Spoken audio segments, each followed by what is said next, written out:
next decade is set to transform its future forever. From the right. Dinner ചാപ്പിടില്ല, ബ്രേക്ക്ഫാസ്റ്റും ചാപ്പിടില്ല. നോക്കിക്കോ എന്താ ചെയ്യേണ്ടത്. Why are you being difficult? Read the newspaper.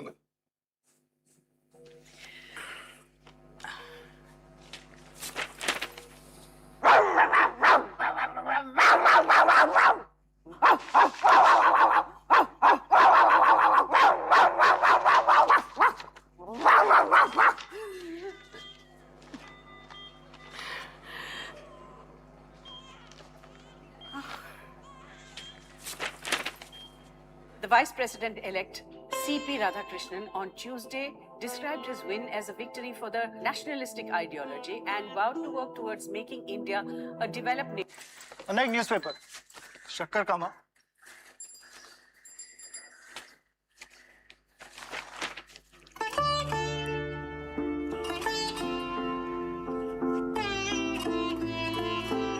आराम से हाँ। सामान देना भैया। अब आगे क्या करना है? वो पिट्टू की पर्ची में देखो ना, कहाँ गई पर्ची? नमस्ते जी। हाँ? मुझे पता है वो पर्ची में क्या लिखा होता है। आप चलिए मेरे साथ। व्हील चेयर, ये आपका और ये हाँ। आपका। पर्ची में शॉपिंग की बात तो जरूर लिखी होती है। थोड़ी पेट पूजा की बात कोई पर्ची में ना लिखे, ऐसा हो सकता है? Tiffin thank you. अरे पर्ची मिल गई। पर्ची में तो ये सब लिखा ही नहीं था। हम है ना आपकी पर्ची। सिर्फ वर्ल्ड क्लास एयरपोर्ट्स नहीं चलाते हैं, आपके सफर में हम सफर बन जाते हैं। अदानी, हम करके दिखाते हैं। World Trade Center Mumbai, in existence for over 55 years, is part of the World Trade Center movement New York, having 330 World Trade Center in 99 countries, which believes in prosperity through trade and connecting business globally. World Trade Center Mumbai stands as a distinguished hub for global trade and investment, serving as a vital platform for fostering international business collaborations, policy dialogues, and economic partnerships. With a strong commitment to advancing global commerce, WTC Mumbai facilitates strategic engagements between industry leaders, policymakers, and trade professionals. Renowned for hosting high-impact trade events, international exhibitions, and industry summits, WTC Mumbai has welcomed esteemed ministers, government officials, diplomats, and business delegations from across the world.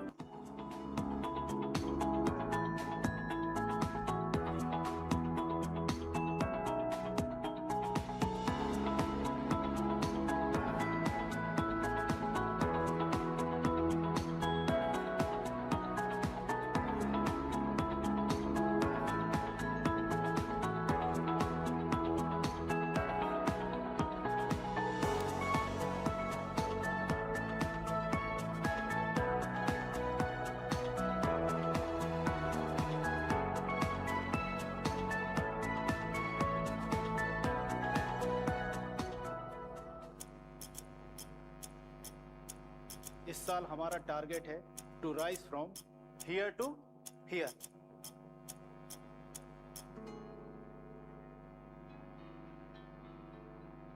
किसी भी business को successful बनाने के लिए वक्त के साथ upgrade करना बहुत जरूरी होता है।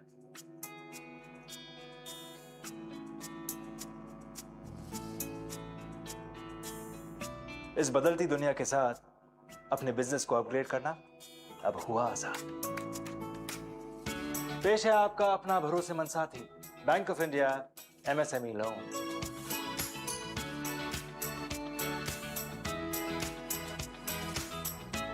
अब आप भी ले जाइए अपने बिजनेस को तरक्की की ओर। बैंक ऑफ इंडिया, रिश्तों की जमा पूंजी। ഡിന്നർ ചാപ്പിടില്ല, ബ്രേക്ക്ഫാസ്റ്റും ചാപ്പിടില്ല. നോക്കിക്കോ എന്താ ചെയ്യേണ്ടത്. Why are you being difficult? Read the newspaper.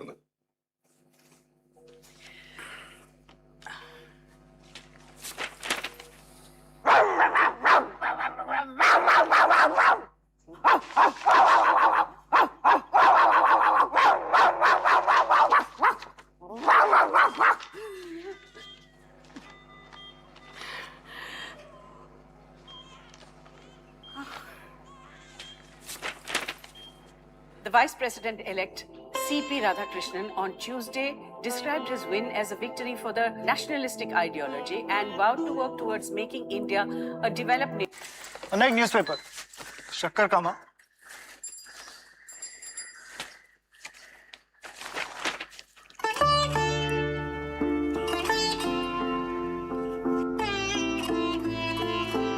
आराम से आराम से हाँ। सामान देना भैया। अब आगे क्या करना है? वो पिट्टू की पर्ची में देखो ना, कहाँ गई पर्ची? नमस्ते। जी हाँ? मुझे पता है वो पर्ची में क्या लिखा होता है। आप चलिए मेरे साथ। व्हील चेयर, ये आपका और ये हाँ। आपका। पर्ची में शॉपिंग की बात तो जरूर लिखी होती है। थोड़ी पेट पूजा की बात कोई पर्ची में ना लिखे, ऐसा हो सकता है? टिफिन ओह, लाए। Thank you. अरे पर्ची मिल गई। पर्ची में तो ये सब लिखा ही नहीं था। हम है ना आपकी पर्ची। सिर्फ वर्ल्ड क्लास एयरपोर्ट्स नहीं चलाते हैं, आपके सफर में हम सफर बन जाते हैं। अदानी, हम करके दिखाते हैं। World Trade Center Mumbai, in existence for over 55 years, is part of the World Trade Center movement New York, having 330 World Trade Center in 99 countries, which believes in prosperity through trade and connecting business globally. World Trade Center Mumbai stands as a distinguished hub for global trade and investment, serving as a vital platform for fostering international business collaborations, policy dialogues, and economic partnerships. With a strong commitment to advancing global commerce, WTC Mumbai facilitates strategic engagements between industry leaders, policymakers, and trade professionals. Renowned for hosting high-impact trade events, international exhibitions, and industry summits, WTC Mumbai has welcomed esteemed ministers, government officials, diplomats, and business delegations from across the world.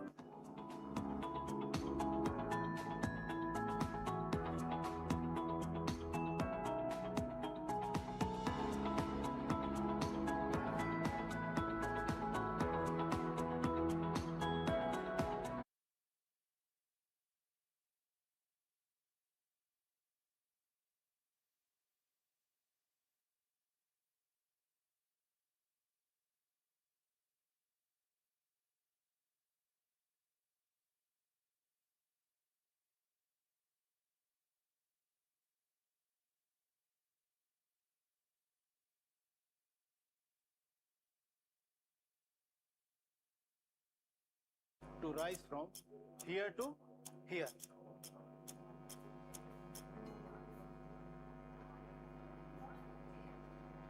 किसी भी business को successful बनाने के लिए वक्त के साथ upgrade करना बहुत जरूरी होता है।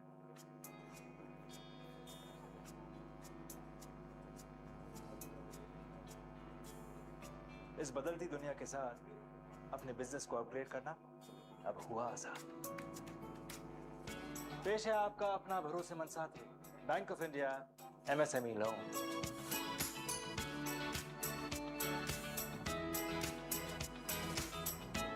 अब आप भी ले जाइए अपने बिजनेस को तरक्की की ओर। बैंक ऑफ इंडिया, रिश्तों की जमा पूंजी। ഡിന്നർ ചാപ്പിടില്ലേ ബ്രേക്ക്ഫാസ്റ്റും ചാപ്പിടില്ലേ നോക്കിക്കോ എന്താ ചെയ്യേണ്ടതെന്ന്. Why are you being difficult? Read the newspaper.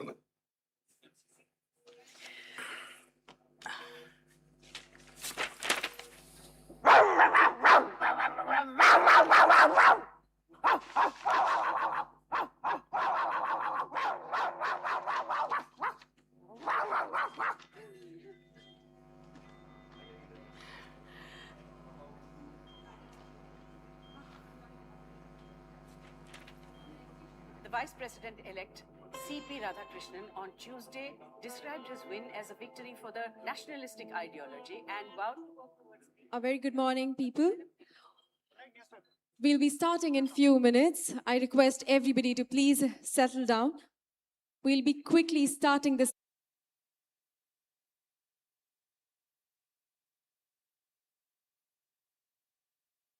हाँ। सामान देना भैया। अब आगे क्या करना है? वो पिट्टू की पर्ची में देखो ना, कहाँ गई पर्ची? नमस्ते। जी हाँ? मुझे पता है वो पर्ची में क्या लिखा होता है। आप चलिए मेरे साथ।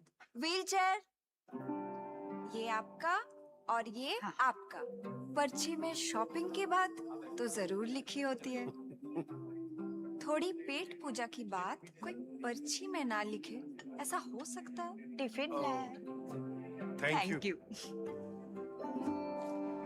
अरे पर्ची मिल गई। पर्ची में तो ये सब लिखा ही नहीं था। हम है ना आपकी पर्ची। सिर्फ वर्ल्ड क्लास एयरपोर्ट्स नहीं चलाते हैं, आपके सफर में हम सफर बन जाते हैं। अदानी, हम करके दिखाते हैं। World Trade Center Mumbai, in existence for over 55 years, is part of the World Trade Center movement New York, having 330 World Trade Center in 99 countries, which believes in prosperity through trade and connecting business globally. World Trade Center Mumbai stands as a distinguished hub for global trade and investment, serving as a vital platform for fostering international business collaborations, policy dialogues, and economic partnerships. With a strong commitment to advancing global commerce, WTC Mumbai facilitates strategic engagements between industry leaders, policymakers, and trade professionals. Renowned for hosting high-impact trade events, international exhibitions, and industry summits, WTC Mumbai has welcomed esteemed ministers, government officials, diplomats, and business delegations from across the world.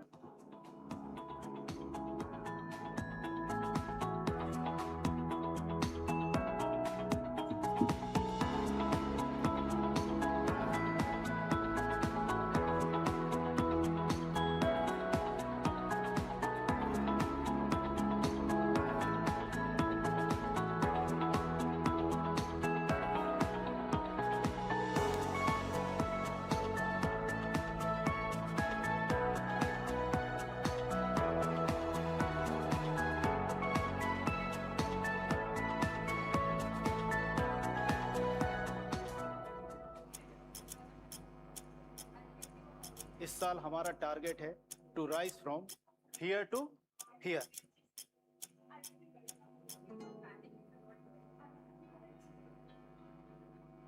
किसी भी business को successful बनाने के लिए वक्त के साथ upgrade करना बहुत जरूरी होता है।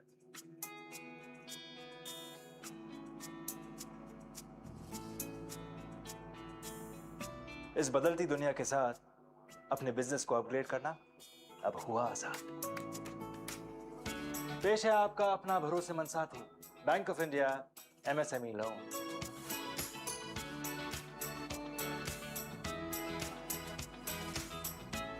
अब आप भी ले जाइए अपने बिजनेस को तरक्की की ओर। बैंक ऑफ इंडिया, रिश्तों की जमा पूंजी। ഡിന്നർ ചാപ്പിടില്ലേ ബ്രേക്ക്ഫാസ്റ്റും ചാപ്പിടില്ലേ നോക്കിക്കോ എന്താ ചെയ്യണ്ടെന്ന്. Why are you being difficult? Read the newspaper now.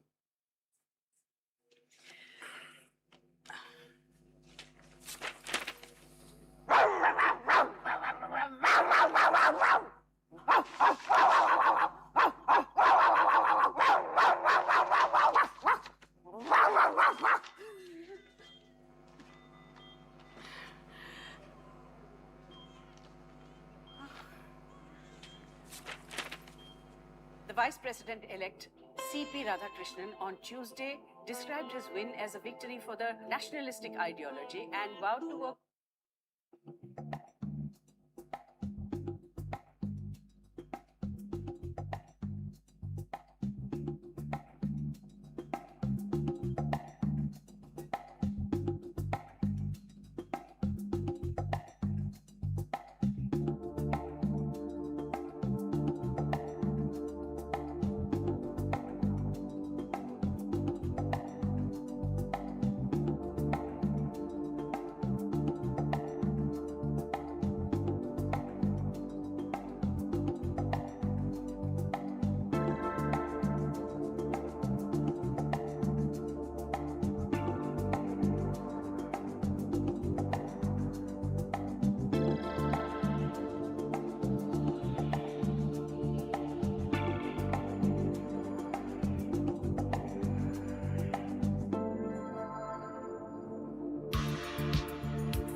Ladies and gentlemen, one more time. We're going to start in next 5 minutes. We're going to start in next 5 minutes. I request everybody to please settle down. People who are outside, if you can hear me, would request all of you to please come inside.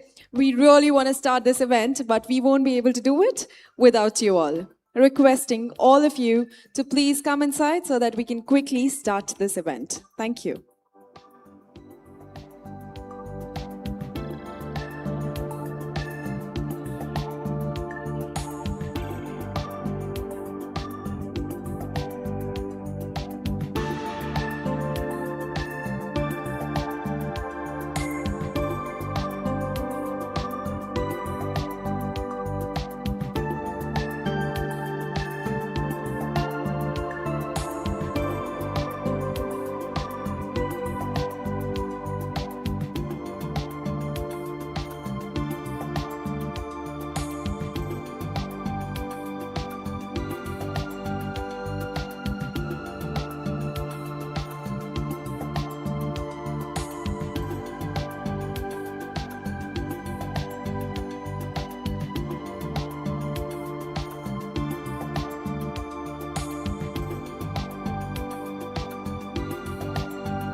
Well, good morning, everyone, and a very warm welcome to the Mumbai Infrastructure Conclave brought to you by the Hindu Group. Well, my name is Manisha Saxena, and I will be your host for tonight. But before we begin, I believe we all should clap for ourselves. Come on, I'll tell you why should we do that. In a city where traffic never stops, and you all could make it here on time, actually proves that how much you care about today's event, and that is a proof that we all are here, and that is why conversations like these matters. And today, we have so many surprises for all of you today that you are going to be surprised by the elements we bring in. Without any further ado, I would like to continue with Mumbai, the city that never sleeps, that never stops building, is today the subject of a conversation that is long overdue. From its roads to its rails and to its ports and skyline, from its role as the financial capital to India to its growing stature on the world stage. Today, we take stock, ask hard questions, and imagine what is possible. We are privileged to have with us today the leaders who are shaping that future. Policymakers, administrators, industry captains, and thinkers. And on behalf of Hindu Group, I extend a heartfelt welcome to each one of you today. Thank you so much once again for making it today. Can we have the AV, please?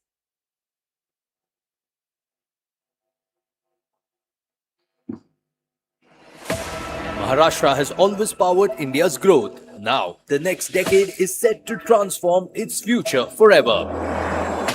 From the rise of the Navi Mumbai International Airport to the speed of the coastal road, from the game-changing Vadhavan port to the global opportunities of the IMEC corridor, a new infrastructure era is taking shape. An era that will redefine connectivity, commerce, mobility, and urban living. To discuss the ideas shaping this transformation, the nation's leading policymakers, infrastructure pioneers, urban planners, and business leaders come together on one powerful platform. The Hindu Group Maharashtra Infrastructure Conclave. A day of insights, collaboration, and future-focused conversations driving Mumbai's next chapter of growth. Presented by Adani.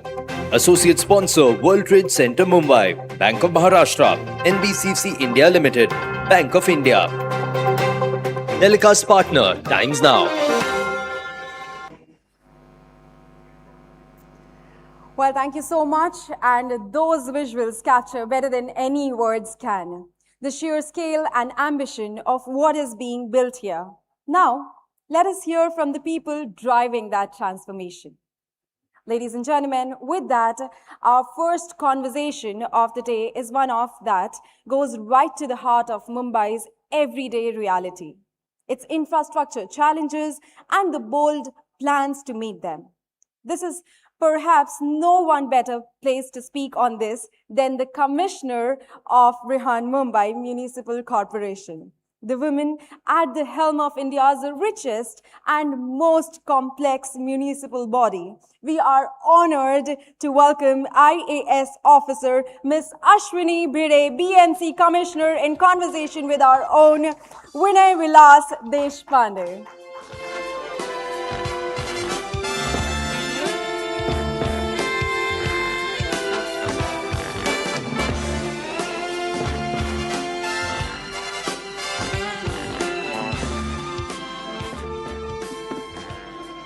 Thank you so much, and the stage is all yours. Thank you. Good morning, everyone. Good morning, ma'am. Thank you so much for gracing the Hindus' flagship infrastructure conclave today. And I thank all of you to be here so early in the morning on a working day. She is one of the most sought after officers, someone who has broken the glass ceiling. She's the first woman municipal commissioner of the country's financial engine, which is Mumbai.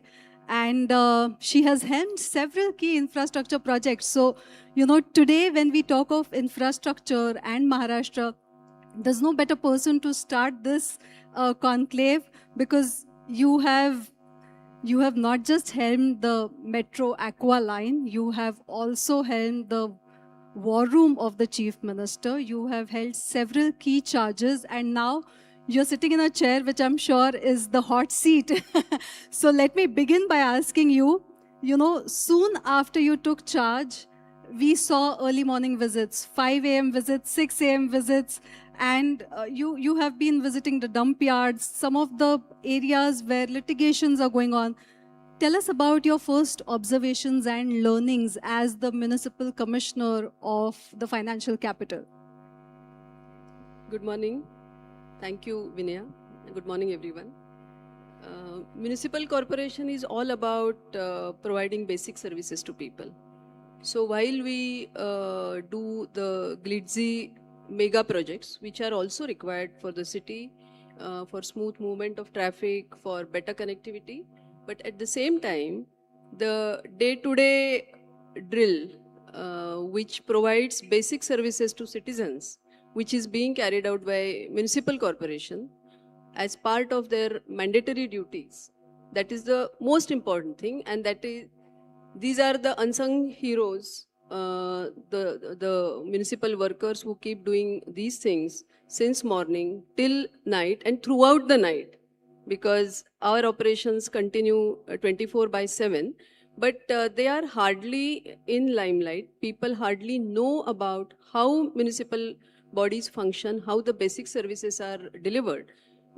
And that is what municipal corporation's main job is. And when I joined there, and earlier I had the experience of implementing big ticket infrastructure projects, but I have also worked in municipal corporation as additional municipal commissioner. That time, on one hand, I was handling coastal road project, but on the other hand, I was looking at the fire department's operations, the garden department's operations. So I knew what BMC means for the citizens, what citizens expect from BMC.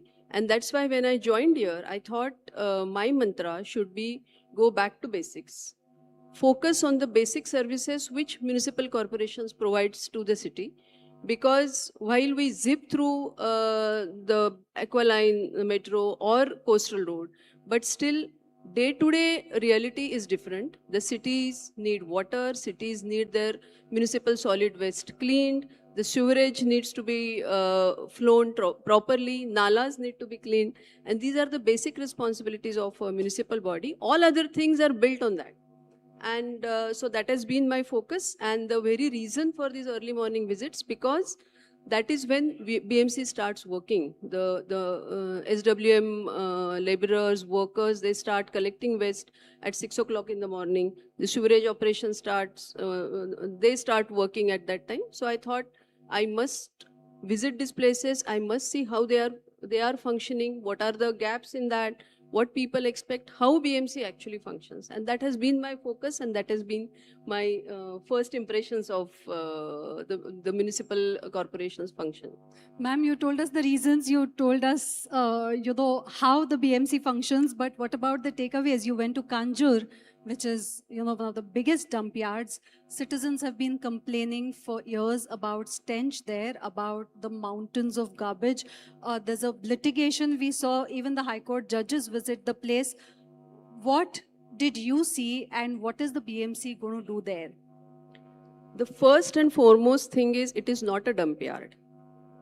It is where the 6,500 metric tons of daily waste which we collect, that is treated. So this Kanjurmarg facility was set up, it was the work order was issued in 2011. So 2011-12, as per the technology which was available then, that is bioreactor and biomining, and that is what, and plus segregation of some waste which could be shredded and which could be used as fuel. Some biodegradable waste which could be composted, and the rest of the waste is treated by a technology called bioreactor. So Kanjur is not a dump yard. Kanjur is a waste treatment facility. And every day, today it takes around 5,800 metric ton of waste, and it is processed.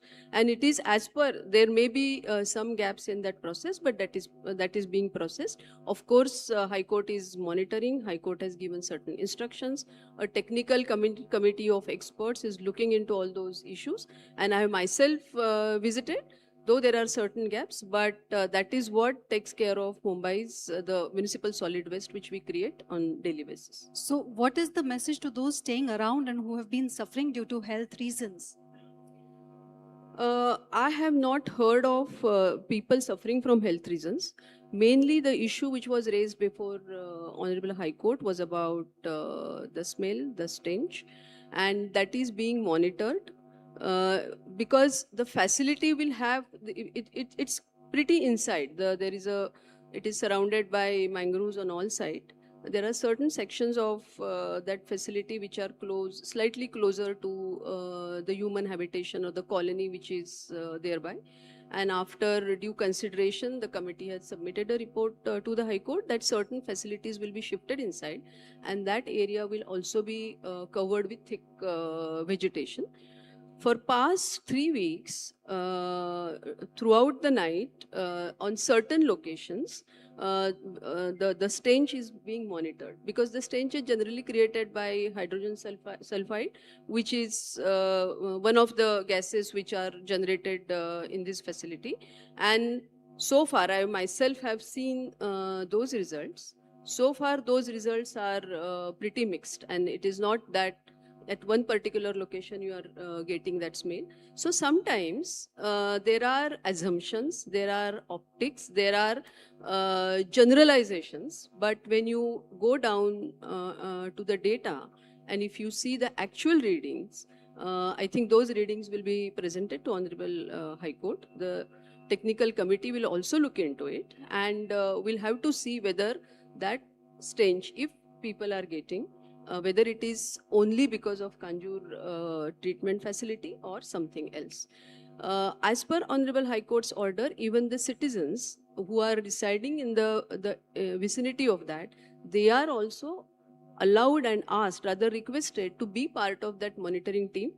BMC and Pollution Control Board, their officers are monitoring it from 1 to 6, because when Honorable High Court visited that site and they did their own calculation, they are also getting feedback from people, and they realize that the smell and stench comes at particular time in the night. So that is being analyzed. But whether that is within the facility or outside somewhere, that is being analyzed now. So whatever is the result of these observations, whatever are the suggestions by the technical committee and the high level committee, BMC is committed to implement. Ma'am, the other issue that has been going on in Mumbai is about the coastal road. We have seen that there are protests still continue. The Supreme Court had also, said that the Bombay High Court is seized with it. There are clearances for the coastal road project, but citizens feel aggrieved that 45,000 mangroves are going to be cut for a project which is not going to be built for public infrastructure but for private cars. So the comparison saying that this kind of road built, how will it add to public transport and whether it will take the load off the main lines of public transport, A, and secondly, whether that is the cost we pay for private cars, for land acquisition and the mangroves that are cut. So how do you look at both these concerns?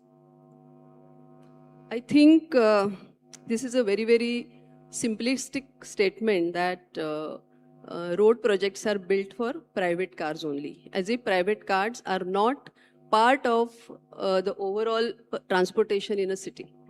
So today, that is a minuscule part. Let me explain. Yes. So today also, if you see the daily trips which are being carried out in the entire MMR, the percentage of private cars, what they contribute almost 30 to 35% of the daily trips in the city. And Mumbai has the road network of just 2,050 kilometers against the road network of 26,000 kilometers in a city like Delhi. So if you want to transport those many cars in a limited road network and then say that we shouldn't do anything about it, then I think we are contradicting ourselves. So we need to build cars. And which project is there in Mumbai which is not opposed where protests have not happened. And after dealing with these protests, when these projects are completed, people have experienced that traffic has eased. Coastal Road South was equally opposed. There were a lot of litigations. Court had given stay almost for 2 years. And despite that, once the project is completed, people are experiencing how easy it is to reach the South Mumbai from north. So it is quite natural that a city like Mumbai needs this kind of a coastal ring road which takes them from the southern part of the Mumbai till northern part, and this north coastal road is part of that process. And I have been telling in other conversations also that no project in India happens in a vacuum without any monitoring, without any observation. There are very, very stringent regulations for each and everything. So environmental regulations are very stringent. Mangroves are part of protected forest and they are being monitored by High Court.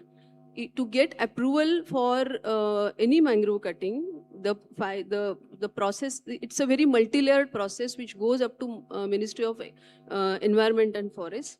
Clearances take a lot of time. We have to prove that they are really required for completing that project, and that are further we need approval from Honorable High Court. And after getting that, only these projects are done. The replantation or the fresh plantation for mangroves is carried out by the mangrove sale, which is again a very, very specialized body. And as far as North Coastal Road is concerned, fortunately, the plantation of mangroves is happening along the coastal road. So the processes are stringently followed, and I'm very sure when the projects are completed, that it carries, because especially the coastal road, being a ring road, it will carry the heavy lifting of the existing load of the private vehicles on Mumbai's arterial roads, because we have just Western Expressway is the only way from where people can straight away come, and that how choked that road is, we are aware. So the larger impact of all these projects and the combined impact of all these projects is finally towards the betterment of the city, towards better carbon footprint of the city, and towards ease of moving in the city. And that is why these projects are required. So you're saying that the mangroves are being planted along the same location itself. And this is being done by the mangrove sale, which comes under the forest department, and BMC also of course assists them. The funding is done by BMC, but it is being done under their careful gaze. Ma'am, for the current stretch of coastal road, we see that very limited BEST buses ply. When the coastal road is extended, is that something that will be addressed? Is that something that we will take into consideration for public transport? You must have seen on the existing coastal road, there is a dedicated bus lane. There are bus stops. In fact, if somebody travels, takes that bus lane, they are heavily fined also. So coastal road has already accommodated the necessary infrastructure which is required for buses. Of course, BEST will have to ply more buses on the coastal roads. BEST is overall struggling on certain issues, but I'm sure a very comprehensive plan is being made for overall revival of the bus transport, because today's their fleet size is limited. Mumbai needs 10,000 buses for everyday commute, but BEST today have close to 3,000 buses. They are trying their best to increasing the bus fleet, and as the bus fleet increase, some rerouting happens, because we are laying down this metro network also. So BEST will have to on certain routes they have to work as a feeder network, on certain routes they have to work as a long-term route network. And once they have adequate buses in their fleet, I think most of the roads in the city you will see that they will be plying more and more buses. Ma'am, this is a topic of a lot of concern for Mumbaikars, because traditionally it's not just the local trains but also the BEST buses which have been the lifeline of Mumbai. There have been concerns about the reducing fleet. You've just talked about a plan being in place. If you can talk to us a bit more elaborately about how BEST is to be rejuvenated really, because that is a concern not just for the feeder routes, but also when we touch down on pedestrian infrastructure in some time. The BEST have also been very helpful on that crowd. So how do you see the rejuvenation of BEST, and what are the timelines that you will give to Mumbaikars that the BEST issue will be addressed? first we must understand what exactly is the underlying problem. Earlier, there were only two predominant modes of transport. That was the suburban rail system and the BEST buses complementing that system. Because entire economy of Mumbai, all the business footprint of Mumbai was along the suburban rail network. So people would reach to their respective station and then they take a bus and reach to their workplace. But over a period of time, many other land parcels got unlocked. The businesses moved to some places which are away from the existing suburban lines. And that is where the problem came, because that last mile connectivity from the suburban station was not easily available and Mumbai's roads got choked. As a result, BEST buses speed also got reduced.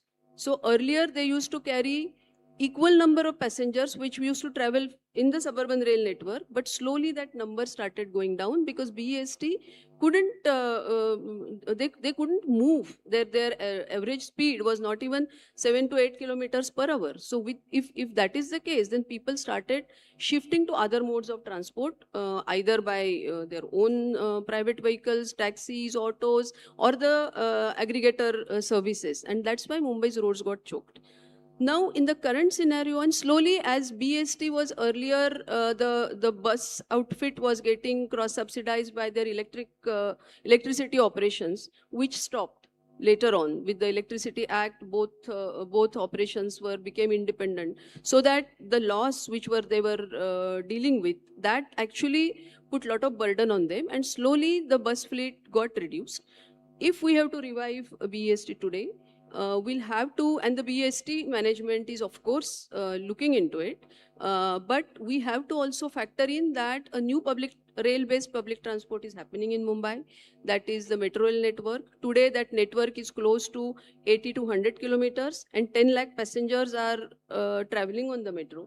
While on suburban rail it is still 70 to 75 lakh passengers, but slowly those passengers are going to move to metros, and metros carrying capacity is going to increase. So taking that into account, BEST will also have to do a lot of rerouting. They, as I mentioned earlier, at certain places they will have to work as the feeder network. At some places they will have to maybe run the long route services. But taking that into account, they will have to work out how much fleet size they would need. And we have to ensure jointly, BEST, BMC, government, that they get that kind of fleet size. And for that, they will have to look into their own assets, what they have, and even think of some asset monetization, have their own resources, and then that can be complemented. Whatever is balanced can be complemented by BMC. The viability gap can be provided by BMC, and jointly that plan will have to be worked out. The first and foremost thing for the BEST's revival is to increase the fleet size, because that is what is putting... Is there any timeline and projection to it? At the moment, I don't have those numbers because BEST management is still working on it. We will have a discussion on it and they will present it to BMC also. And jointly we will decide how to revive that, because bus system is always going to be an important part of the public transport infrastructure in a city. Only suburban network or only metro network will not provide the last mile connectivity. So we have to think of public transportation in totality, and buses are an integral part of that ecosystem. And that's why it is very important that BEST retains its charm, retains its importance and significance, and all of us will jointly ensure that. Ma'am, fleet size will increase. While increasing the fleet size, will you consider the smaller buses, which was an experiment which was done at many places, and we saw it as a successful experiment as well, which became the last mile connectivity. Smaller buses could navigate faster, and so obviously the frequency was better. So when this fleet size is going to be increased, will there be a focus on smaller electric buses as well? At the moment, I can't speak on behalf of BEST management because they are still deliberating on it.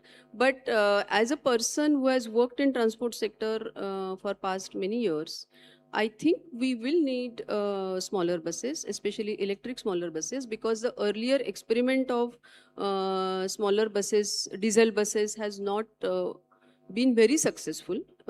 but maybe electric buses would work because the last mile connectivity routes, especially for metro stations, they're looking at the width of the load network. We would probably need some section of the fleet to be of smaller electric buses, but I'm sure BST management, general manager BST, they are working on it. And once they are ready with their plans, then we will also discuss with them. Ma'am, looking at the macro picture really, Maharashtra plans to be a $2 trillion economy by 2035. Mumbai has always been the financial engine of not just Maharashtra, but the country. How does BMC look at Mumbai when the goal is a $2 trillion economy? Maharashtra's goal has a goal of $5 trillion economy by 2047. And by 2030-31, it is $1 trillion economy.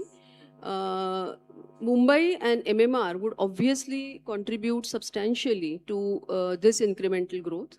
A growth hub plan for Mumbai metropolitan region was prepared with the help of Niti Aayog some time back. Today's MMR's economy is about 160 to 170 billion dollars, and we plan to take it to $300 billion by 2030. And that would come from different sectors, different entities.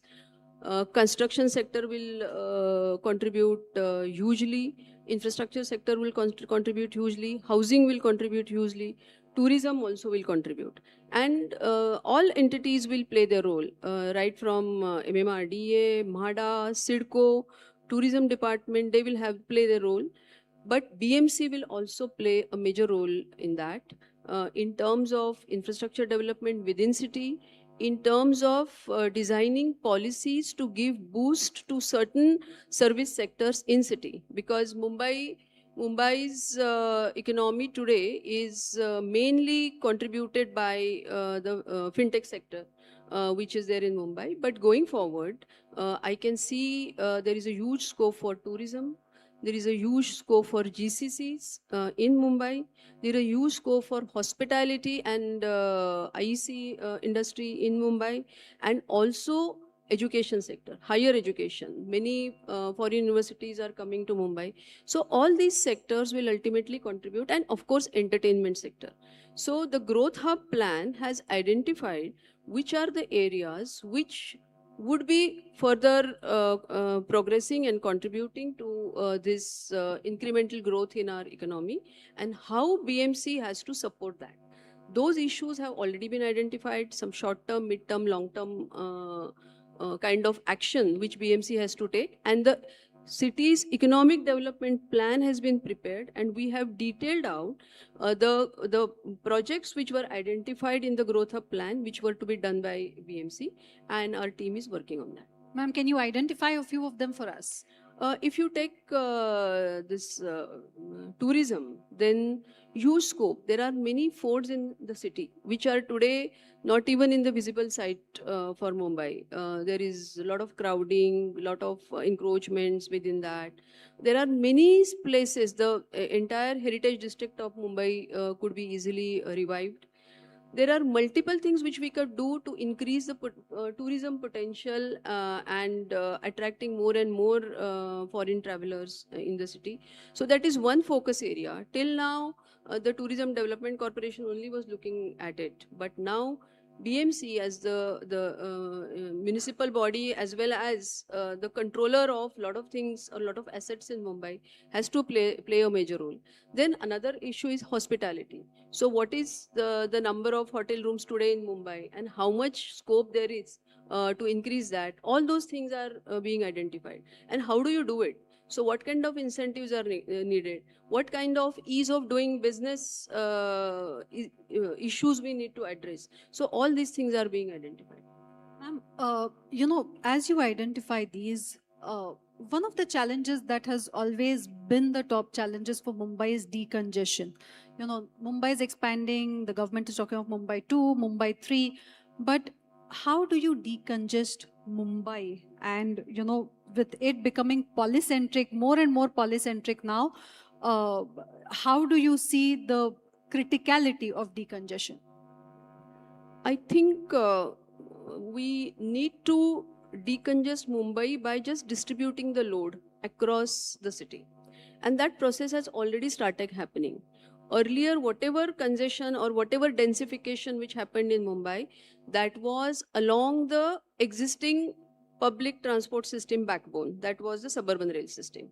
As we have slowly started shifting to the alternative public transport mode, that is the metro system, now the densification has started happening around the metro stations.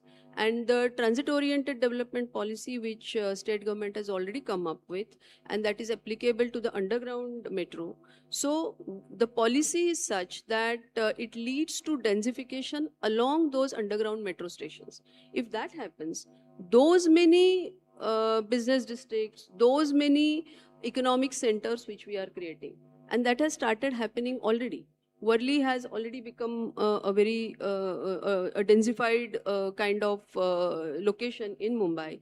Similarly, that densification has started happening northwards. So that itself, the connectivity is the key.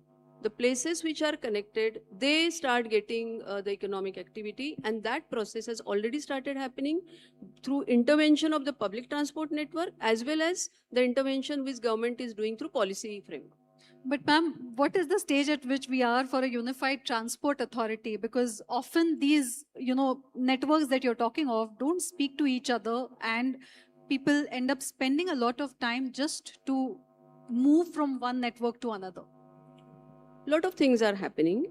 The first and foremost thing which I would mention, though there may not be one single entity which governs all the transport corridors, but the soft integration has already started happening. And what I mean by soft integration, ease of moving from one corridor to another, irrespective of whoever is the operator of that corridor.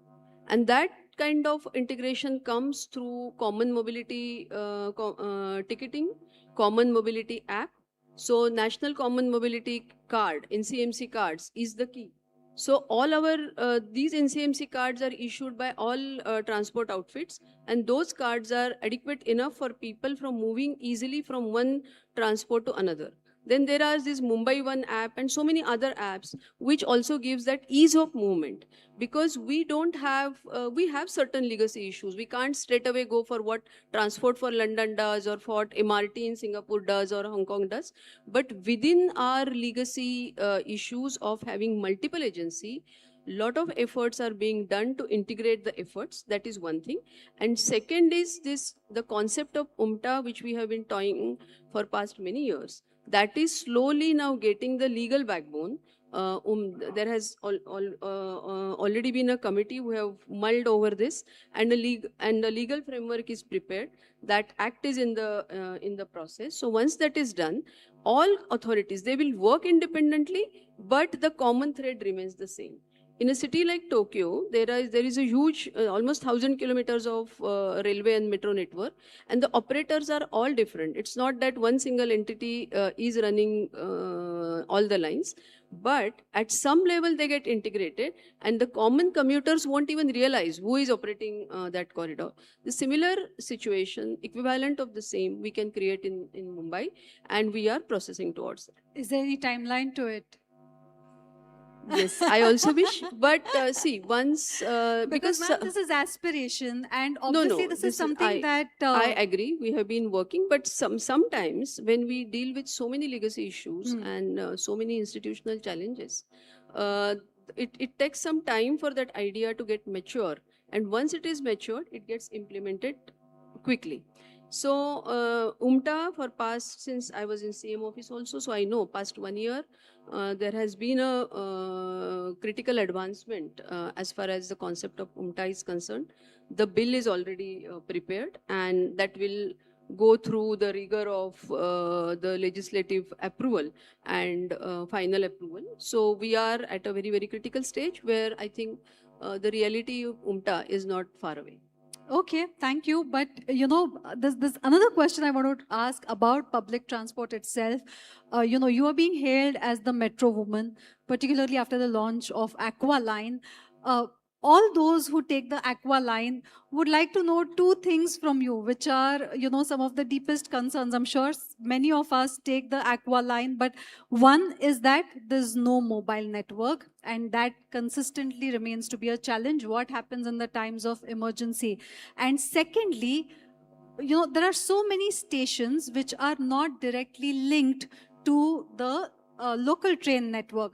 No travelators, no, while we understand that land acquisition might have been an issue, but there doesn't seem to be any quick way of moving quickly from the local train to the metro.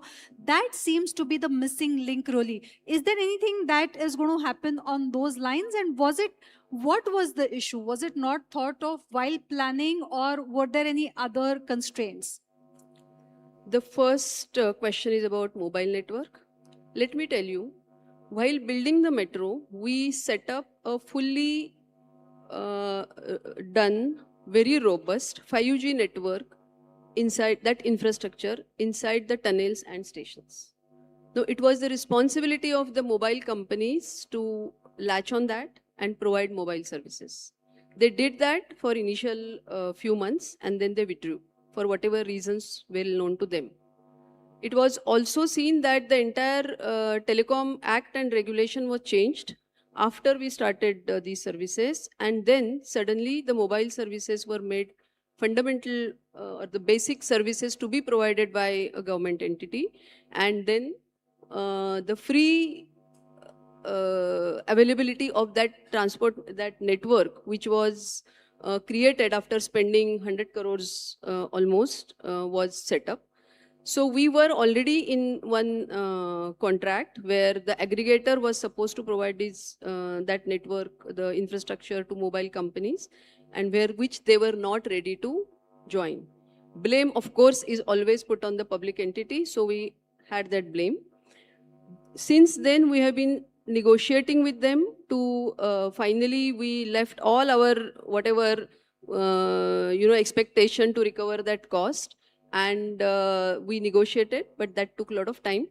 Now I'm very happy to say that after a lot of efforts and after a lot of wooing them, we have finally brought them on the network. LOA is already issued, so this telecom services from our side now, everything is given, and I'm sure the next 2 to 3 months, because the telecom companies are also supposed to provide services to their customers.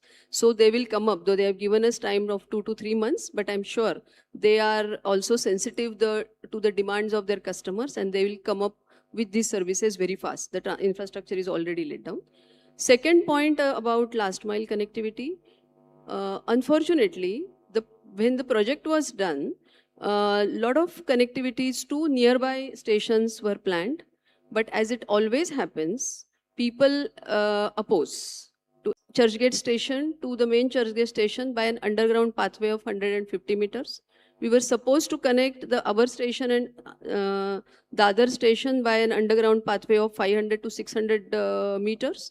We were supposed to give direct entry of Mumbai Central Station inside Mumbai Central Railway Station, but everything was opposed. Churchgate was opposed because some trees were getting cut. Dadar was opposed because that lane was full of hawkers and whatever the commercial establishment. This straight connectivity, pet-to-pet connectivity to Mumbai Suburban was opposed by the railways.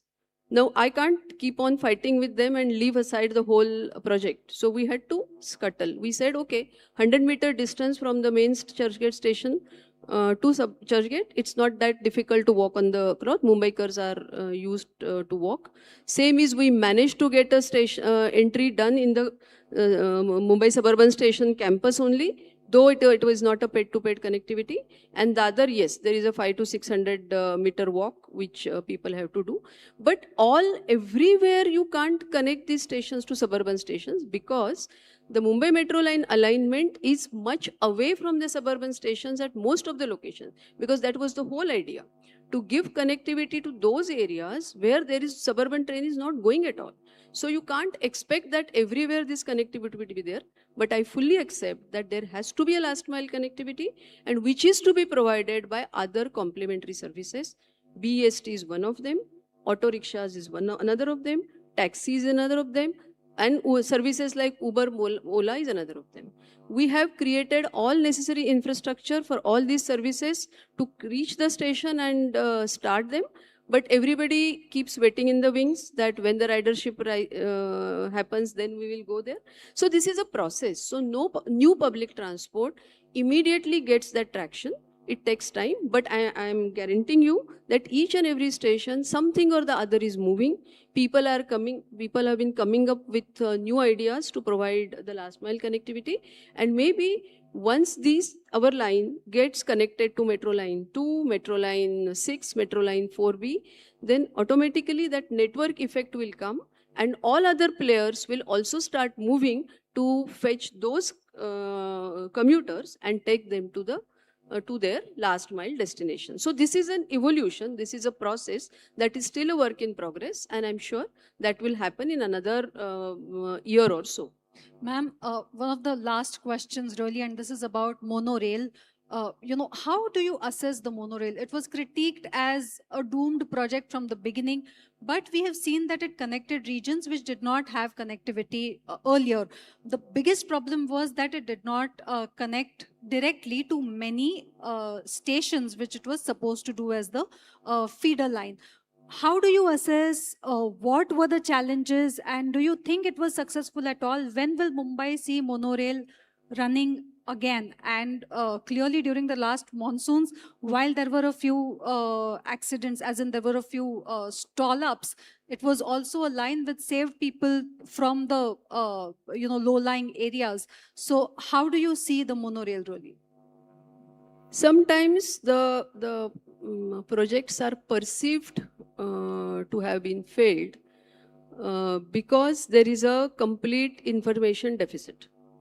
Because people don't understand, those who are supposed to understand also don't understand why that project was built, what purpose it was supposed to serve. Monorail, since I was associated with in the beginning, monorail alignment was through such a stretch that no other rail-based public transport network was possible, because that's a very, very narrow stretch and with too many curves, sharp turns, and that was a stretch which was also along many mill lands which were under development, many through the hospital district, and through some such locations which were not at all even on the suburban rail network, nor a proper bus system was present there.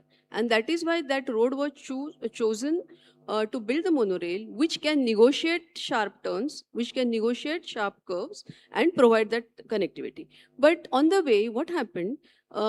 Certain section, and the first corridor, first phase started also on time, but because of various issues, the second phase took more than 7-8 years to complete. And by the time that was done, the number of trains which were supposed to be there, they were not there. And the only problem of monorail today is the less number of trains, which had that number been as per the original planning, the frequency would have been such that that corridor would have carried almost 40 to 50,000 passengers every day, which otherwise travel on road by their private cars or by the other modes of transport except public transport.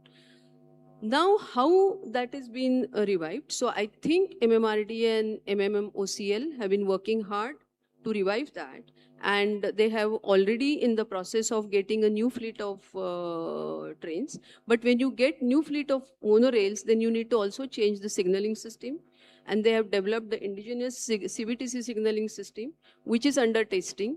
Monorail, unlike metro, it is not covered by Metro Act. It was done under the Tramways Act, and that is why the safety rigor, which is there for the metro, which is the CMRS, that is the Central Metro Rail Safety Commissioner, it doesn't fall in their purview. So you have to adhere to a different safety protocol, which is being done. And I'm told that again 15 odd trains would be made available for that corridor. It is awaiting that opening.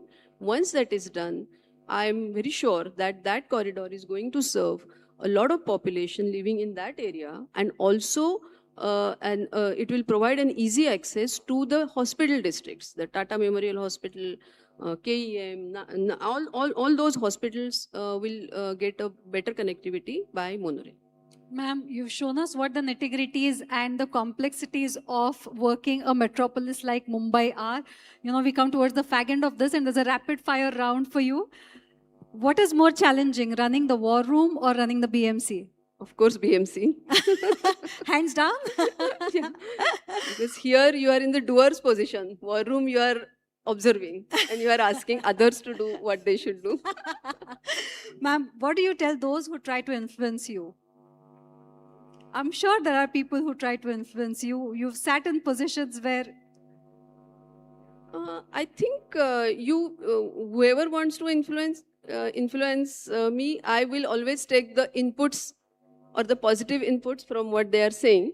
But finally, I will do what I want to do and I'm supposed to do.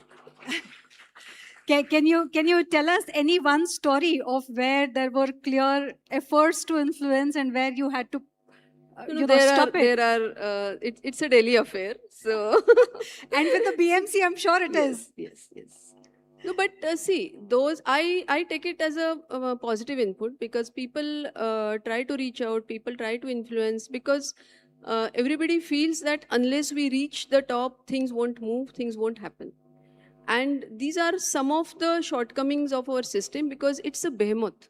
It is so huge that even while people are working on a particular issue, they can't communicate with the people for whom they are working. And especially with BMC, I have seen, because I have ensured that communication to people was effective while constructing Mumbai Metro Line, because I knew what was happening. But in a authority organization like BMC, thousands of things keep happening.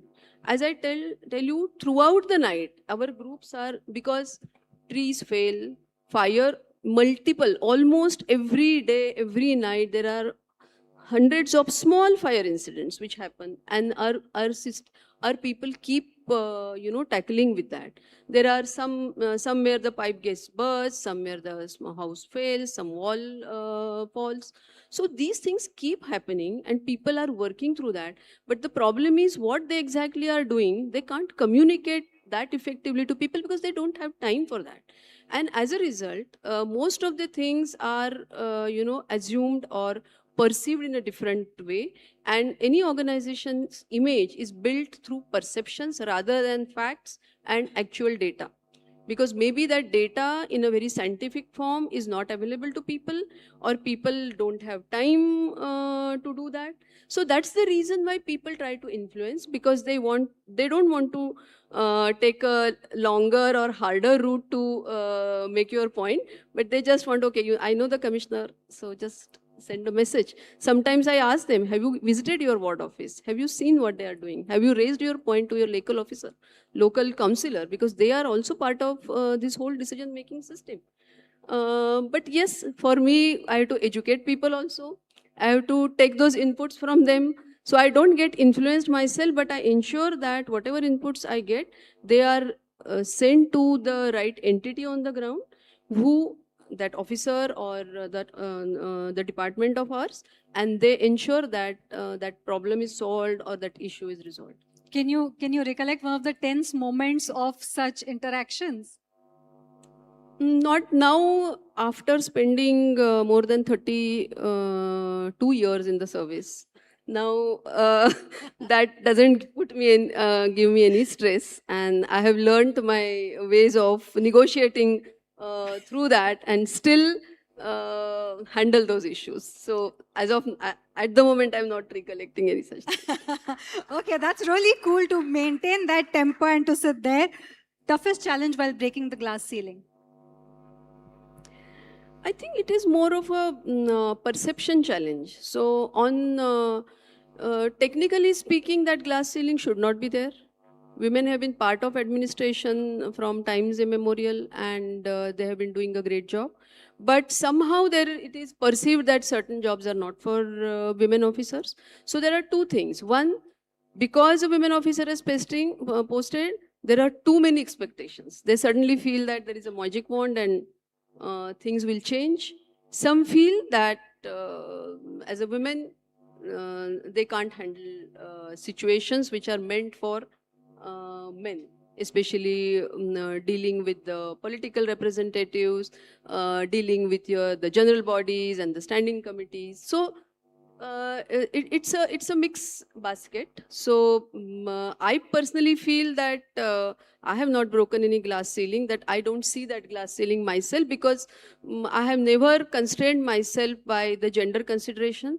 I always thought if you are a good officer, if you are an empathetic officer, you are an honest and hardworking officer, then you have your ways through the system irrespective of your gender. Do you think that women, especially when they rise to leadership ladders, have to work doubly hard to prove that they are worthy of being where they are? To some extent, yes, because again, perceptions and some assumptions are done. But more than, it is more associated to your individual personality than to your gender. If an hardworking officer, he is or she is hardworking irrespective of the gender. If you want to make gender as an excuse for things, that also you can do. So I think it is more about you as an individual, what metal you are made of, what is your philosophy of life, what is your philosophy towards your profession, and that only defines how you play your role rather than your gender. The best posting of your administrative career so far? I think all of them were best, and I have that's done a diplomatic answer. No, not that. I have done very few postings. My career as a bureaucrat is much different than other bureaucrats because I have stayed on one posting for more than 5 years. Most of my postings are like that, and that's the reason I could start a project and I could complete. Even in MMRD, I was more than 5 years. I could complete at least 10 to 12 major infrastructure projects. Same thing happened with MMRC. So every posting when I did, I thought this is the best posting. So because why? Because I got to do a lot. I got to see what I started getting completed. I got to see, and that is something which is rare in a career of a civil servant. The reason is, otherwise we get transferred every 3 years. Many a time you do something, you do a very sound foundation, but the fruits are reaped much later. But in my case, it was always the other way around. And that is why every posting I found that it was better than the other, but all were really good. So I can't choose. Okay. Ma'am, where you're sitting right now, people say that's the dream posting. What is a dream posting for you? I don't think people know what this post is. So yes, in a way it is a dream post because you get a lot to do. You can touch hundreds of lives. You can make a lot of changes in their lives. This is a very, very beautiful city which deserves a lot more in terms of better quality services, better quality infrastructure, better livability. And I think municipal commissioner is the one who is at the helm of the officer, of the system, has a lot of, not power I would say, but lot of vision from the top, which he or she can see where the bottlenecks are. And that one person and one office doesn't have any excuse to say, yes, I couldn't do it because somebody else didn't do it, because everything is under you. So this is something which put a lot of stress also on you, because you can't give any excuse. Many a time my officers say, madam, this doesn't belong to me, this belongs to solid waste management, this belongs to... I said, you have those excuses, I don't have. So as a body which has so many silos and so many entities together. We have to jointly perform. So this post gives that satisfaction also, that you can resolve a lot of issues and you can make changes in people's lives. But it puts a lot of burden, lot of responsibility on you, and the stress of rendering that responsibility will always be there. Okay, so this is the So dream whether to posting call it then. a dream posting or what, that is Or a up to kanto ka those. taj. Yeah. Yes. So ma'am, one last question. What is your advice for the young officers, administrators? We have a few young officers who have come all the way from Nashik to discuss Kumbh Mela for us. What's the one thing you will tell young officers to do, and what's the one thing you will tell them to avoid? The first and foremost thing is the commitment to the cause. Why you have joined the service? Is it the public service or it is some other objective? You need to be true to your objective. You need to be passionate about why you joined the service. You shouldn't crib about it. If you are paid in a particular way, you are provided facilities in a particular way, you can't compare yourselves to somebody outside the system and then be demanding about it. That is first thing. Second is, you should own what you are doing.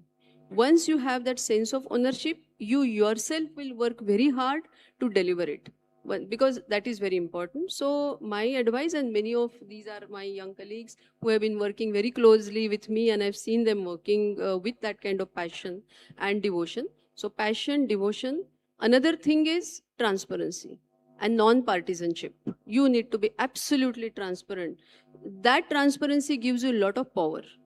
Because if you have to hide things, then you won't be able to perform with that power. You need to command respect by your hard work, by your passion, by your transparency, and by being non-partisan. You should not favor anyone, but at the same time, you should follow the principle of natural justice. You should be a good listener. Many a time we think that the post comes with a lot of power, and that power at times blinds you. That should not happen. There is power, but that power is for the public good, and that's why you should be a good listener. Your ear should be always at the ground. You should work as a team leader, a team builder. Alone you can't make any change. It is the team which you lead that makes change, and that is why to command the respect. And last but not the least, you need to be decisive. So while integrity is very important, while honesty, being passionate, being devoted is very important, but you should be taking decisions. Because that is why you are there. You can't dodge the balls. You have to decide.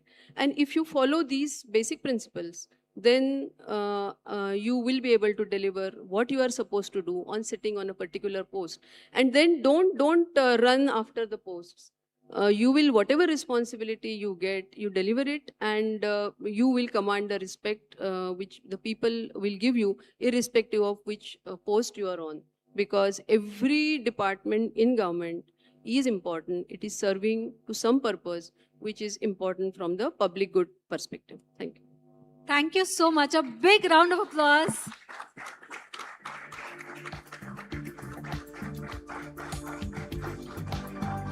Thank you so much, Bide ma'am. We know that you have reshuffled meetings and you have been kind to prepone your schedule by an hour to be here to grace the Hindus' flagship infrastructure conclave, and we are really grateful to you for that. Thanks a lot. Thank you, Vinya. It has always been a pleasure to interact with you, and this was a excellent way to start my day today. Thank you so much. Thank you all. Yeah. Well, that was truly commendable and illuminating conversation. Commissioner Bede, once again, thank you so much for your candor, your clarity, and your vision for this beautiful city. Now, moving on, we have a small mark of appreciation. We have a small felicitation, and I request the Hindu's editor, Mr. Suresh Nambat, to please come forward. Yeah, we can keep clapping. People, keep that energy in the room.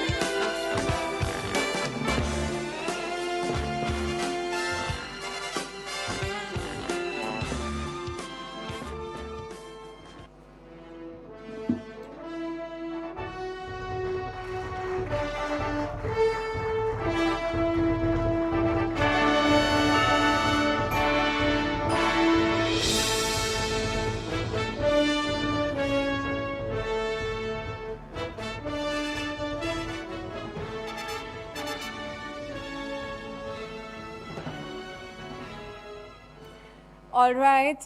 After this beautiful conversation, you can imagine what is coming next for all of you. But before we move on to the next segment, let us take a closer look at the scale, ambition, and transformation shaping Mumbai today.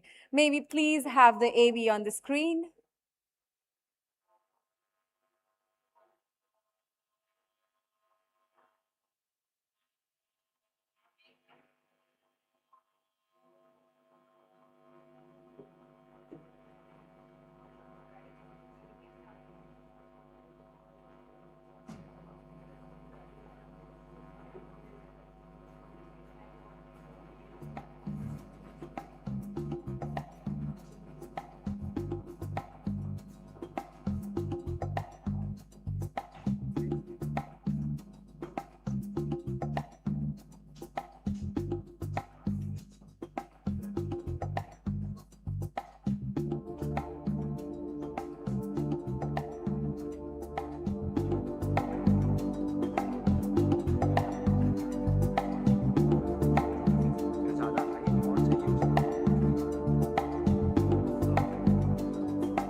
Ladies and gentlemen, we're going to start with the next panel. But for that, I would again request everybody to please settle down.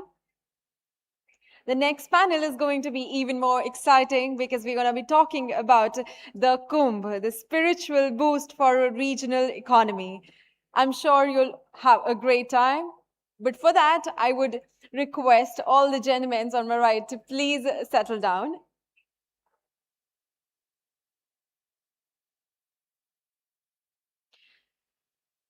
All right, ladies and gentlemen, our first panel takes us beyond the borders of Mumbai to Nashik and to one of the most remarkable confluences of faith, culture, and commerce that this nation witnesses.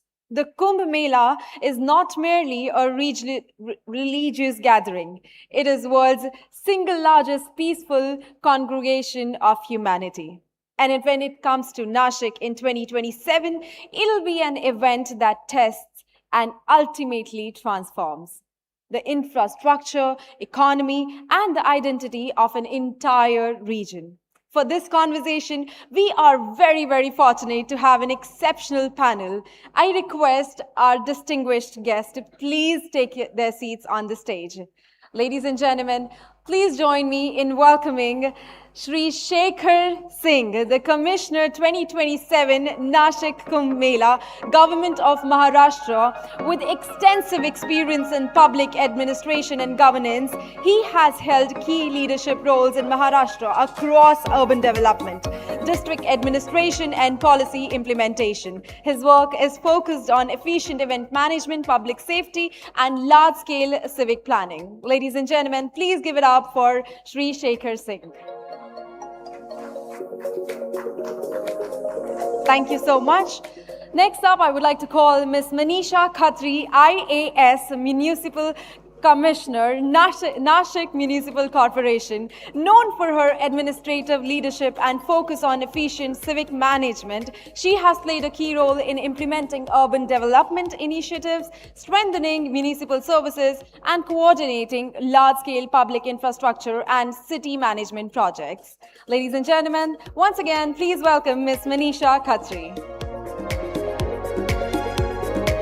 Next up, we have Ms. Lubaina Rangwala, Program Head Urban Development, WRI India. Her work involves policy research, city-level climate initiatives, and strengthening urban governance frameworks, particularly in areas related to resilience planning, public infrastructure, and sustainable mobility. She is also a noted commentator and writer on urban policy, climate adaptation, and city governance. Ladies and gentlemen, please give it up for Ms. Lubaina Rangwala. And with that, our moderator for this session, Senior Deputy Editor of The Hindu, Mr. Lalatendu Mishra.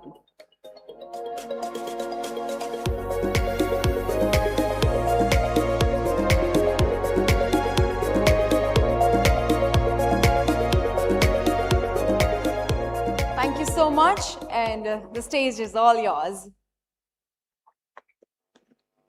Thank you very much, everybody, for coming here.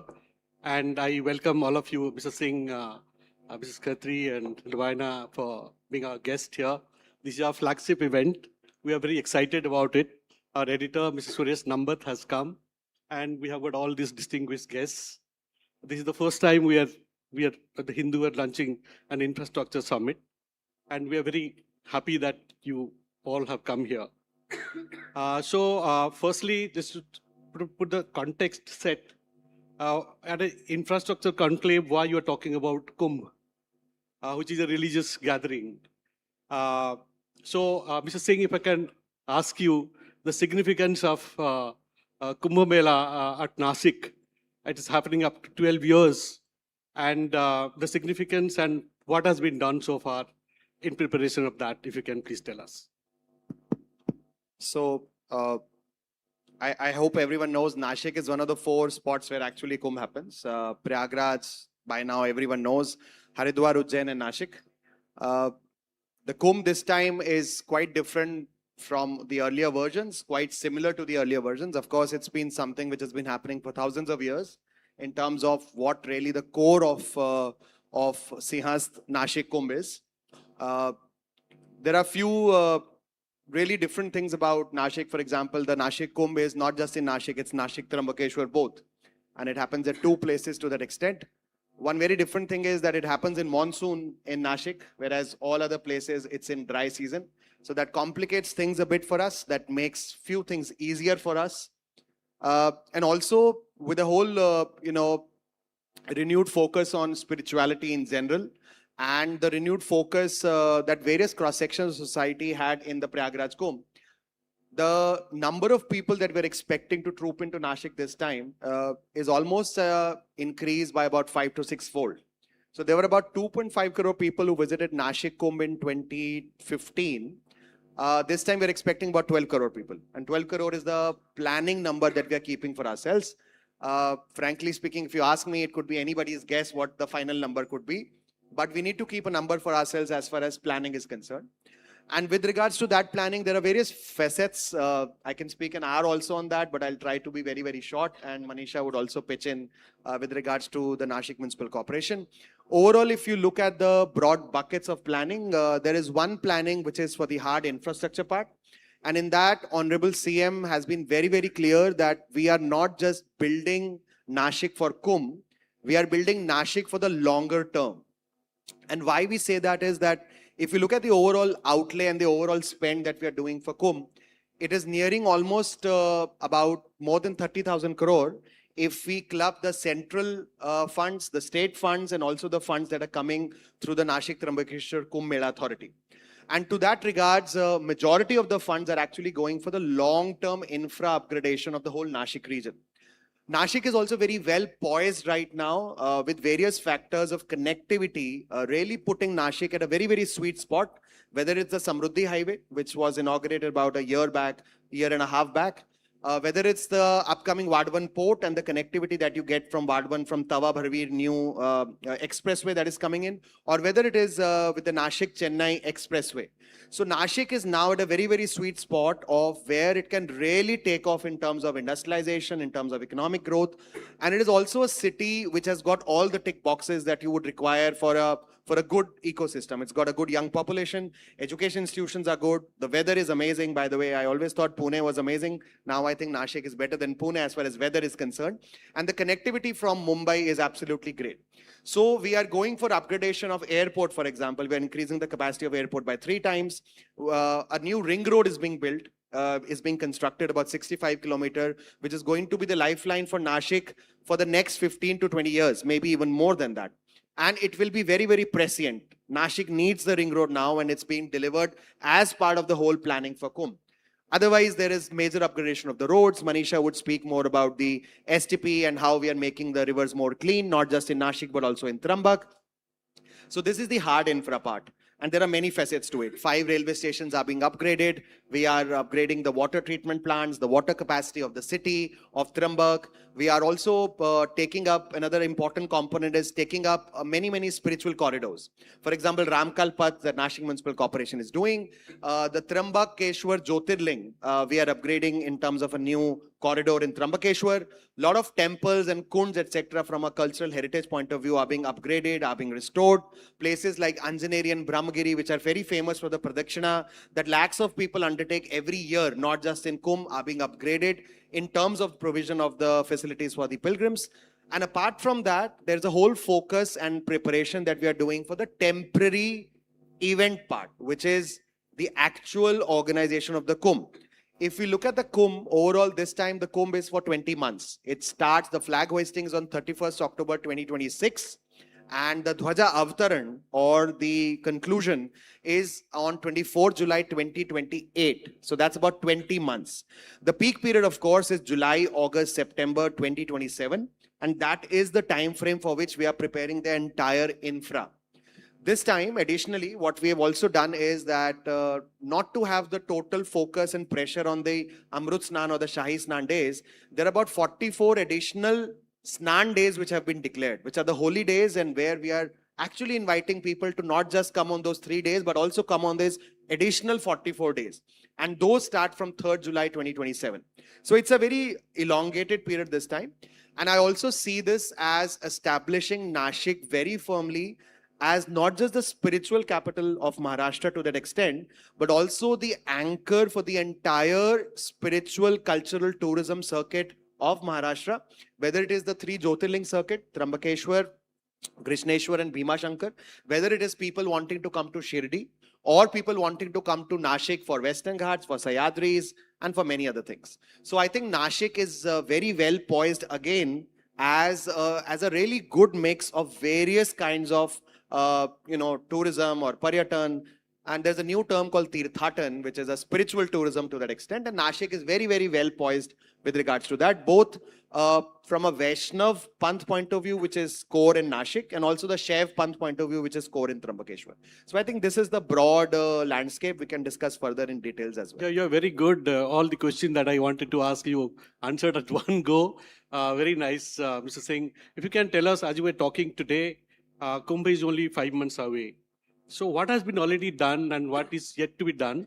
And if you can give the 30,000 crore breakup that is happening, coming from where, how you're mobilizing it, and you have to spend that thing in a staggered manner also, because it's a 20-month period festival. Correct. So as I pointed out, the entire infra, we are not looking, and it is not required to be ready by 31st October.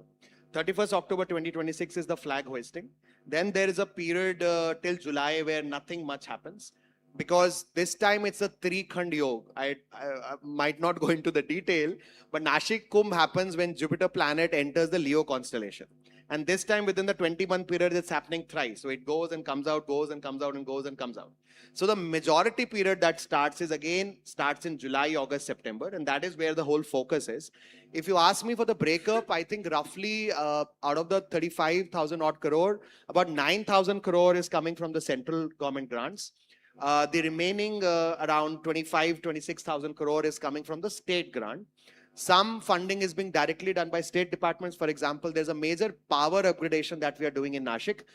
From an MSc TCL point of view, the transmission, for the first time, we are installing a 400 kVA power station in Nashik, which has been a long demand of industry.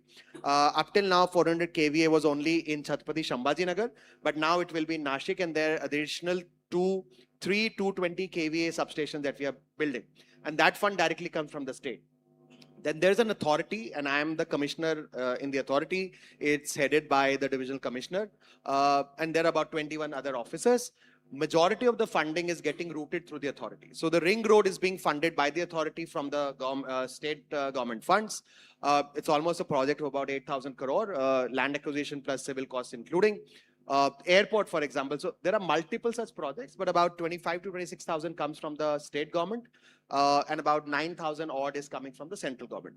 Now, as far as the work completion is concerned, I think we are very confident that we'll be able to complete all of these works before the peak period starts, which is again July, August, September 2027. And at the same time, we are very mindful of the fact that we also need to ensure that the works are delivered with quality. Ashwini ma'am was talking about transparency and other things. So we are also very mindful of the fact that we need to complete these works with absolutely good quality, something which stays for 10, 12 and even more years, depending on what sort of infra that we are creating. And to that regards, we also have almost about 2 to 3 layers of quality checks. The first quality check being in the department level, the second quality check being from a third-party quality control audit that we're conducting from the authority side. And the third level is another level where we've also indulged IIT Bombay to really give inputs as far as the quality aspects are concerned. So I think we are confident that we'll be able to complete this infra before the peak period starts. How about capacity building, Mr. Singh? Because we are expecting 12 crore people. So you need that manpower to see that the seamless visit happens. So if you talk about capacity building, there are various facets that our own manpower will be requiring as far as capacity building is concerned. For example, one very critical part is about disaster management. Also, because Nashik Kumbh happens in monsoon, there's always a risk that there might be, for example, flooding. There might be extreme rainfall events, and about 6 to 7 other natural disasters that we've earmarked for us. In additionality, for example, there could be 5 to 6 man-made disasters as well, from epidemics to other things. For example, some waterborne diseases. There's always a risk that we need to be very, very mindful about. So capacity building, skilling and training is happening at multiple levels. There's a capacity building part that we are undertaking with our own departments, whether it is with regards to disaster management or whether it is with regards to basic crowd control training, specifically from a police point of view. Police department will see almost about 50,000 men being deployed on the ground across Nashik district to take care of the entire thing. We are also determining, in fact, we will very soon onboard an organization for an agency for the skilling part, which will, for example, for the police personnel, will be very important, not just from the crowd control point of view, but from their behavioral aspect point of view. Because, you know, our police constables are the guys who are standing on the ground, who are the face of the entire administration when they're dealing with the pilgrims. And I've worked with the Wari for almost about 3 years. 3 years in PCMC and 3 years in Nashik, in Satara.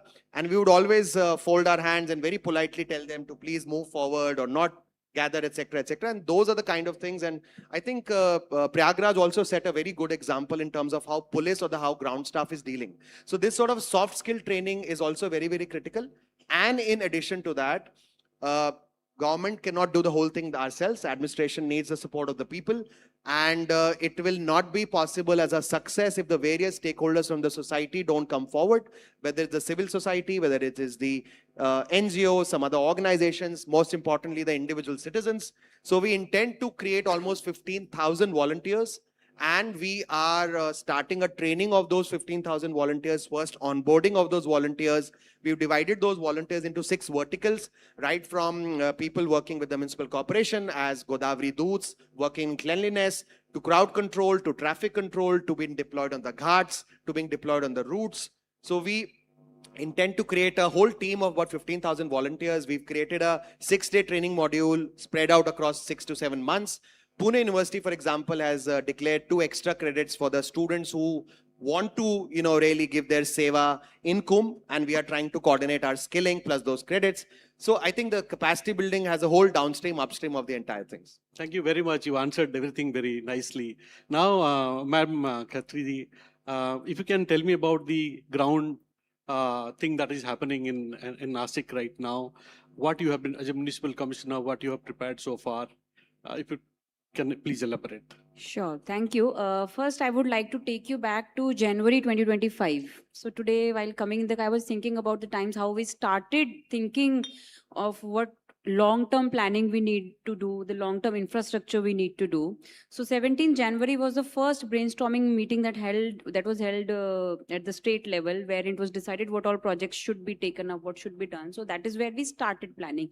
And the core problems which were there, that was also the time I joined as municipal commissioner in Nashik. So at the same time, I want to talk about a premise on which we started working, and just quote an example for that. So the Ramkal Path project was approved by the central government in January 2025. And then I started working on it along with my team. We went to the local people there. It's a religious corridor area where a lot of old tenants live in old buildings, like a typical old city of a country. So the local MLAs came, the local representatives came, and the first point was, we will not let this project happen. My question to them was, why? I mean, money is coming, so much infrastructure is going to happen. It's like, no. If this happens, I will lose my seat. Then I said, why? It's like, if wherever such other projects have happened, the local people have been displaced, the local economy has been disturbed. And if that happens, of course, my people are not going to let me come back again, and I cannot face them. So I will not let it happen. Then we kind of sat down with them and understood their problems. So their only issue was that our life should not get displaced just because somebody else, some other tourist from some other part of the country is coming here to see something. So that was something which stuck to me, and I decided that whatever we do has to be in consultation with the local people. It has to augment the local economy. And as a matter of fact, today we find the biggest supporters in those local people, because we could provide them in situ rehabilitation within the project. So nobody has been displaced. We have not taken away employment of any street vendor from that area. We have not taken away the roof or the houses of people who have been living there for 100 years from that area. If we have provided them with better facilities. So once we did that, that was the first thing we did in the project, and then we started building on the infrastructure. And today, if you see, there's a lot of positivity about that project. So I think that set the course right in a way that whatever the Nashik Municipal Corporation planned for Kumbh was keeping in mind the city requirements for next 30 years, 40 years. Be it, as Sir said, water availability. So of course, Nashik is not water stressed as of now, and it doesn't become water stressed. So we are building huge capacity of water treatment plant through Kumbh funds. Then we also pulled in lot of funds from other schemes and sources so that all the work happens together, because we cannot do work in piecemeal approaches. It's like working in silos. If you're building a water treatment plant, you have to renovate 40-year-old water supply network. So that also we took up, because the name Kumbh itself helped us leverage that position a lot with the central government, with the state government. Also, we are talking about the economic impact Kumbh will have in future. I would say that it has already started having that impact. For example, we have been able to unlock a lot of private capital through various mechanisms. We raised 400 crores of municipal bond in the National Stock Exchange in last 6 months. One of it was a public issue, and it received 5 times oversubscription. So imagine a household, a retail investor is investing in Nashik because of Kumbh. So the impact we are already seeing. Another very prime example of unlocking the private capital. I'm not even talking about government funds, the private capital. We have come out with a public-private partnership project of a truck terminus. It is right at the entrance of the city, from where all the logistical supply, they flow into the city. So a lot of traffic comes into the city, of heavy traffic, So we wanted to decongest the city. What better time than Kumbh for that? And luckily, it was not easy. We reached out to market. We wanted some private party to invest 100%, take the land from us, invest 100%, create the facility and run and operate it. Also provide the public amenity of logistic services and the truck terminal services that needs to be provided.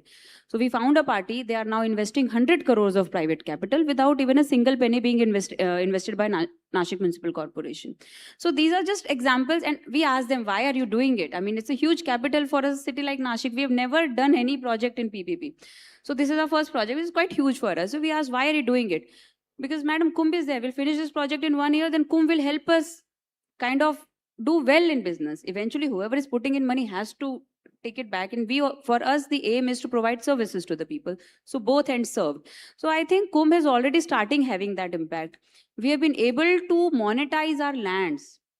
Imagine if a government body is able to monetize its land and its resources, its assets lucratively, then what impact it will have on the privately owned properties, land, how better their monetization, the value will become. So I think it's already started. Yeah, very good. Mr. Singh spoke about, no, I'm just questioning to her. Mr. Singh spoke about how this investment will change the face of Nashik in going forward. Ma'am, if you can please talk about, the force multiplier that it will be, and how you're involving the local community in general to agree to whatever you're doing. So of course, when I came into Nashik as the commissioner, so first thing which Nashikers told me was, we are very lucky that we have Kumbh. Otherwise, we would never be this developed, which is very true. So the focus is to create infrastructure which stands for the city for next 30, 40 years. So the same principle we followed here. We have taken up a lot of road development projects.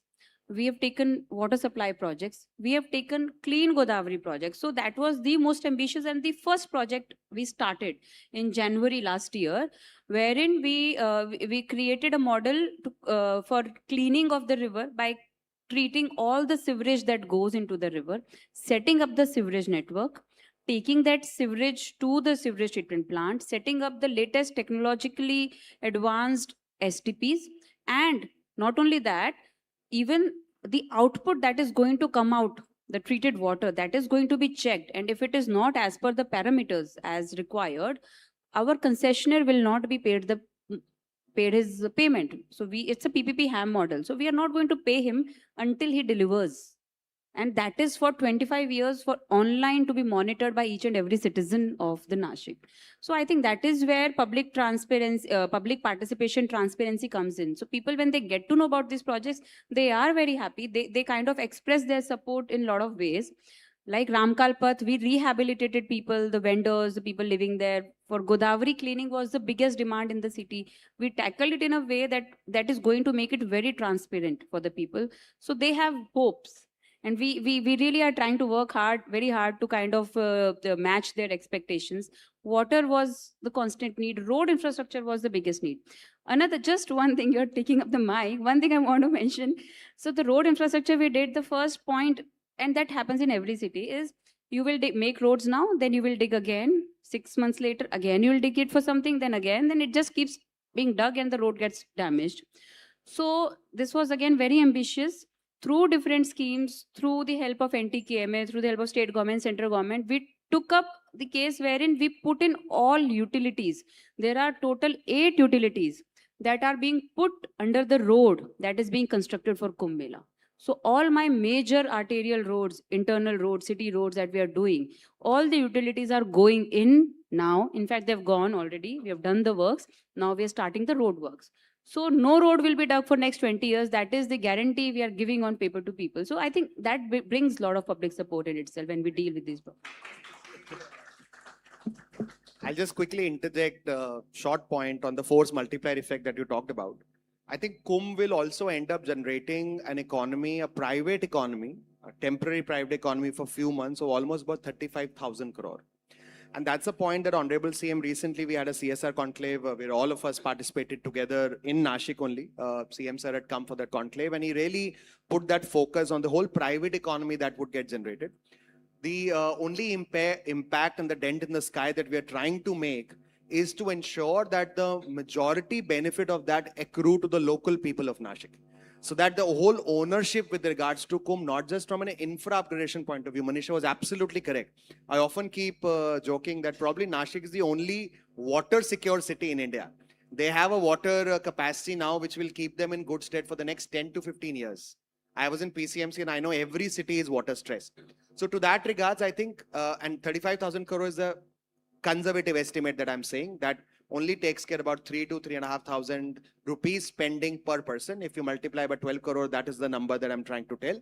And we are ensuring that through skilling, through almost indulging about 10 to 12,000 entrepreneurs, travel agents, taxi people, auto rickshaws, homestays. There's a whole upstream, downstream of private economy that gets generated because of the Kumbh organization and also the scale that we're expecting this to. Very nice, very. Ma'am, if you can tell me about the Tapovan project. There are reports, I have not gone to Nashik for last 1 year. So you please tell me with the ground reality. And also there is, I don't know whether reports are true or not. You know, there's some concretization on the floor of the river, bed of the river. Is that, please correct all the misinformation. I think what is happening on the ground. So that's not entirely for me to answer. Sir will also have to interject. Yeah. So, but I would say there's no project called Tapovan project. Tapovan is an area which have been used for Kumbh Mela since ages. There are Peshwai account records. If somebody is ready to see, we can show them. There was a record, I think 1750s, there was a Kumbh Mela that happened, wherein the accounts have showed the expenditure made by the exchequer, by the state, for providing parking facilities to horses, camels, elephants, and such other modes of transport in those areas. Because Tapovan was always privately owned land, which was used for Kumbh, given by those people during Kumbh Mela, and then again later being used by it. So it never technically belonged to the government. It always belonged to the people who, as part of their generosity, gave it for using for Kumbh Melas since ages.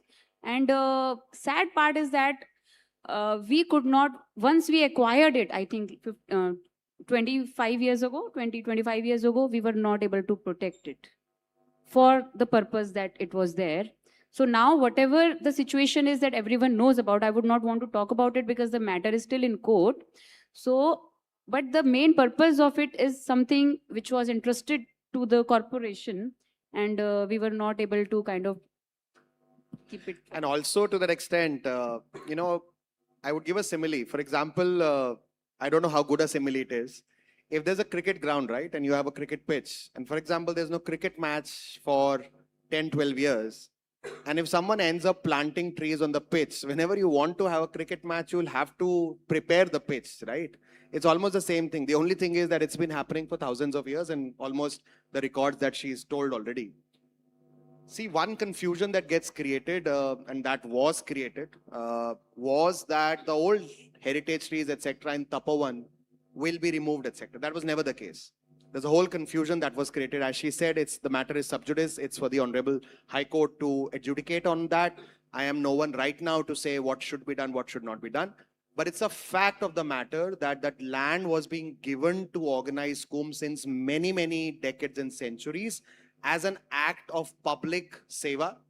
And now, suddenly we can't say that should be moved here, that should be moved there, that should be moved there, because Tapovan itself, being in proximity of Panchvati on the banks of Godavari, is something which is locationally decided since centuries. So it's not that there is an option to do it at XYZ place. There is a fact and there is a reason why Kumbh is happening in Nashik, Ujjain, Haridwar and Prayagraj and not any XYZ place, because it's been happening for centuries and, millennia, for example, for that matter. So yes, Nashik Municipal Corporation in a way was doing that entire thing on behalf of the authority, so to say. And it's been there for many, many years. Just one thing. So the whole point of making somebody choose between nature versus religion is something we should not really kind of do, because that's not how it is. It has to coexist together, and that's what we think we should be doing, and that's what we also expect everyone else. And also another thing, I think I would also encourage people to come and visit Tapovan, by the way, for example. Because sitting in a Mumbai or Delhi, sometimes it feels it's a forest and it's a jungle which has been there for thousands of years. Frankly speaking, there's no forest, because that land is supposed to be clear since centuries for organizing something. So you can't typically have forest over there. Yes, there might have been forest once, many millennia ago. Mumbai itself was a forest. It's no longer a forest right now. And that same thing is there for Tapovan as well. The whole point is the felling of the trees. If you can tell us, can't the trees be protected and the temporary accommodation for the sadhus be met there? So I would say that we are protecting trees. We are, Manisha, me, we are all with the fact that we should protect trees wherever it's possible and how much ever it is possible. The only thing is that sometimes there are also, and as I said, she is correct, I will not comment on whether we will be doing or we will not be doing. But I'm saying apart from Sadhugram also, sometimes, for example, if you are widening a highway and you have an 18-meter road, and now because of the needs of the city, etc., you travel in car, I travel in car, all of people sitting here travel in a car. If tomorrow with the increasing population and increasing needs of the city, if there's a road which is 18-meter wide, do you expand it to 30 or not? Do you expand it to 45-meter or not? That's how national highways in India have always been built. So, it's a tough choice, but there's always a choice. You have to decide the lesser of the two evils.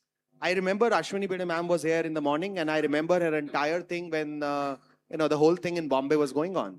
And there was a comment from her which was very, very prescient, that imagine the number of people who will end up traveling in a metro or a public transport versus the pollution that might emanate for people traveling in their cars.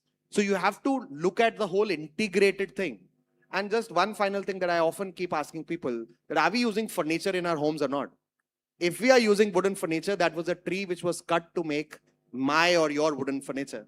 And if I'm okay using this paper that we all use, that is there only after you cut a tree. Of course, there could be recycled paper and things like that. Just to add to that, one thing, like you expressed what you felt. Everyone has been doing that. They've been expressing that we should not, of course, we should not cut trees. Nobody should cut trees. But we are also expressing our concerns. If we are doing something, why we are doing that? For example, if a tree is coming in middle of the road, it has caused accidents, people have died. Even those people have the freedom to express. So while we express this view, this side, which is very, which gains traction immediately, we must also equally see the other side of why something else somebody is saying. So the freedom of expression belongs to both the sides. The one who is objecting to somebody doing it should not say that what they are saying is the only right thing. There can be a lot of other right things. Thank you very much. Now I come to Lubaina. Lubaina, you're an urban planner. You were watching the projects very clearly. If you can tell us what you have seen and what improvement need to be done, if things are done properly. Thank you. Thank you for inviting me, and sharing this stage is an honor with both the commissioners. We've been actually working in Nashik since 2021 on the climate action plan that was launched in 2021, and it's been a long relationship with the corporation through a lot of ebbs and flows. So I'd like to kind of frame my intervention in this context of what needs to be done in the long term. A lot of what we observed through climate data that we analyzed in terms of long-term trends, right? Clearly, there is a long-term heating trend, right? There is a clear point in 2013 where the minimum temperatures stop appearing on the temperature graphs, and you clearly see an increasing trend.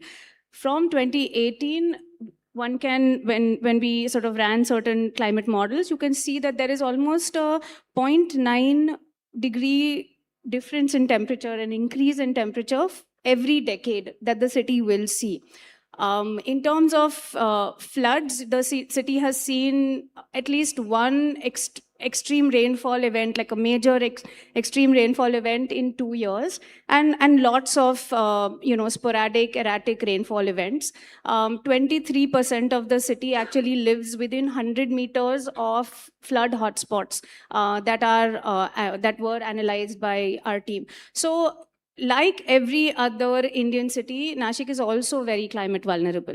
And so in this context, we've been working very closely with the corporation on several projects, and more recently over the last 1 year, specifically focusing on heat and the importance of blue-green infrastructure as long-term natural infrastructure. So I think, just want to sort of bring a few observations in this context of how Kumbh can actually become a really important and auspicious event for seeds of change that one can, bring into not only infrastructure projects, but actually thinking about institutions differently. How do we really frame sustainability pathways for second-tier cities that don't necessarily see this kind of investment? This is a once in 12-year investment that happens in Nashik. How can this kind of, how can this become that moment, right? So few things that we've observed. There are about 600 plus heat hotspots in the city that have been identified. What are the opportunities to retrofit these heat hotspots? Many of these actually, when overlaid with the Kumbh kind of network and a lot of projects, parking lots, akhadas that are being planned, when you overlay these hotspots, these are, happening in some of these locations. What are the ways in which we really think about nature and infrastructure together to actually use this as an opportunity to build maybe sponge parks that really build in resilience? So a lot of, ma'am, what you also talking about in terms of water treatment plants and water security of the future, these are great investments for ensuring that the big water supply is taken care of.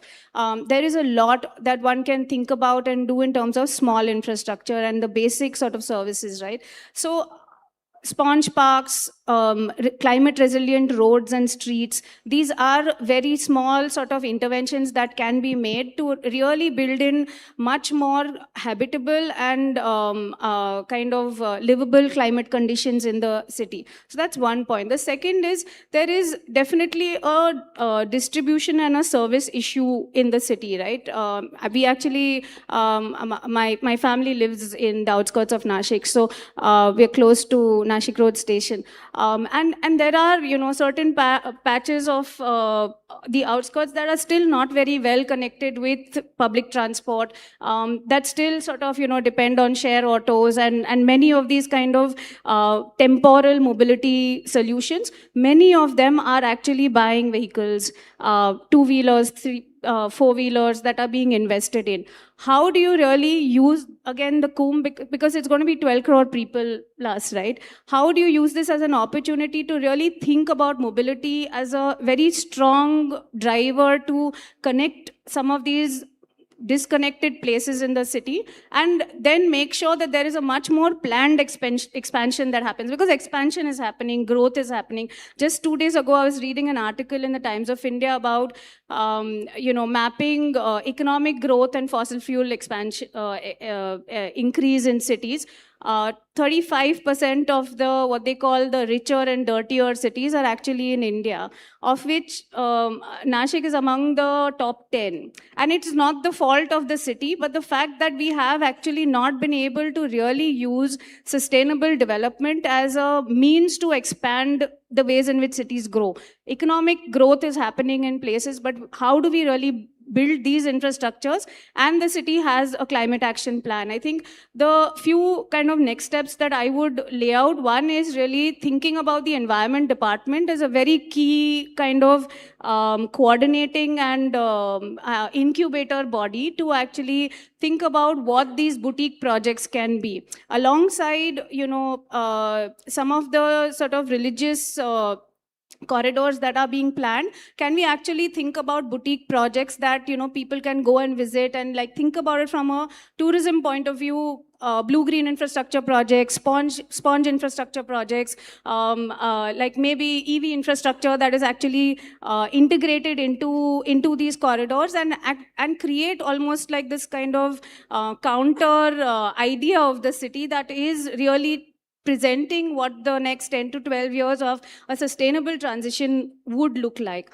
So that's like two things. And the third thing that I wanted to actually talk about is networks. So things like solid waste. I mean, that's going to be one of the important challenges in this much these many people coming together. And actually I have to really say that in terms of segregation, the distribution network is quite excellent.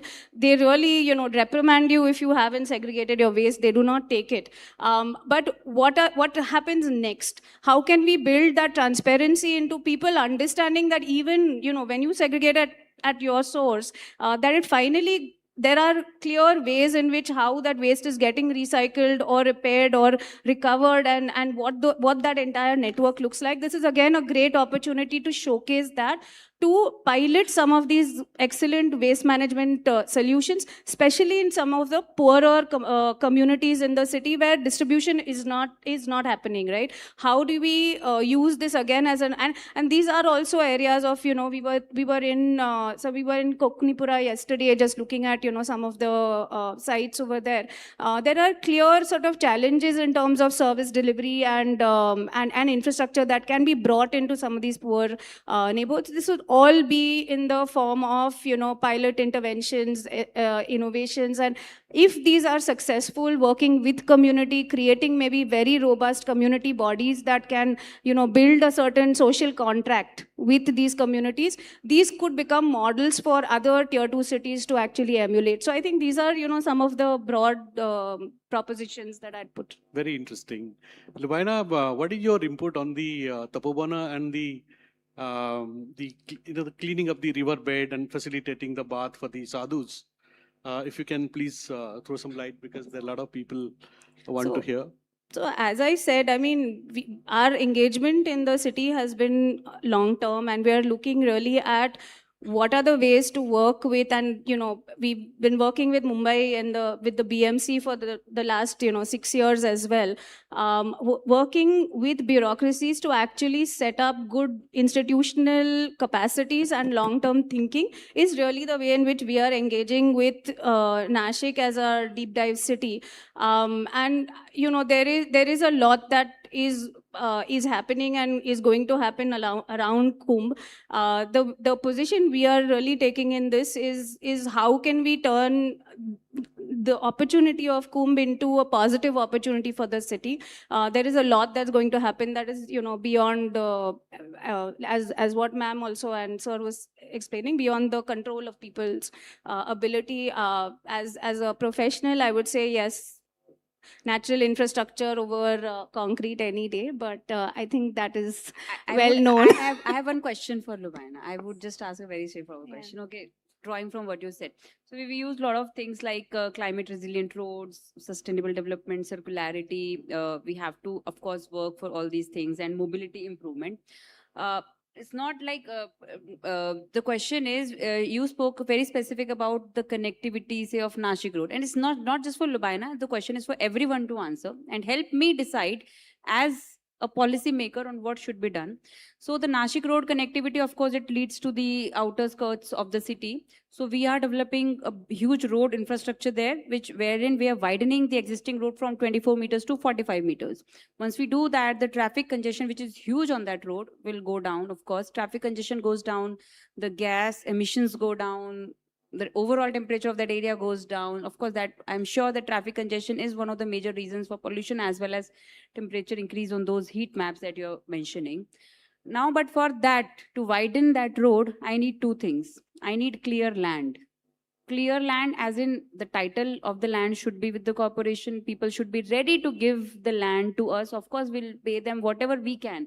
We cannot pay them as per their expectations, but they must also understand that by building this road, the remaining land that they are left with, there the value of that land goes up, really goes up. It benefits them way more than what they are giving away to us. So the participation is not just one-sided, it has to be from the other side. And the clear land also means that it should be free of trees. Or if you suggest, we can let those trees be there in the road, in middle of the road, let the congestion continue, let the accidents happen. So I think that's a choice now. As a municipal administrator, I have left it to the people for you to decide this is the road we are doing, and we are very open about it. You tell what you want. Do you want to cut the... I don't want to cut any tree. Do you want to cut any trees? Do you want to give us the land so that you get a wider road, so that you get a better facilities? So now that you have some local stakes involved, what would be your answer to these two questions? So, ma'am, I think my first, as a professional, my first plea would be to never frame the problem from a congestion point of view. I think most of us in India, across Indian cities, have taken on this load of solving congestion. It is an unsolvable problem. No, fine. Forget congestion. Just that whether road should be no, widened, so just let how me, it can be widened. Yeah, no, but that's the thing. If you move the question from... If you move congestion from the equation and you talk about access and mobility, then you don't perhaps need to widen that road. You just need to create a network of mobility solutions that will make sure that people don't. Like, just, I was in Nashik last 3 days, right? Our neighbor was so happy she's bought a scooty because now she can get to her work on time and with much better mobility access. If that can happen through public transport, we will not have a traffic problem. So the thing is that the more we widen roads, the problem is not going to solve, because we will buy bigger. I mean, this is Mumbai's biggest problem. Our cars have become trucks and we are still solving the congestion problem. The congestion problem is never, it's unsolvable. I would say definitely, like, really cutting trees should be the last.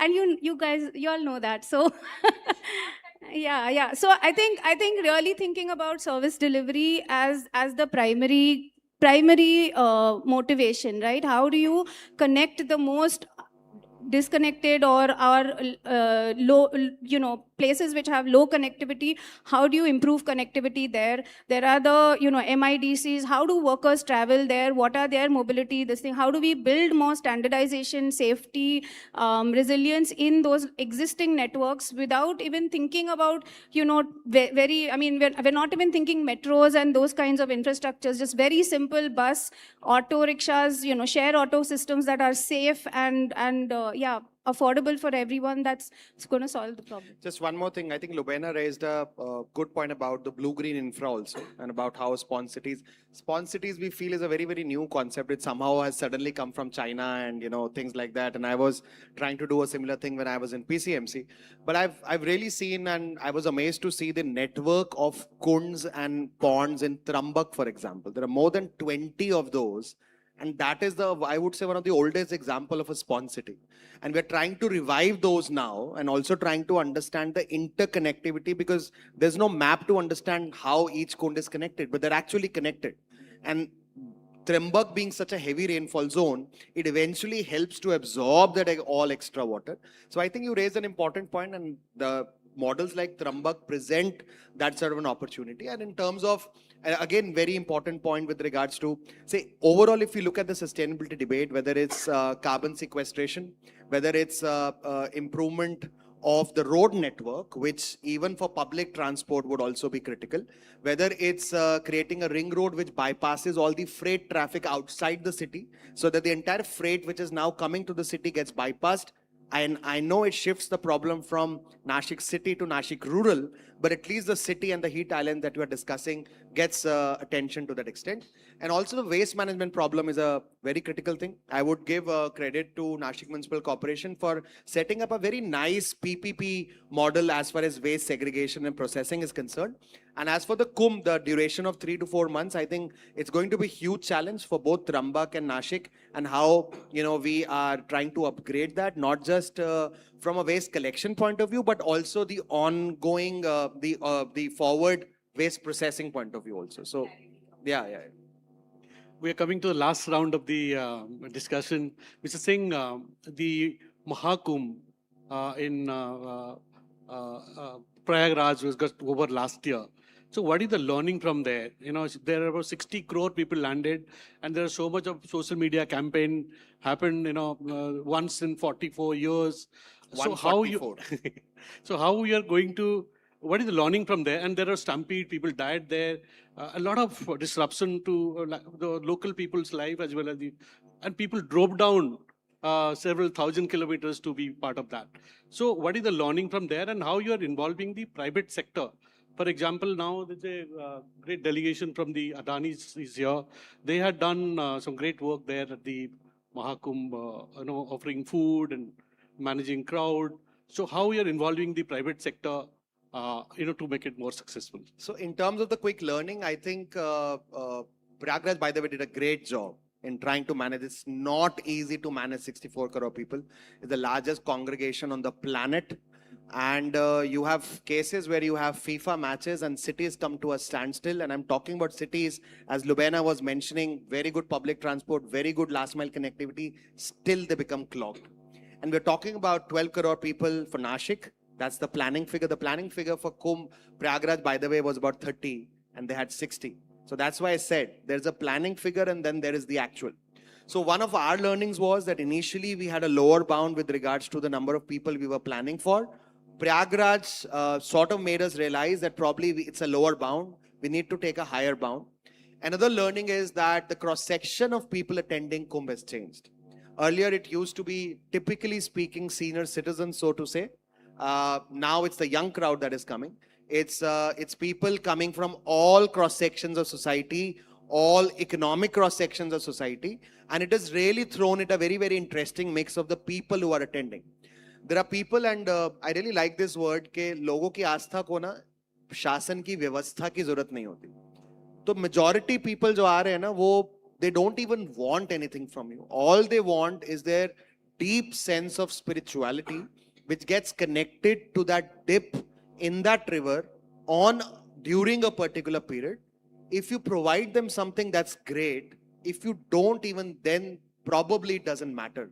So it is in our duty, our responsibility, which Honorable CM has taken for the entire this thing, and the entire team is working to provide the best possible convenience as far as the convenience for these people are concerned.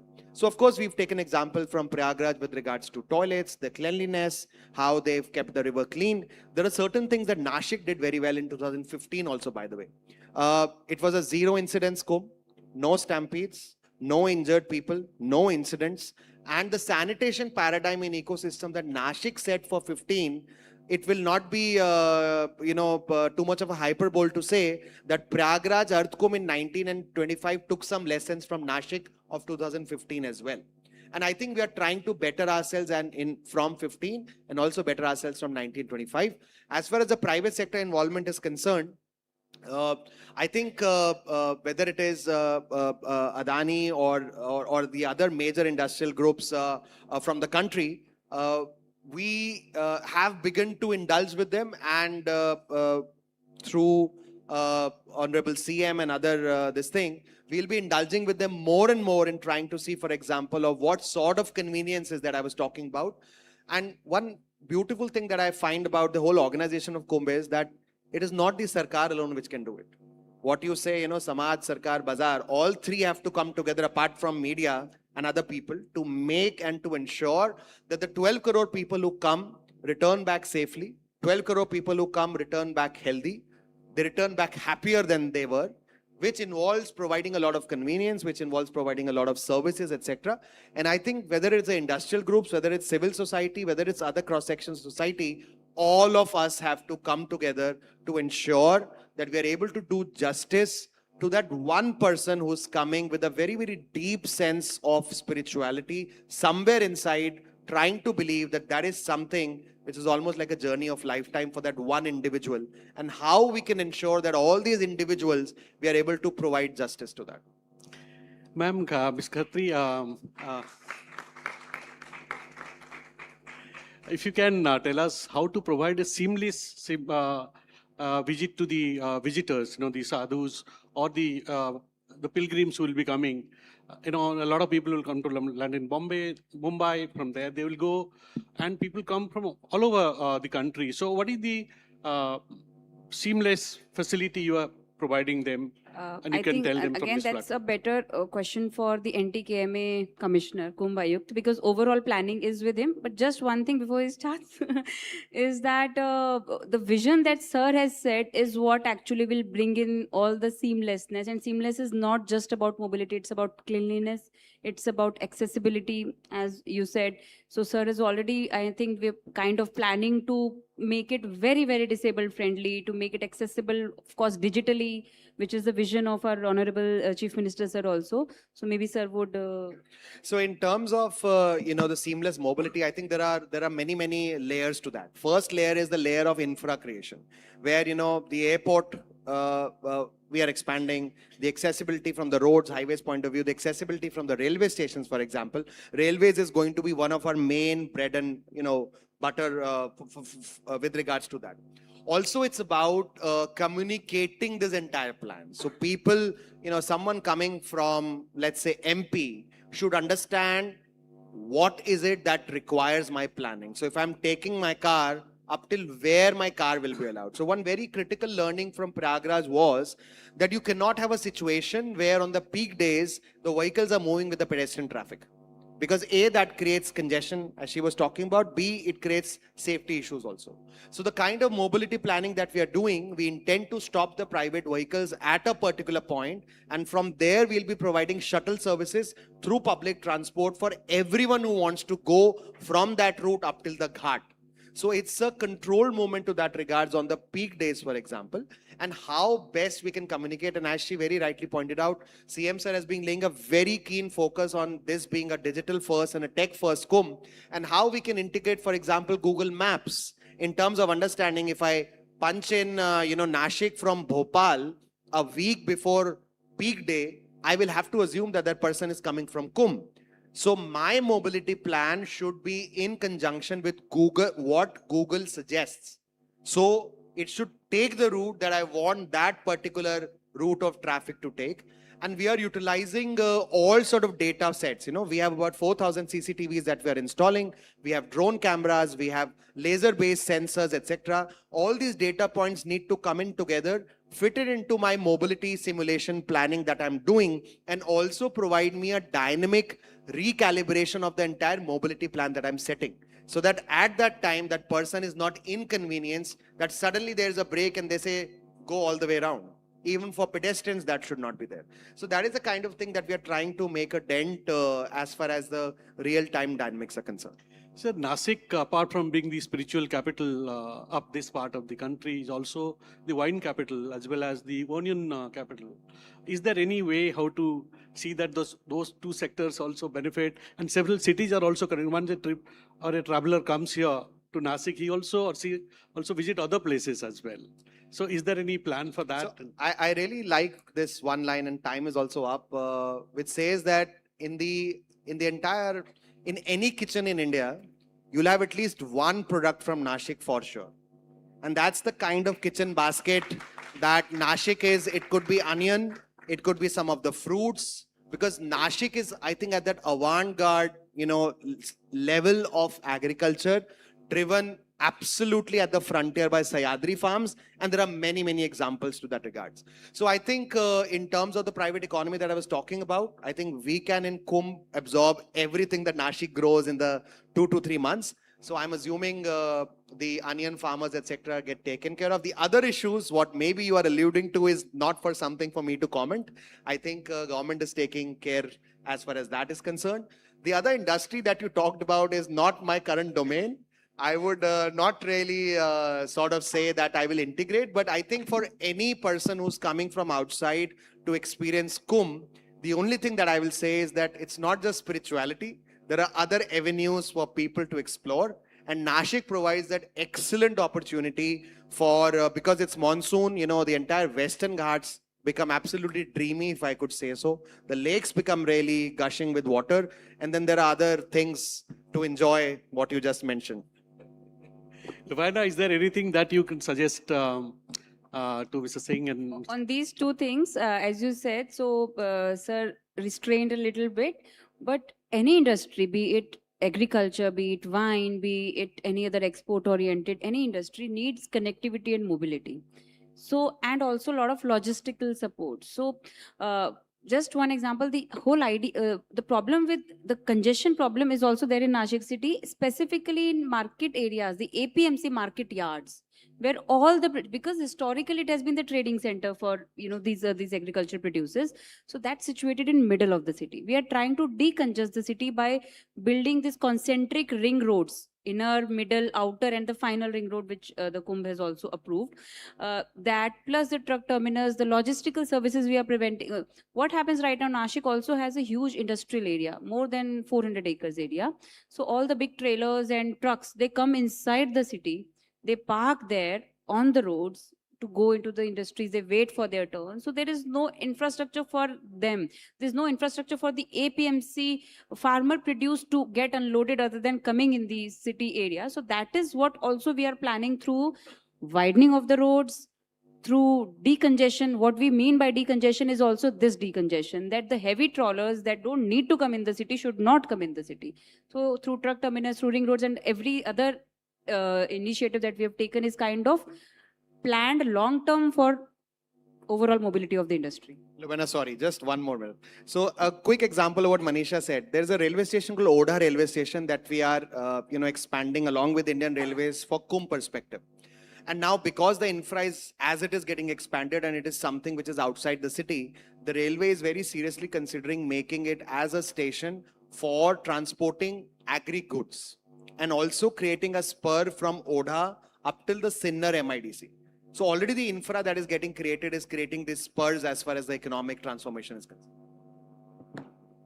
Luana, if you want to say something. No, keenly listening, very, very happy to listen. No, just one thing that I think would want to kind of close on is that Kumbh is also, it's primarily a festival to celebrate the river. And I think that I think just, sort of staying with that thought to really think about water pollution as an important sort of priority. I know that a lot is being done around the Godavari and along the Godavari, but there are secondary rivers like the Nandini that actually meets with the Godavari.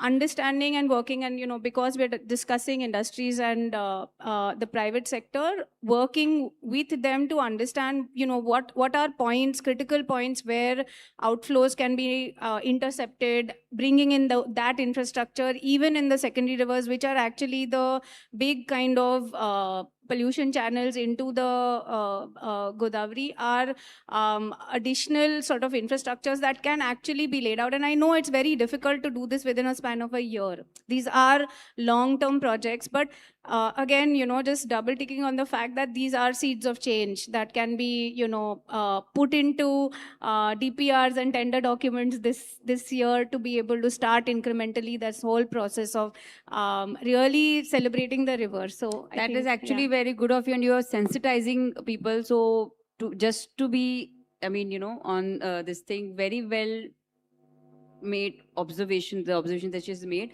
and we are actually working on it. So entire Nasardi catchment, starting from our industrial area, is something we are trying to tackle next after Godavari through World Bank funding as well as Urban Challenge funding. So that's the most ambitious project we are going to project for Urban Challenge Fund as well. Half of it has been approved recently, so around 100 crores we are getting for Nasardi for sewerage network. More we are expecting. Yeah, very good. I thought of giving the audience some, an opportunity to ask a question, but I've been asked to, we are running late, so the programming team is asking me to wind it up. Thank you very much, Mr. Singh, Mr. Khatri, Rabaina, for coming here. We are greatly honored by your presence here, and we hope the Nashik Kumbh Mela will also make a lot of difference for the city of Mumbai, because Mumbai is the state capital, and so it will definitely benefit. Thank you very much for coming here. Thank you.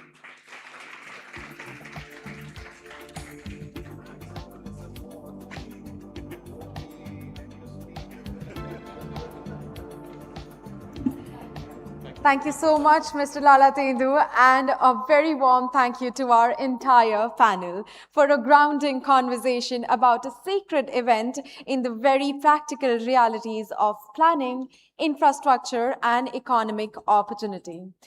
We would now like to request Mr. Lalatendu and Vaidyanathan N, Assistant Vice President, Administration and Head Circulation, to please come forward for the felicitation of our panelists.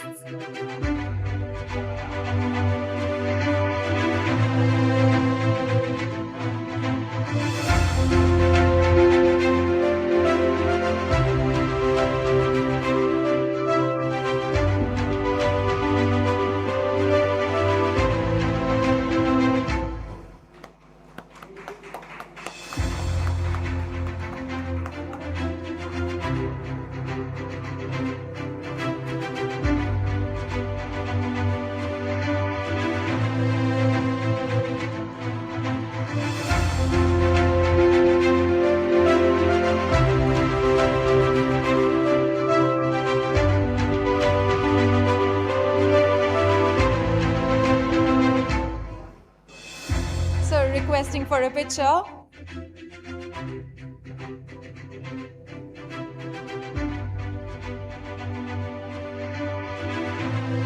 Thank you so much. Thank you so much once again.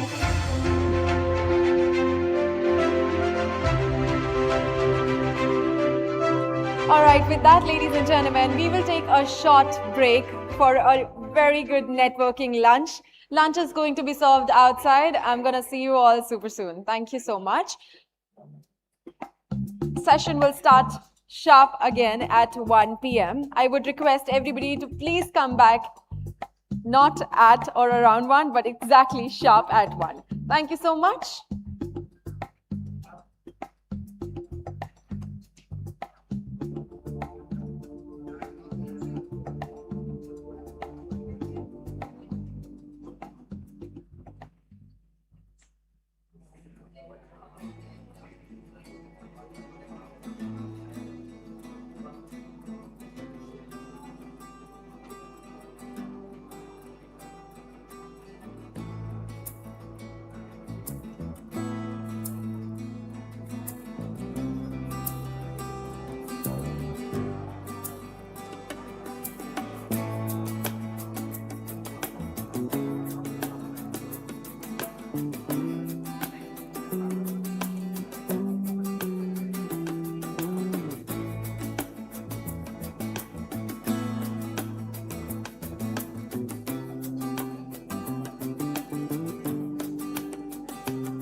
Welcome to Navi Mumbai, India's fastest growing city, a planned urban hub designed for the future.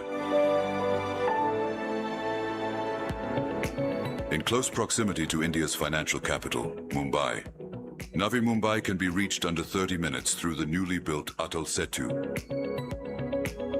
seamlessly connecting India's financial capital to its most ambitious satellite city and reducing travel time significantly.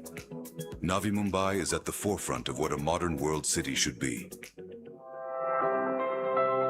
With the Navi Mumbai International Airport already operational since last year, coming to Navi Mumbai from any part of the world will soon become even quicker.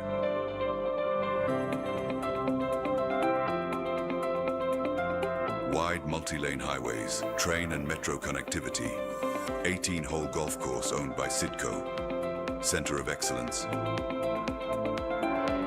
and proximity to the Jawaharlal Nehru Port.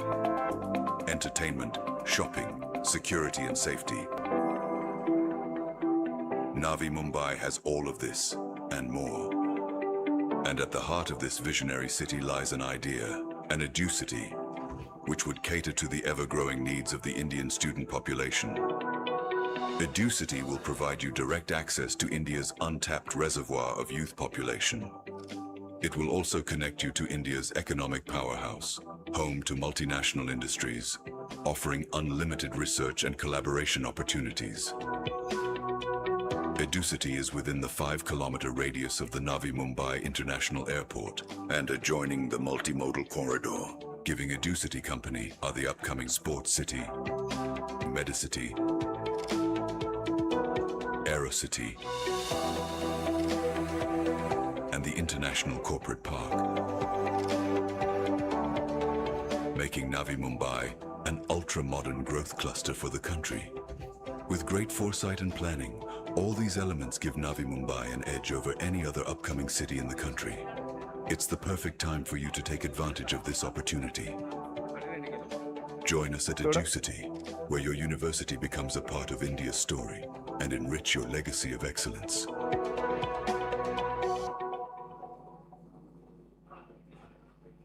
मिल जाएगा कुछ ना कुछ।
Welcome to Navi Mumbai, India's fastest growing city, a planned urban hub designed for the future.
education, sports promotion, and governance reforms. He is also recognized for his leadership in public outreach and policy implementation across Maharashtra. Let's give it up for Shri Ashish Shelar.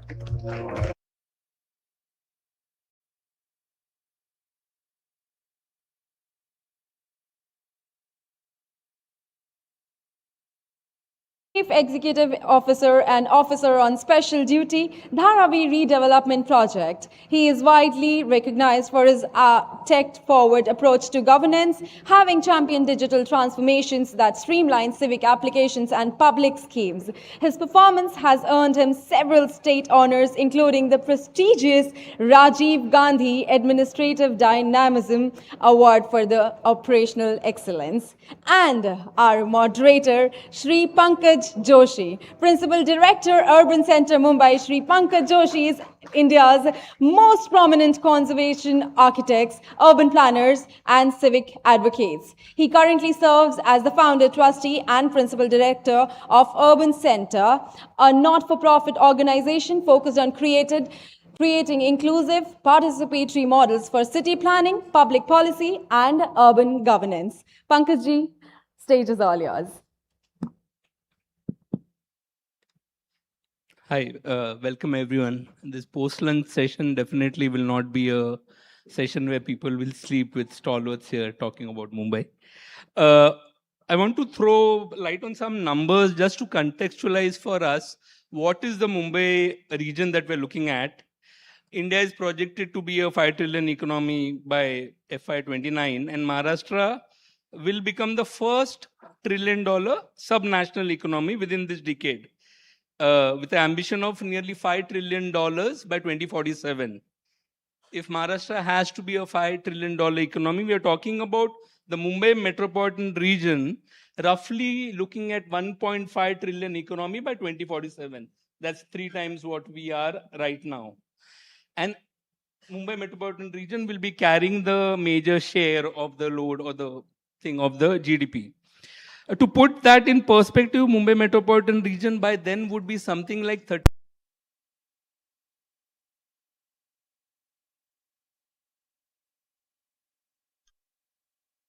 Sweden or, Sweden, Denmark, Norway, all put together comes in that area. The scale of this transformation raises some fundamental question which everyone is keen.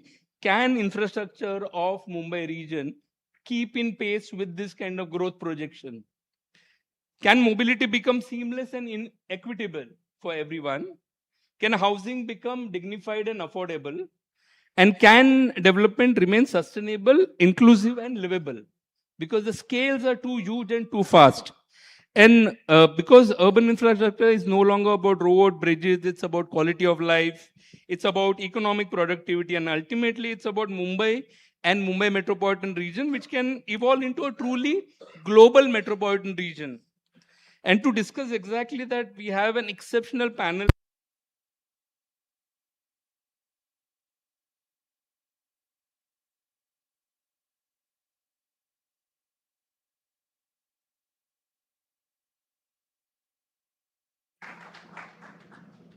Dr. Shinde essentially has been involved with a lot of infrastructure projects, the Kalyan Ring Road, Airoi Katai Freeway, Kalyan Shirfata Road, water transport connectivity, healthcare expansion, heritage conservation project, including the 1,000-year-old Shiva temple at Ambarnath, one of the kind of major city projects, region projects. And also, the region is something where you have the Alibag-Vasai multimodal corridor, the new airport, the new port.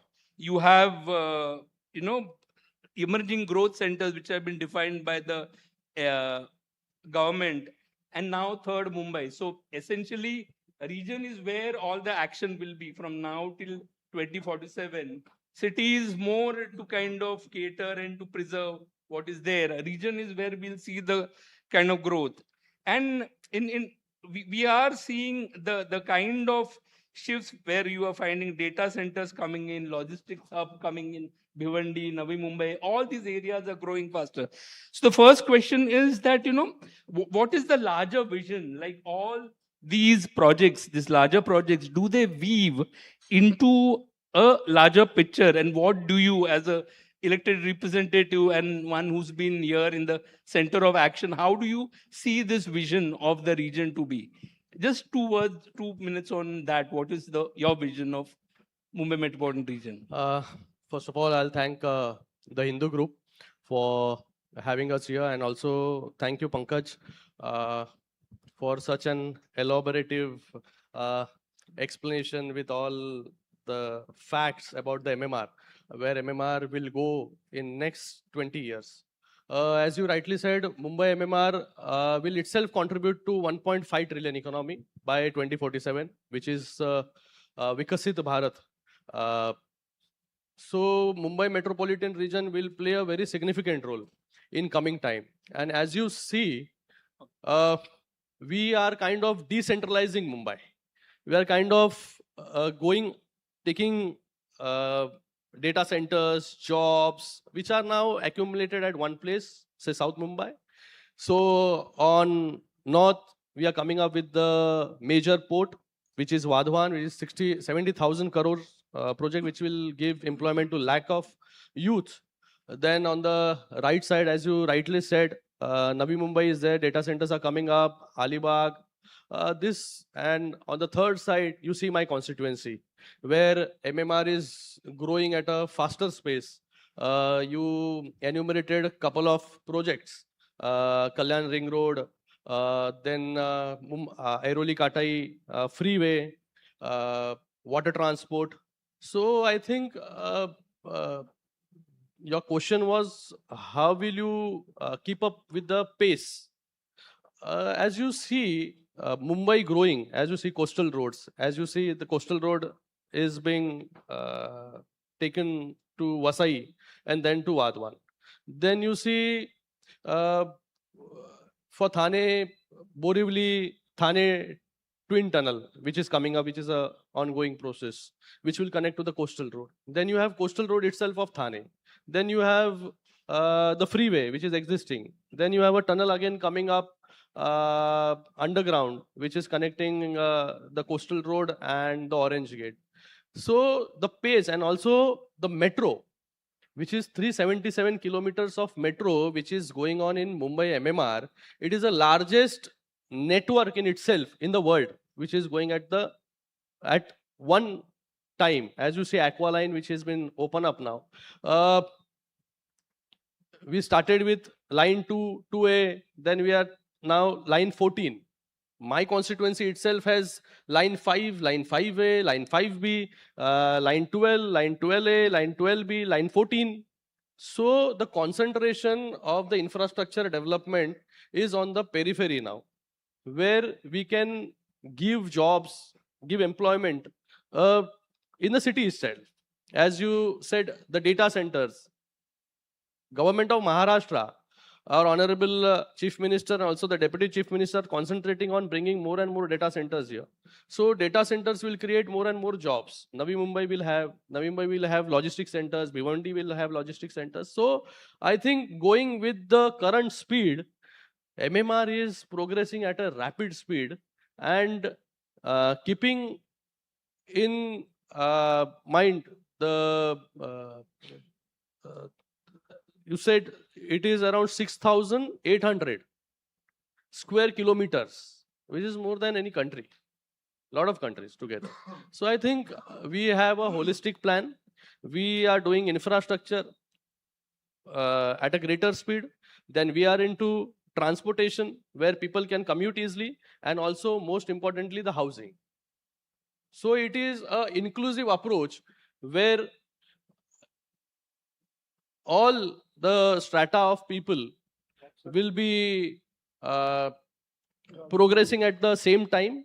And earlier, MMRDA, SRA Commissioner is here, Kalyankar ji, I welcome him.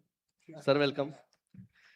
SRA, Mahada, SIDCO were working in silos. Now it is an inclusive approach to bring all these organizations together. They work hand in hand with each other so that they can understand the city better and take decisions very quickly. as a follow-up just to that working in silos and all, this whole idea of about a unified metropolitan transport authority, where you have a metro, you have suburban rail, but suburban rail is so important. Like if something stops on Ambernath line, virtually nobody can reach Ambernath Badlapur now unless ST buses come in and help them out if there's a crash or something. Can we really think about a unified metropolitan transport authority, like 12,000 buses which will go into the region? And what you started with, that the Mumbai One Pass, where one ticket works for all authorities.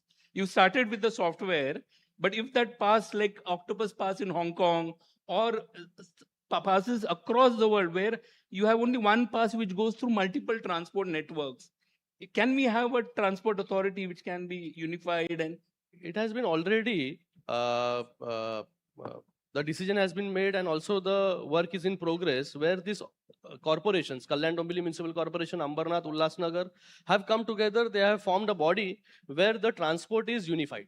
Okay. So it is not like only Kalyan Dombivli will cater Kalyan Dombivli, Ambernath will cater Ambernath, Ulhasnagar will cater only Ulhasnagar. So now it is a woven structure and a unified plan where this bus services can go from Mumbai right way to Ambernath, Thane, Kalyan. We are coming up with the water transport. The work is ongoing at a greater pace. In coming time, you can see people can commute from Kalyan in water transport, water taxi to Mumbai, Vasai. So the work is in progress. Then the metro network, which is extending till Ambernath. So you have road connectivity, you have metro connectivity, you have water transport. And again, we are coming up with the access control road from Badlapur to straight to the Navi Mumbai airport and also to the Mumbai. As you said, my constituency has DMIC, my constituency has DFCC, my constituency has multimodal corridor. So all the structures taken into consideration, we are developing a access control freeway which will connect my whole constituency. See, now if anything happens, if you are staying in Badlapur, so you have to hop to Ambernath, you have to hop to Ulhasnagar, Kalyan, Dombivli, Mumra, Thane, and then you come to Mumbai. But after this access control road, Ambernath person can access this road within 5 minutes. Ulhasnagar person can access this road within, it is like a Samruddhi Expressway which is connecting whole of Maharashtra and connecting all the districts and talukas. So you have to reach in 5 minutes to that access control road, and from that access control road you have direct commutation. So the worry like Ambernath में क्या हुआ तो आगे क्या होगा ये सब भी खत्म हो जाएगा थोड़ी साल में.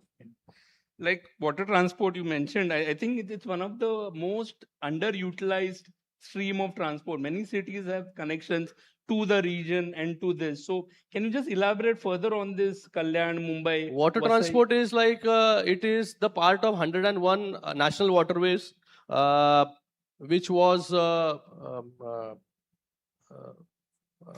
decision which was taken by our Honorable Prime Minister. So it is one of the 101 waterways.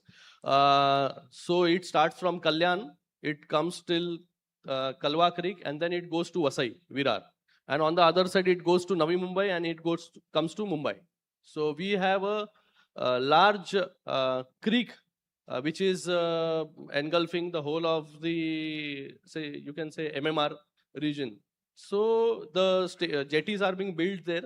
So a person now in future, in say 1 year, can commute from Kalyan to Vasai very easily, Kalyan to Navi Mumbai, and then to Mumbai very easily. The other thing which all of us may not know is that the region predates Mumbai. So if you're looking at the 1,000-year-old Ambernath temple, or if you're looking at Kondane caves, stepwells of Pain, the Vadas of Kalyan, and Dr. Shinde has been instrumental in restoration of revamping the Ambernath temple. Do we see cultural economy and tourism playing a major part in the metropolitan region tourism? See, if you take example of Siddhivinayak temple, it contributes to 100 crores yearly per annum. Likewise, we have 1,000-year-old Shiv Mandir in my constituency, where it is being the area, the periphery is being developed now. So I think people come in large numbers to that mandir for over a very long time. But it is not regularized, or it is not in a format, as you say, the temples which are developed, Mahakal corridor is developed. Then you say Somnath corridor is being developed. So same line, we are developing the Ambarnath corridor, where this regional tourism or spiritual tourism will again add into the revenue share of that particular corporation or that particular region. So it will play a major role, because the project itself is costing around 200 crores, where it will be a whole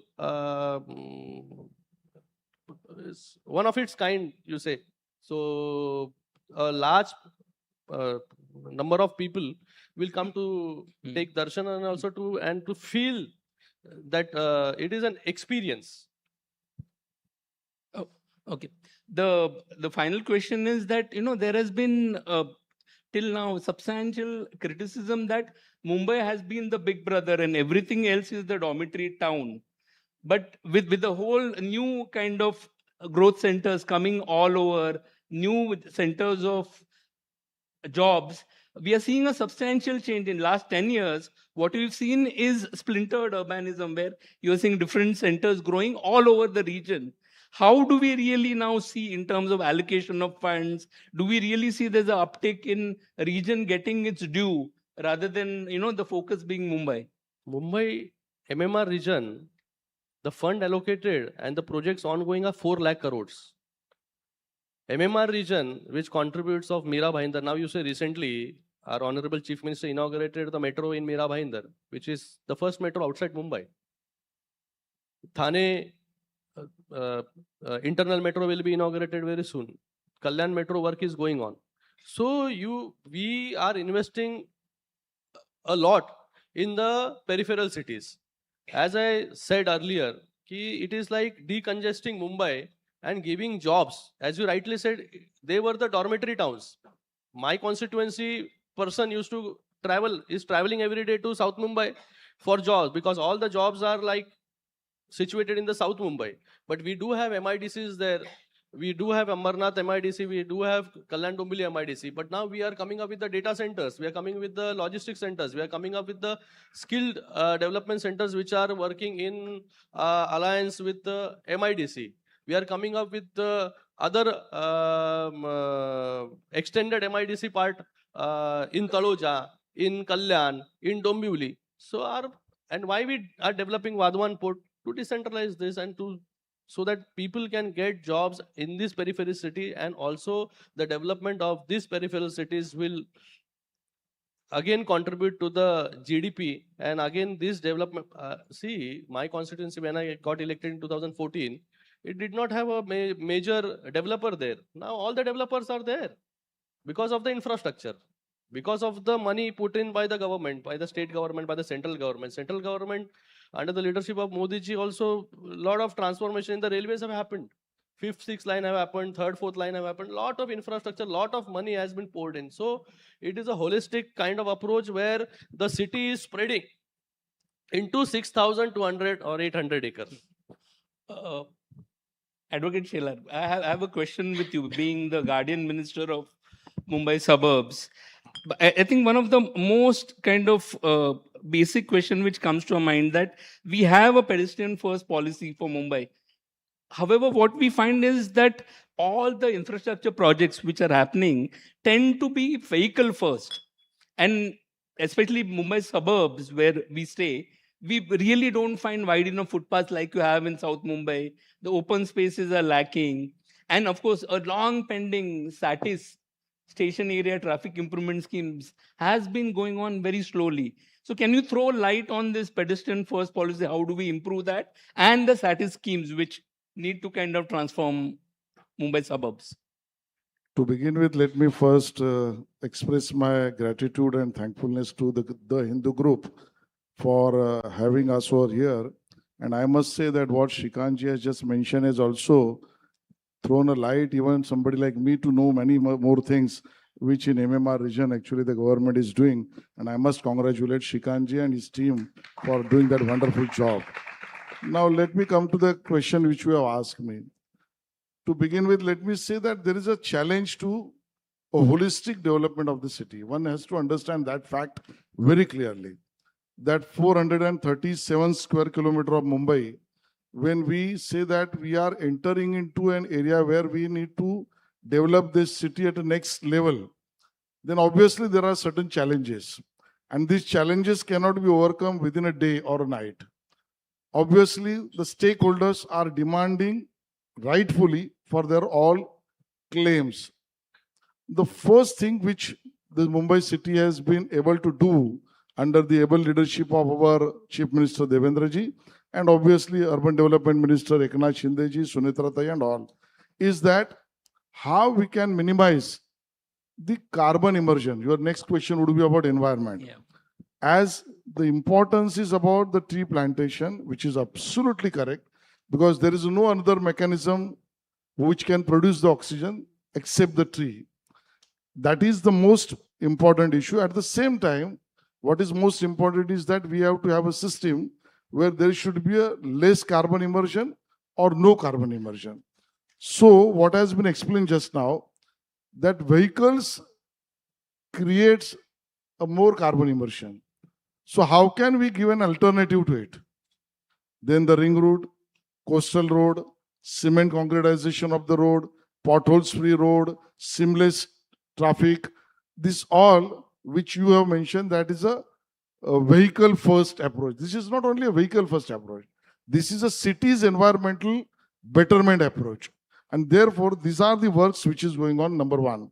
Number two, we believe we want to protect, and we are doing for the pedestrians, and that's why you can see the creation of the promenade, which is more than 5 kilometers, which starts from Nariman Point, comes to Worli. That is something for the pedestrians, which was city lacking every time. We see at bandstand, be it a Carter Road, be it a Bandra bandstand, let's take it to the Warsaw. So whole of the coastal lines, eventually step by step, let this open space get utilized for the citizens. Let they enjoy their walking. Let they enjoy the running. What has been designed correctly under the leadership of our Shinde Sahib about making the area green space, which is racecourse area, remaining area of the racecourse, the area for the walking, for the open spaces. Coming back to the lanes and bylanes, we have to find out the midway, that whether we want a footpath at both the sides and get the reduction into the space of the road space, because we have parking also there. So the BMC has come up with the approach that you can have a footpath at one side, and one side footpath can be utilized for the plying of the road and sometimes for the parking also. So there is a practical approach about the same. So we are working on even convenience to the walkers. Now we have entered into the third stage, that not vehicle first approach to the walkers, but also a cycle first. And we have seen the cycles and bicycles planning areas are getting enhanced, be it a promenade and many other places, even at the coastal road. So these are the three ways which we are trying to plan. Yes, there are challenges. Step by step, we are achieving the same. Now, SATIS is concerned, it takes an immense follow-up and a great courage to do the same. I'm saying it because practically we all know that we have to take into the consideration all stakeholders, be it a legal hawker, I'm talking about legal hawker, be it our auto rickshaw, taxi drivers, be it a connectivity to the station by way of BST buses to many other things. And when we take into the consideration all that, we need to have more spaces near the suburban railway station area. Now you go to the Bandra station. We have restored the heritage structure of Bandra. We have given an access to the auto, rickshaws, buses, private vehicles, cycles, bicycles, parking spaces, and access free, which has been started at CSMT, the new CSMT station which is coming with that. We go to the Andheri station. The station over station project has come up. And as we all know today, when we are discussing Bandra, we know Bandra East, where the entire settlement which was not correctly done, which is making the free for the people. So this kind of approach of SATIS and access is a focal point. Challenges are there. This government and leadership is focusing on the same. So regarding public transport, bulk of a city uses public transport. 60% by rail, another 30% by BST. What has happened is that the overall reduction in the number of buses for BST, and the BST number should have touched 10,000 by 2028. Are we anywhere near kind of getting those numbers of now that Prime Minister has put emphasis on electric buses and electric vehicles? Do we think that we'll achieve that number where 3.5 million people trips will be by bus? Because Mumbai, bulk of the people were either using suburban rail and then shifting on to BST buses for the last mile connectivity.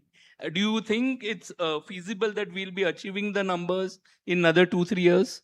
I can say that BST is the glory of the city. Buses, BST buses, especially because Mumbai is known for many things. The most importantly is BST buses. In my childhood, many of us has traveled by the BST buses, and that was something, the old memories which we carry. And even common man today is also plying by the BST buses. I must make a statement that unfortunately what has been done wrongly by Uddhav Thackeray government, we have to pay back. The citizens has to pay back.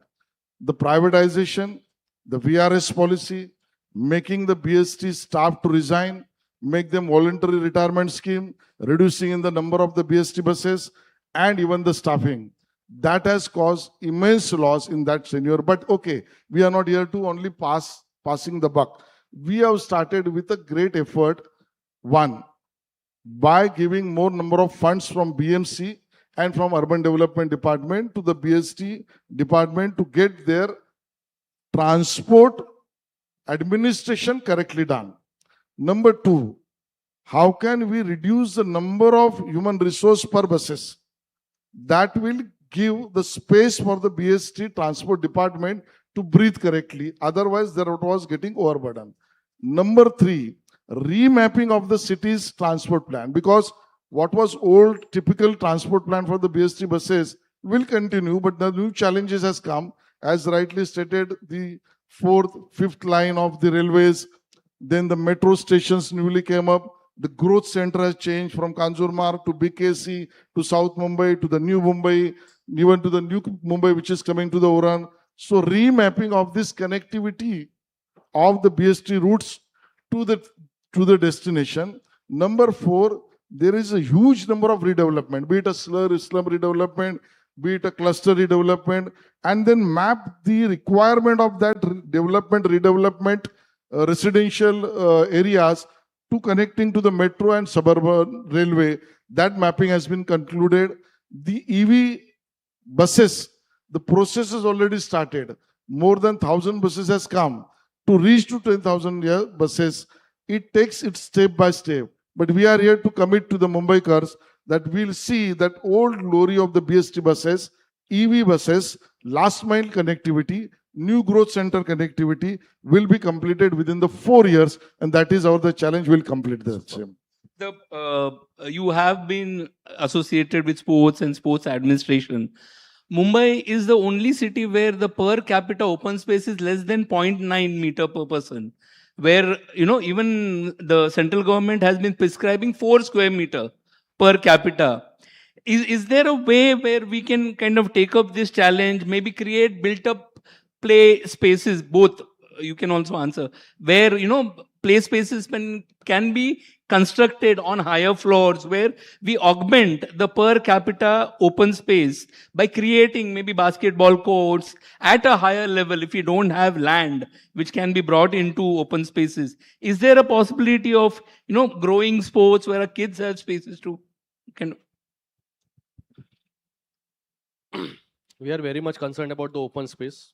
As rightly said by Ashish Shelarji, the Honorable Minister, city is creating 300 acres of open space in Mumbai. The promenade area and the race course, which contributes to a 300 acre of open space right inside Mumbai. Honorable Deputy Chief Minister, when he was the Chief Minister, Eknathji Shinde Sahab came up with an concept of cluster redevelopment. Cluster redevelopment is an inclusive redevelopment where your concern is being addressed.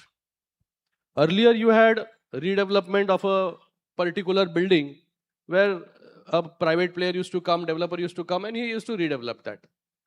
SRA commissioner is here. SRA is also like you take out the slums and then a private player comes in, FSI has been given to him, and then rehabilitation occurs there, and also the rest of the space is being sold off to make it a feasible structure. Now the cluster concept is like it is being implemented in all the major cities so that your open space query is being addressed. What is cluster? Cluster is like you take together the slums, the mid-rises, which are the old structures which are gonna go for the redevelopment, and it is a whole. In Mumbai, we have a threshold of 50 acres. In Thane, we have a threshold of 20 acres. In Kalyan Dombili, we have a threshold of 10 acres. Where this 10 acre will be taken together and the reservation will be put. Reservation will be put like playground reservation, garden reservation, hospital reservation, school reservation. So it is an inclusive approach where a slum dweller, which now lives in an illegal household, he will get a legal household, better amenity spaces. Now he does not have, he has zero amenity space. He has zero amenities. But after this cluster, which has already been started in Thane, which has already been taken over in Mumbai, it is now spreading to Kalyan Dombili, Ulhasnagar also. Yesterday only we have taken decision to implement cluster regulation in the periphery, my constituency. So this cluster will have all the reservation, which will create an amenity space, open space for all the household who are living till now in the slums or who are staying in the mid-rises or the old buildings, old structures. So the amenities which the new person will get, who will pay for it, and same amenities will be given to that slum dweller. He does not have to pay anything. He will get his legal household with all the amenities. So that is a cluster model which have come out of a mind of Deputy Chief Minister. Nowhere in the world this cluster housing policy is there. It is only being done in this MMR region. So it is an innovative concept, inclusive concept to include each and everyone in this. So it will be a success where I said earlier these departments are working in silos. SRA, MMRDA, SIDCO. Now this SIDCO, MMRDA, SRA are all working together in this cluster. So this is a holistic approach, inclusive approach, where all the organizations of the government are woven together. Dr. Kalyankar is here, so I think we are... No, you please, yeah. Allow me to pardon and leave the show because I have to attend something else. Please, thank you. Yeah. Mr. Kalyankar, एक प्रश्न होता. The SRA, which was started way back in 1990, started with Shivashahi Punarvasan Prakalpa, Deputy CM, everybody was involved then, and all of you have been involved since 1990 for this process. Sir, the slum rehab or slum SRA had several forms. We were supposed to create 2 million houses. We managed to create in last 30 years around 250,000, 275,000 houses. If we go with this current pace, it will need roughly 250 years to kind of cater to all the informal settlements in Mumbai. Do you think there has been a substantial change in looking at expediting this whole process of slum redevelopment? Is my first question. The second question is, till such time that people get rehabilitated, can we at least provide them with water, sanitation, because that is really lagging in a lot of slum affected areas? And third, what everybody is looking at is the Dharavi redevelopment project. Can it serve as a model? There are some areas which are comparable, maybe larger than Dharavi. Rafiq Nagar, Charkop, Malavani. You look at Trombe, Chita Camp, Jogeshwari East are areas which are as big as Dharavi. and as complex as Dharavi, will Dharavi offer a model for them also to redevelop? Because success of Dharavi will kind of pave way for several such areas to be taken up. So there are three questions. One is, can we scale up housing creation? Second is, can we, in the interim, improve quality of life in slums? And third is Dharavi redevelopment project, where it is going, what are the kind of successes, and how do we kind of see this as a model for other larger slum pockets in Mumbai? Good afternoon, everyone. Good afternoon, everyone.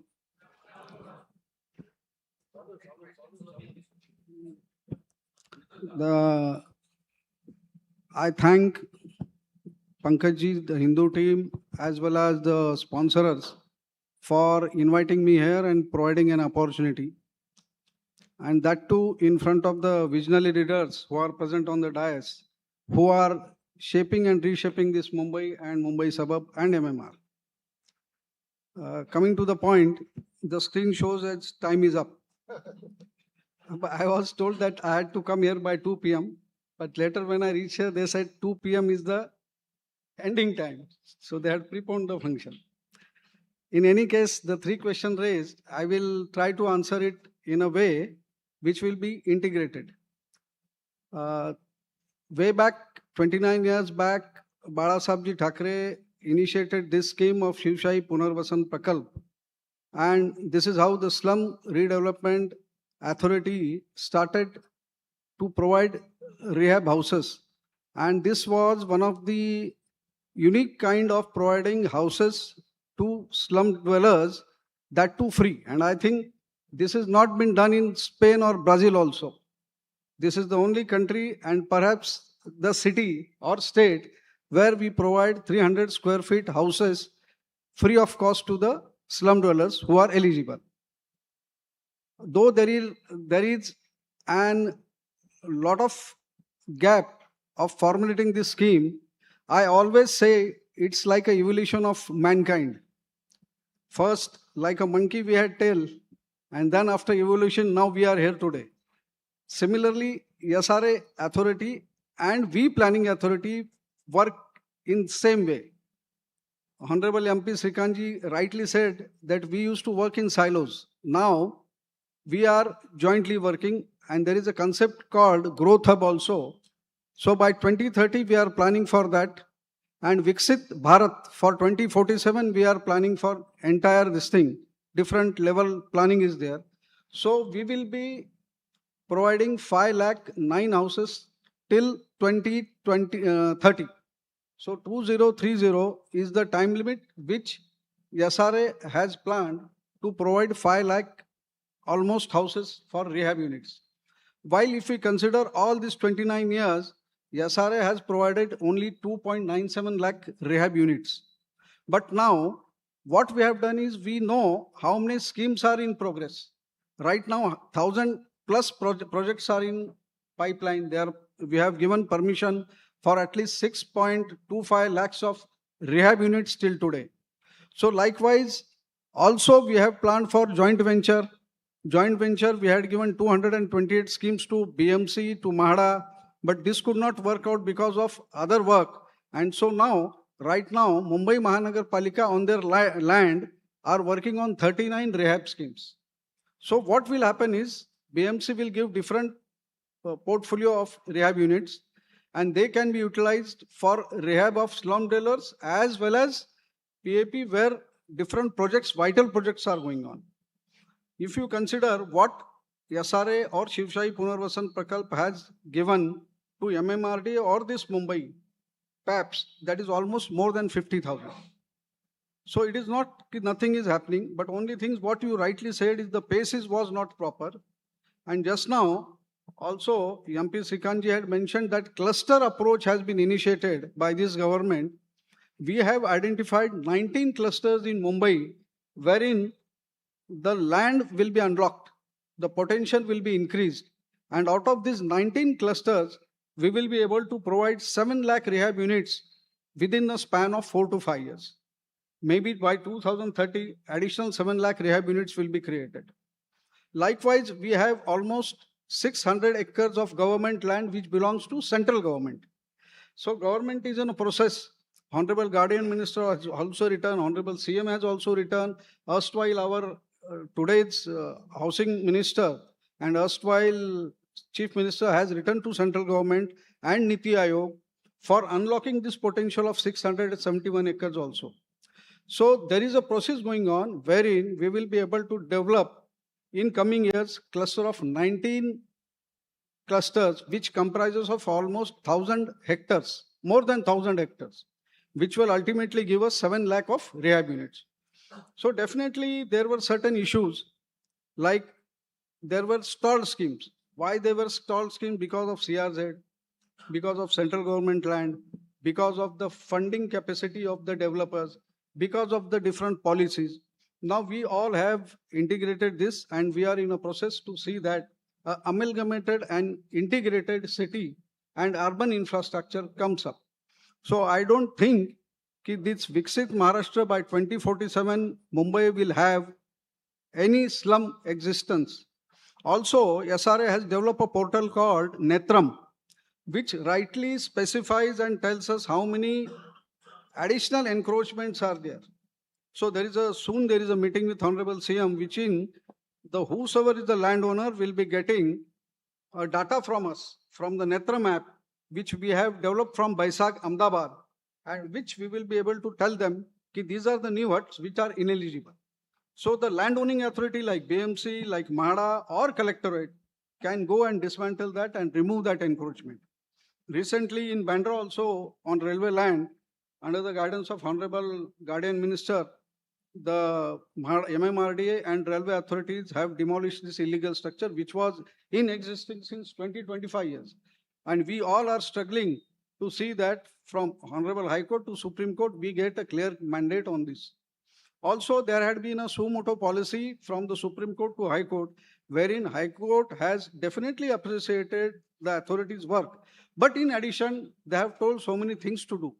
Like there is an apex grievance redressal system which should be separated and which should speedily give judgment. So just now, last week, Government of Maharashtra Housing Department has formulated AJRC 2 also.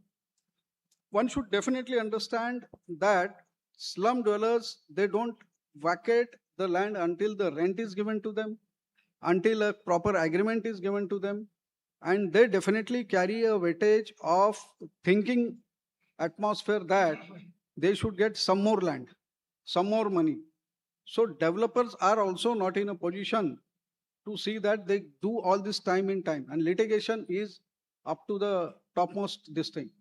You can say the litigation now also is, we have almost 9,000 plus cases in High Court. So that is how the speed of the SRA scheme is little bit hampered. But now coming to the cluster policy, there will be a single master developer who will develop this. And a pilot project on this is initiated in Juhu Galli, wherein we have taken 101 acres. So if we consider all these 18 or 19 slums, which are 19 clusters, they range from 50 acres to 250 acres. So if we calculate all this, 1,031 square kilometer of hectares will be removed in coming years. Coming back to your second question of sanitation and water supply. Certainly there is a water supply to the slums. Also sanitation facility is there. But looking at the crux of it, narrowness, you can't. Coming to Dharavi, if you see, per person there are 1,400 toilets. Though this is the old data, and if we give a leverage of 25%, 30%, that means 1,000 plus toilets are in existence for one person. No, for one toilet per 1,000 people. Per 1,000 people. So if you consider this data, it is definitely to be worried of. But unless and until these slums are removed, integrated development is done, this can't be done. But today, drinking water facility by BMC is certainly good. Maharashtra's and especially BMC's water quality is supposed to be one of the finest in the globe. Likewise, the Dharavi redevelopment project is almost 350 plus acres of project, wherein almost government is 20%, DRP is 80%, where we have almost NMDPL has invested 6,000 crores today. There will be a model hub of connectivity underground from where we are planning, NMDPL and DRP is planning to see that all these transportation can boarding pass for Navi Mumbai airport as well as boarding pass for this airport can be taken there itself. A multimodal transport hub is coming up. Not only that, almost 1.5 lakhs of people will be rehabilitated there. Not only this, the Dharavi project of skill development for the people of staying there will be also undertaking. Soon before this 15th of August, I think Dharavi Experience Center will be formulated and it will be open for the public. Master plan is ready. Government has given... Multimodal corridor is coming in Dharavi, in Dharavi, the DRP. Okay. Yes, that is under plan. Okay. We have asked the best also, we have asked railway authorities also, we have asked metro also, how this hub can be developed there. It will be an integrated. Also, BMC has taken that Miti River beautification. And I think this will be one of its kind, a very beautiful project of Dharavi, which will be seen in coming 7 to 8 years. That is how integrated cluster approach we have started in Ramabai Ambedkar Nagar when Honorable Eknathji Shinde was CM. And just now, when CM Fadnavis ji came, we inaugurated it. We are provided Ramabai Ambedkar Nagar 4,500 houses before 2029. That also has happened. MMRD is 80%, SRA is 20%. We are into joint venture. So many things we have formulated. And I think because of this housing policy, cluster policy, and integrated approach, and not working in silos, we are definitely marching ahead. By 2047 of Viksit Maharashtra, Viksit Bharat, we will definitely gallop. Because of this integrated cluster approach, I think untapped utilization of land will be open to all. Not only that, urbanization, which is growing at a very large pace in Maharashtra, that will also suffice because of the ancillary and peripheral cities which are connected to this. And I think SRA will definitely gallop under the able leadership who are sitting here, as well as the Honorable CM and Honorable DCMs. So I think what we are planning right now, along with the cluster approach, along with the integrated approach of different departments, we are marching ahead. So like Ramabai Ambedkar Nagar, we'll see Asalfa, Vikroli Park site, one of these big slum pockets, Malavani and all being taken up for this. Malavani also 200 acres we have already started. So I don't think... Yeah. So I think we'll close this because we went beyond our time. Do you have any comments to make? Final comments? Sir, तुम्हाला काय final comments?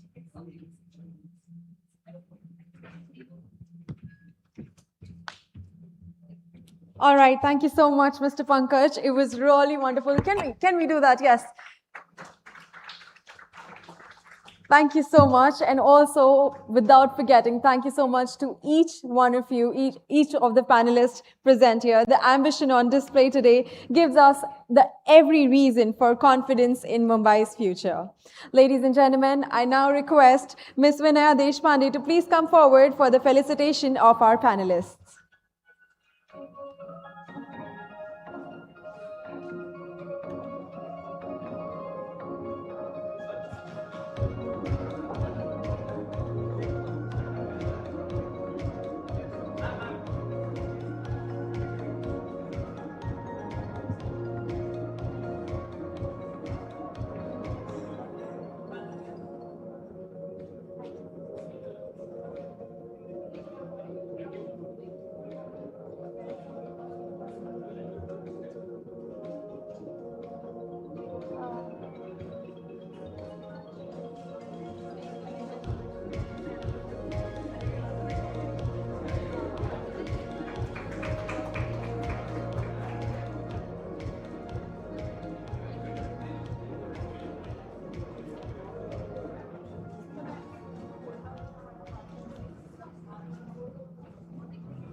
720 kilometers.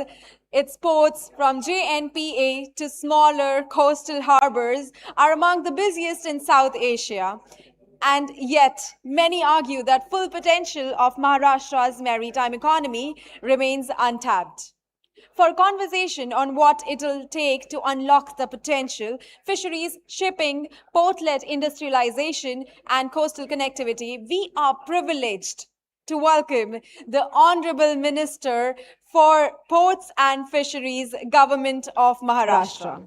I would request everybody to please settle down as we move forward towards the most exciting session for tonight. Known for his active involvement in regional development and governance, Nitesh Rane has focused on initiatives related to coastal infrastructure, fisheries development, tourism, and public welfare. He is also recognized for his strong political presence in the Konkan region and his engagement in socio-economic development initiatives across Maharashtra. Ladies and gentlemen, please join me in welcoming Shri Nitesh Narayan Rane in conversation with Miss Vinaya Vilas Deshpande. Come on, give it a huge round of applause, everybody.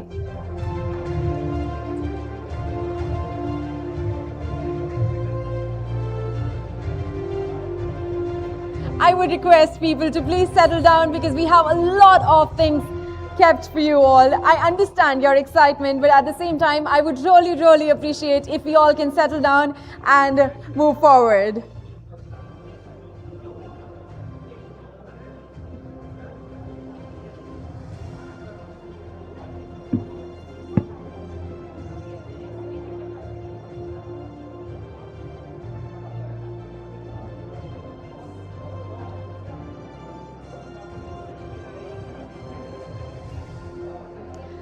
Ladies and gentlemen, one more time, let's give it up for Shri Nitesh Narayan Rane with Miss Vinaya Vilas Deshpande. Come on, everybody.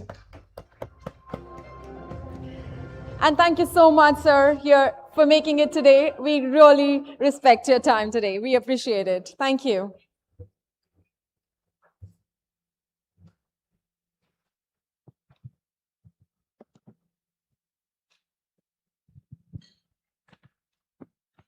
Good afternoon, everyone. Can we please settle down?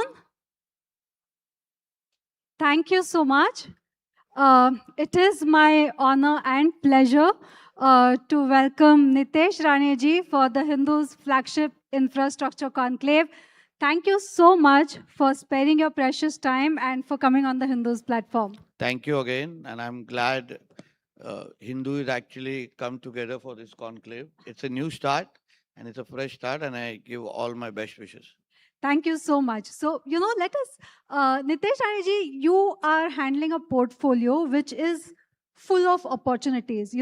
I don't know where to start with. I don't know whether to ask you about, the 877-kilometer long coastline and an underdeveloped one, which has a lot of potential, but which has still not been explored as much, or whether I should ask you about Mumbai's unexplored water transport opportunities. I think considering that we are sitting in Mumbai, South Mumbai, which is so close to the magnificent Arabian Sea, let me start by asking you, Mumbaikars have for long waited for proper water taxis, proper utilization of the waterways, which hasn't really happened. What stops the government and what is being done now?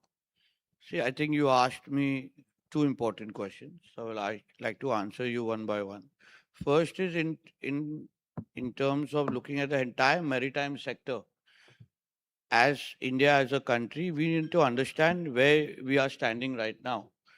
The whole entire maritime journey has moved from Europe to the Asian side. Today, if you look at the entire shipbuilding sector, today China, South Korea, Japan are leading the way. China has almost 50% of the shipbuilding sector. 15% is obviously with Japan. And we as a country are 0.1%. So that's where we need to take off from, and that's where we need to build. So understanding that, just last year, we hosted the India Maritime Week, where Honorable Prime Minister of our country. He himself came down, laid out the plans, told us the vision, and also explained where India wants to be in the entire maritime development sector, primarily in the shipbuilding, ship repair, and the shipbreaking sector. With understanding what he explained us, Maharashtra as a state, under the leadership of Honorable Devendra Fadnavis ji, we wanted to lead the entire maritime development journey. So first and foremost, what we did is we came up with a policy, a state government policy for the maritime sector, where shipbuilding, ship repair, and shipbreaking can be how we as a state government are planning to support, how we are planning to encourage them. And I'm happy to tell you, Vinayji, that we are the only state in the entire country which has an independent policy for shipbuilding. So after that, that response has been tremendous. We have a lot of people who are approaching us as the Ports Department of Maharashtra, where they want to set up factories on our coastline for the shipbuilding and different ancillary units. They have been acquiring lands. A lot of inquiries have been coming. So I think in the shipbuilding sector in coming times, you will see Maharashtra leading the way. Part one. Part two is when you talk about the water transport sector, that has been completely unexplored. As you rightly say, we're sitting in Mumbai, where it's a coastal, it's an island city.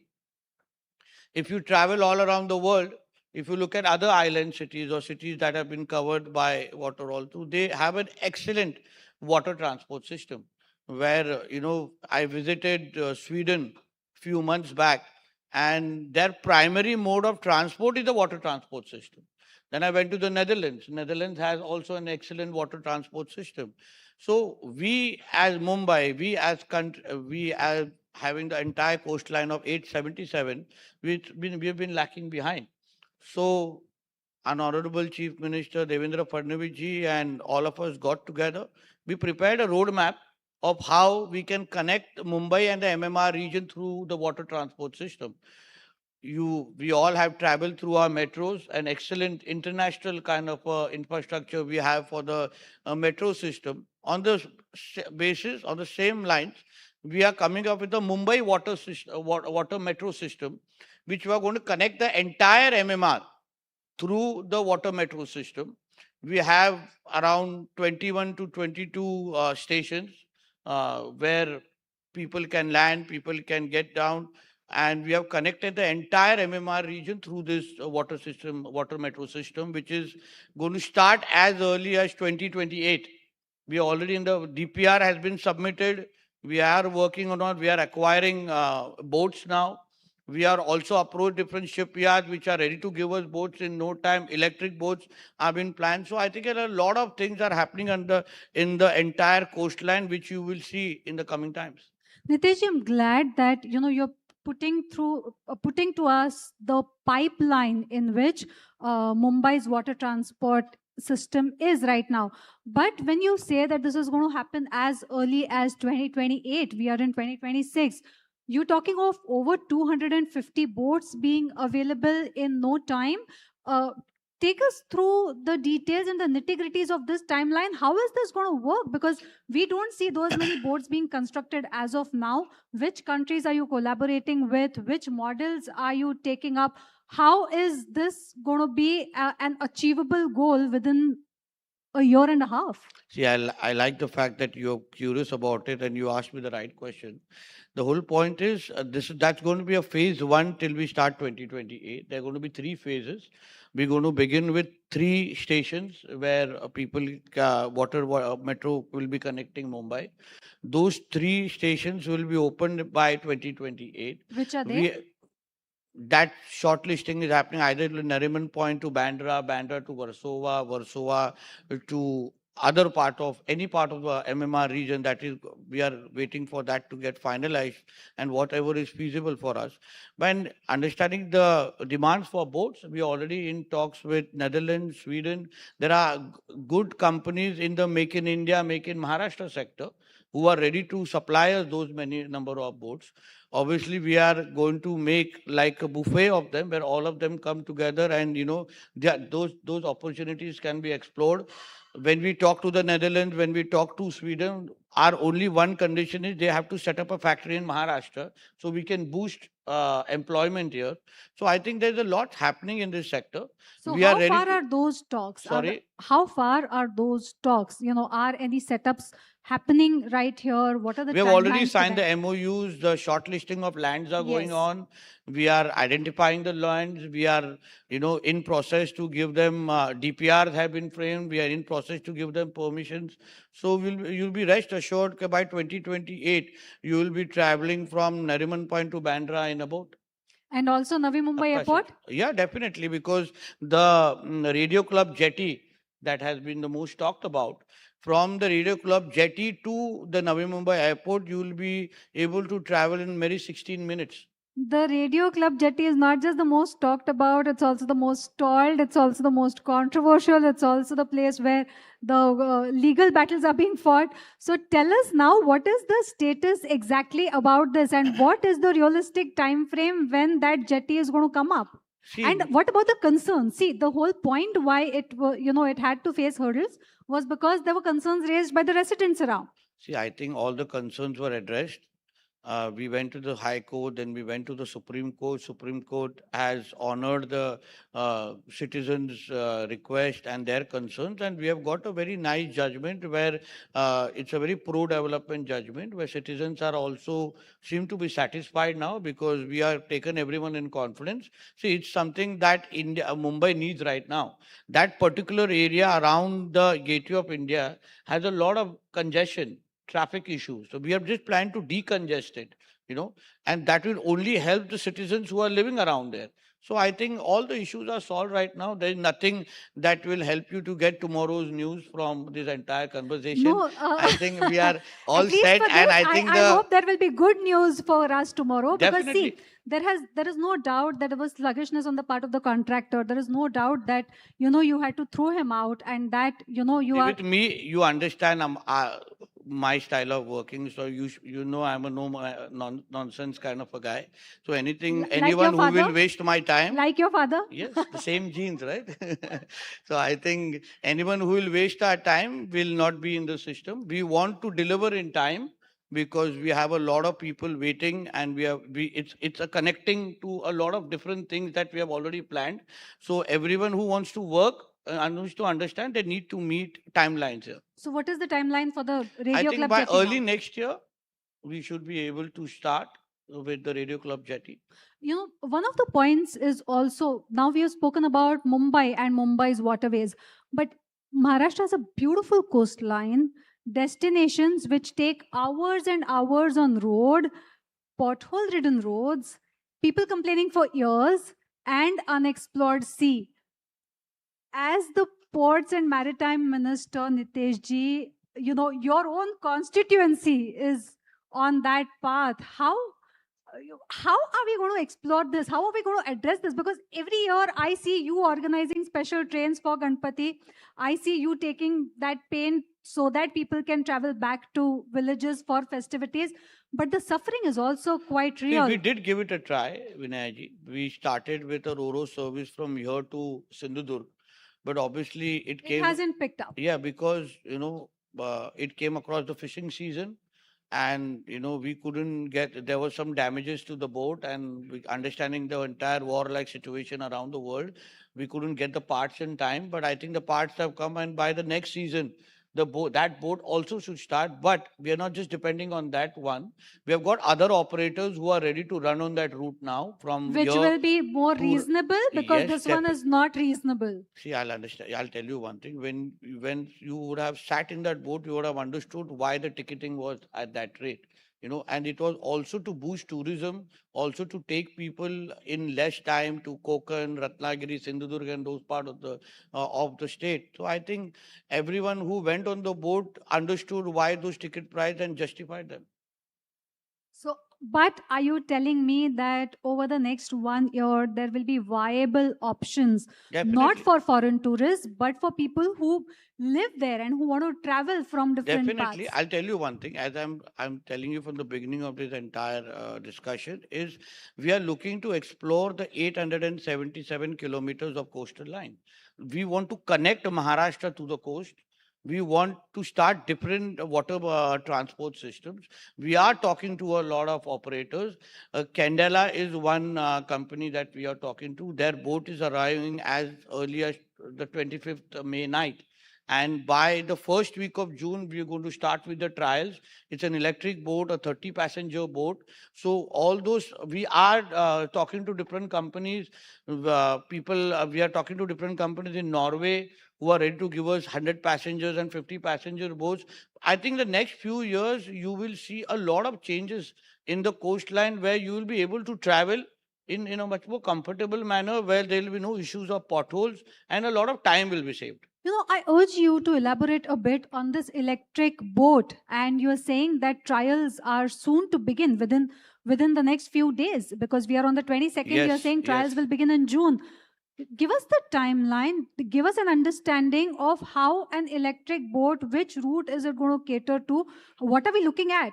See, there are existing routes right now taking us from here to Alibag, here to Elephanta Cave. Then there are different routes. Murud Janjira route is there. There are different routes where wooden boats are being used right now. Understanding the entire situation in the world, the appeal done by Honorable Prime Minister Narendra Modi ji, we are in talks of to all those traditional boat companies or the people running them, and asking them to convert their diesel boats into electric boats. We as state governments are ready to help them in terms of funding from the cooperative banks, and also looking at other options where they can replace their current boats with the new ones.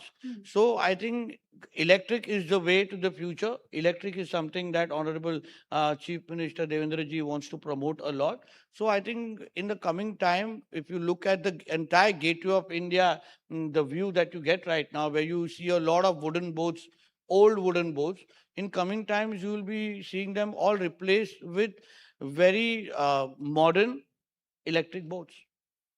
You're giving us a dream, or you're giving us a practical timeline? I think in today's time, in the times of social media where everything is recorded, everything is sent to us by WhatsApp. So we want you to give us a timeline as well, so that it can be recorded. If we miss our deadlines, we are reminded by sending us those videos. You be rest assured, if I'm telling you on the forum of the Hindu, you can follow it up with us in the coming time. Maybe one of your Hindu conclaves, we can have it on one of our electric boats, taking all these people from here to Konkan. That's a fantastic offer, and see, all of you here are witnesses to it. So probably the next infrastructure conclave of the Hindu will happen Because on your theme is board an anyways electric- all blue, so might as well replace it with water, the blue water economy, and on the blue waters we Yes, shall have. yes. Absolutely. We will take up that offer, Mr. Minister. Thank you so much. Thank you. But coming back to the ports and infrastructure, one of the biggest pegs that Maharashtra has been talking of, when it talks of its aspiration to move towards a $1 trillion economy by 2030, which is right round the corner, or a 2 trillion economy by 2035, is the focus on Vadhavan port. Now, there are some stakes that the state government also has in it. 26%. Yes, 26% the MMB has. The fact is that with all the clearances, the local protests are still there. So, in order to allay the kind of apprehensions that the Fisherfolk's community has been having, there are several of them. They say that the environmental clearances which have come have not taken into consideration the local flora and fauna completely. There are, questions about packages as well. What is the, concrete assurance that you want to give them, and how do you want to address the issues that keep propping up about Vadhavan port? See, one thing I'll tell you, Vadhavan is a game changer project for us, a game changer port for us. If with a 20-meter draft, it will immediately take us to the top 5 port developing countries in the entire world. And the way it has been planned by Honorable Prime Minister's office and the Chief Minister's office, and as Port Minister, I'm following up with a lot of process with issues, and luckily I'm also the Fisheries Minister of the state. So both the departments are linked to me. We are in regular touch with all the authorities, the collectorate, and all the local authorities. A lot of fishermen groups are in touch with us. But Vinayji, I'll tell you one thing: there is a contrast to what you're saying, because a lot of people are accepting the compensation packages. Now, we obviously from day one are of a mindset that nothing will be done without the confidence of the people there. We are talking to a lot of fishermen groups. We are also offering them skill development courses. Tomorrow when Vadvan is going to offer us jobs, we want the local fishing community to have the first right of refusal. We want the local fishing, the youth there want to come. We want them to come ahead and get jobs and earn as much or maybe more than what they are earning right now through the entire fishing industry. So I think we are in touch with a lot of them. Obviously, considering our country, keeping everyone happy is an impossible task. There's always going to be one section around there who's going to be unhappy, who's going to be protesting. But yes, for us, they are also important. For us, we're going to communicate with them too. We're going to interact with them too. We're going to take them into confidence. And as time is going, their understanding is Vadvan is just going to be for their own good. We have been arranging a lot of skill development courses where a lot of local youth has been coming and enrolling and taking courses. So I think it's just a matter of time where you will see complete support for Vadvan. When you say local youth are being skilled in order to take up jobs, we are talking of jobs, I think, in lakhs that are going to get generated. 12 lakh, if I'm not wrong. Direct and indirect jobs are going to be in lakhs. Around 12 10 lakhs. to 12 lakhs. Yes. So how many of them are practically going to go to the sons and daughters of the soil, and how many, because see, that's a pattern that we see in several parts. It's not just about Vadvan, but even in around Gadchiroli, where the steel plants are coming up, we see that a lot of labor actually comes from outside and not really the sons and the daughters of the soil getting jobs there. So when you say that there are job opportunities, 10 lakh, 12 lakh, direct, indirect job opportunities, what is the percentage that will actually go to the local population? See, we are ready to give 100% jobs, Vinayji, but you have to also look at the other side, because we interact with a lot of youth. It all also has to be looked at merit. Though when you're looking for a job, you also have to be trained for it. Just because you are representing a party and you cannot get a job with a high salary, you also have to be eligible for it. And I think we are in those terms, we are very clear that we want to give it to the local youth. We are going to ensure that 100% jobs do go to them. That's why we have started the training programs way too early. We have skill development programs way too early. So we want to tap everyone. Rather than them approaching us, we are approaching them. We are going to them. Okay, why you keeping quiet? Why don't you come on, take this job? This is the kind of job that are available. This is the kind of small scale businesses that are available. Not everyone wants to do jobs. If my father is a fisherman, maybe the son also wants to do business. So there are adventure sports also that they can do. There are other kind of small scale businesses that they are interested to do, and we are helping them. I think there we have to look at a very positive picture when you look at it. It's also about the political goodwill, the willpower, not the goodwill, but the willpower. If we want to ensure that a project is a success, I don't think no one can stop it. How are you going to address the bottlenecks, the land acquisition issues? We are seeing that there are clear bottlenecks with the project. It is leading to delays and cascading delays into the phase 1, which is supposed to be operational by December 29. So what are the measures? Are we sticking to the deadline, or are we seeing extensions and delays there? We are not expecting any delays. We are going to stick to the deadlines. The local collectorate office to all of us are in touch with everyone.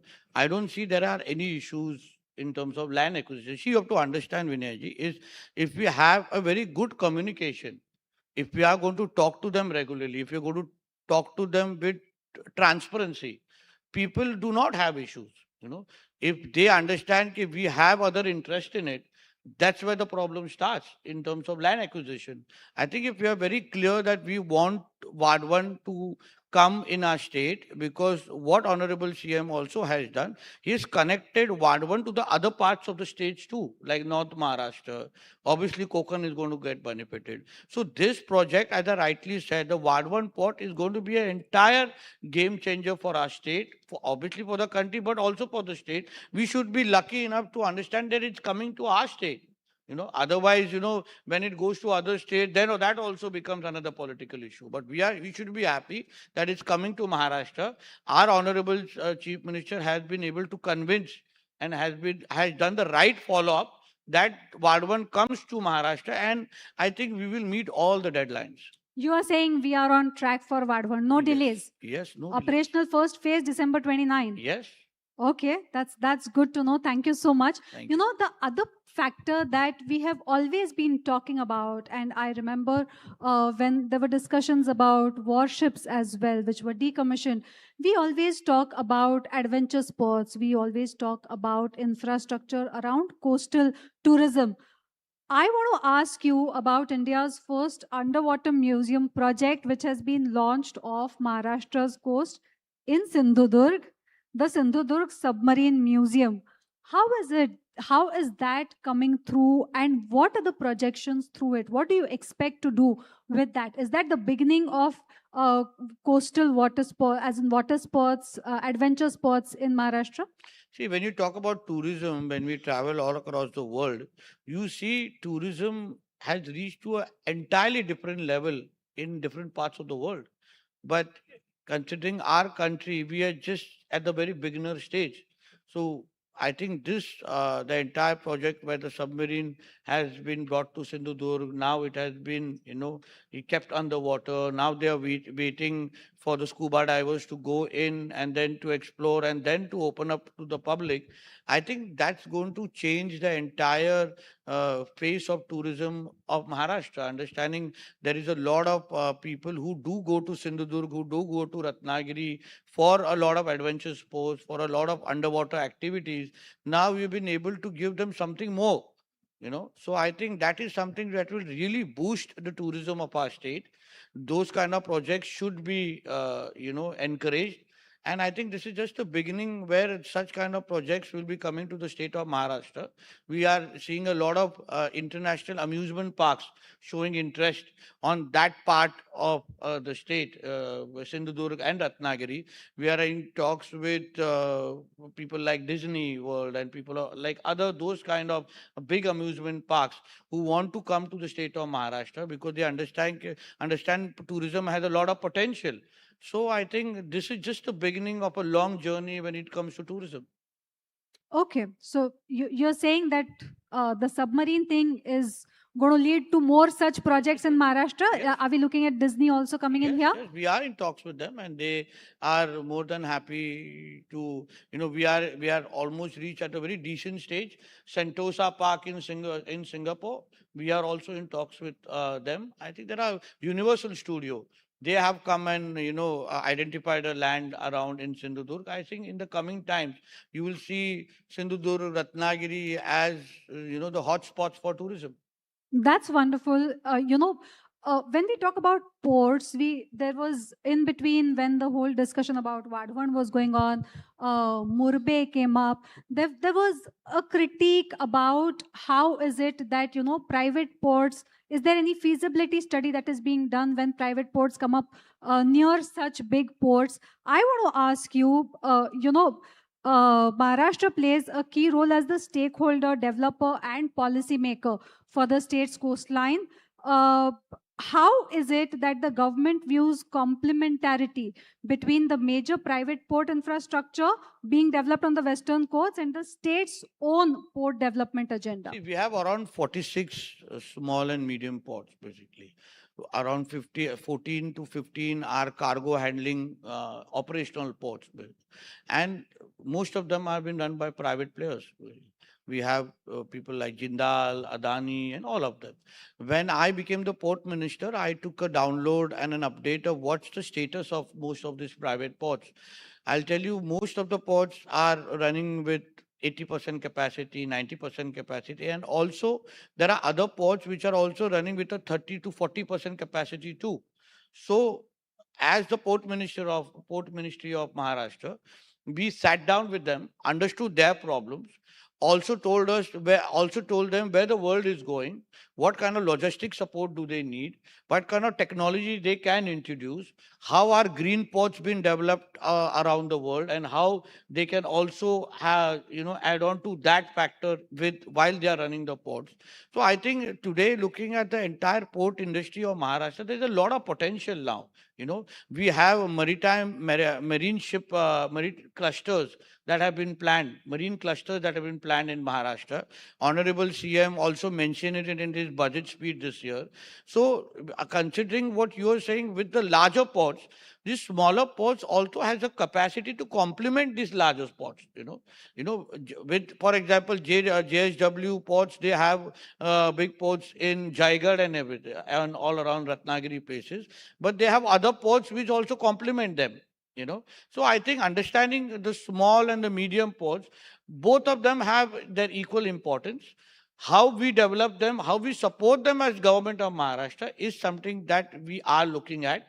They are also very happy that we have come up with our own shipbuilding policy, which we never had before, because they also are exploring what's happening in Andhra Pradesh, in Tamil Nadu, other parts of the world, how China is developing, how Japan is developing, how Netherlands and Rotterdam have come up, in terms of dry ports and electric tugs and all those places. And I think right now, understanding where Maharashtra is going, we are looking at, the best times when it comes to maritime development. You're saying the best time, this is also about dockyard development. In between, Sassoon dockyard was in news. You're looking at several companies to enter into collaboration for dockyard development.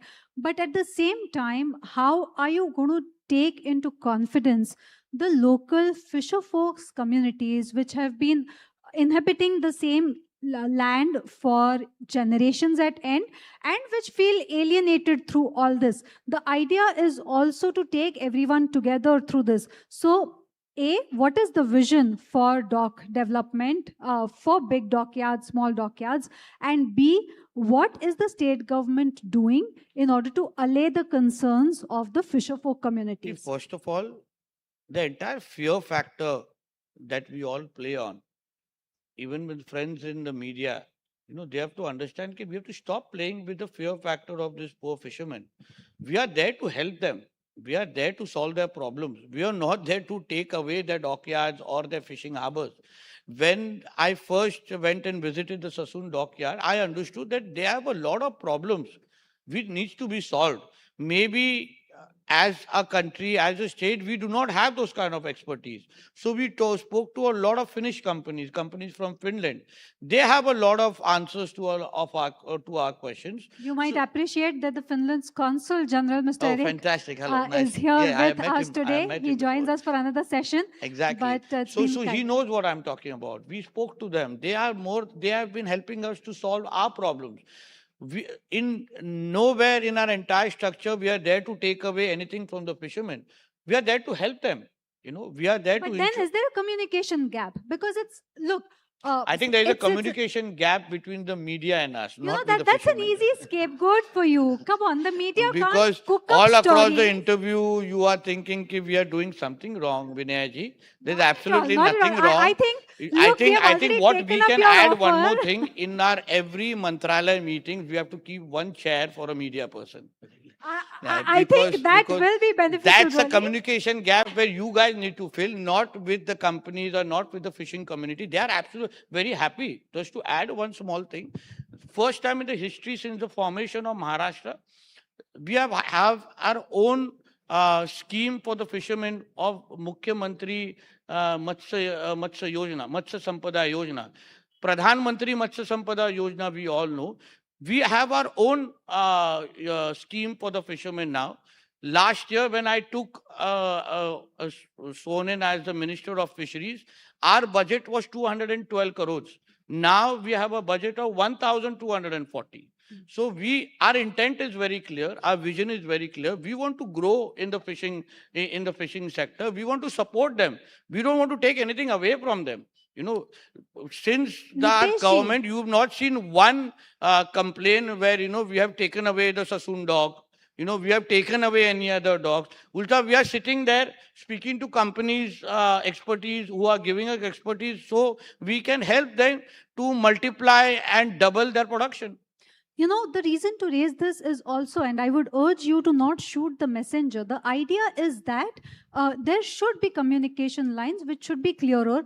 Also, the fact that, you know, while media is one of the channels of communication with people, in a democracy, it is obviously the responsibility of the government to take everyone together and to walk together. And obviously, the indigenous communities are some of the first communities who, if they have fears, those fears need to be allayed. If there are concerns which are founded, unfounded, it is still the government's responsibility to address them. So the reason why I am trying to have this conversation is because in you, I find someone who listens and who's willing to engage into a discussion as well as take a feedback. If there is going to be a shooting of the messenger, then there is no communication whatsoever. The idea is to try and get on board so that when people watch this live broadcast now, or when people will read the Hindu tomorrow now, it will also consist of the leaders of the fisher folks who are going to read this, who will want to know from you how you are allaying their fears. I'm sure when they read tomorrow, they will understand what I'm talking about. Because we as a government believe in communicating more, taking them in confidence. If you see, there have not been any major protest and we have been taking very important policy decisions. What we do is anything that we want to bring on the floor, first we take everyone. We don't look at political parties then. I am in touch with everyone from the who's and who from every opposition party, ruling party, because I sit on a chair where I cannot look at them as they are only BJP, they are Congress, they are Shiv Sena. I cannot look at that aspect. So definitely we don't want to shoot the messenger, but we want the messenger to trust us more. You know, because we want also the messenger to understand that we are working day and night, we are bringing out policies, because Vinayji, there has been always been a policy deficit when we want to help the fishing community. For example, our Maharashtra is the only state where we have given agriculture status to the fishing community. So they get all the benefits that a farmer gets, you know. That has never happened in Maharashtra. So they are happy that they have a KCC credit card today. You know, they are getting loans of 2 lakh without any interest. You know, so they are getting those kind of benefits. So they want us to take more decisions which are pro them. You know, for example, right now we are working on a decision where we are trying to increase the non-fishing span. You know, where, you know, they want the fish to breed in time. Generally, you know, other parts of the state, other parts of the country, they have the fishing time that is more than what we have in Maharashtra. So we heard the fishing community. We are working on the policy, and I think soon we are going to come out with them. With us, no is not an answer here. You know, but we are going to be very practical. We want, you know, today, if you look at our fishing industry, we are literally in the traditional fishing, we are on the 6th number. In the inland fishing, we are the 16th. So we want to go in the top 3. So we are more of listening and more of delivering. If we just listen and we don't deliver, that's no use. Nitesh Raneji, one last question I want to take to you. You know, the Maharashtra government has come up with Maji Ladki Bahin Yojana.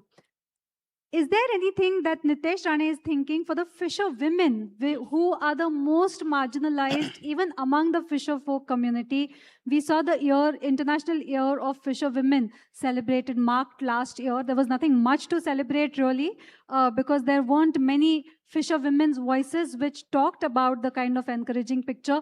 But as someone who's sitting in charge of the welfare of fisherfolk community, what would you say to the fisherwomen and what do you have in mind for them? See, that is why I want you to join all our Mantralaya meetings as the messenger here, because when we came up with Mukhyamantri Matsya Sampada Yojana, unfortunately, we wanted Hindu to cover an entire page, give us an entire page where it explained. You have an entire article today.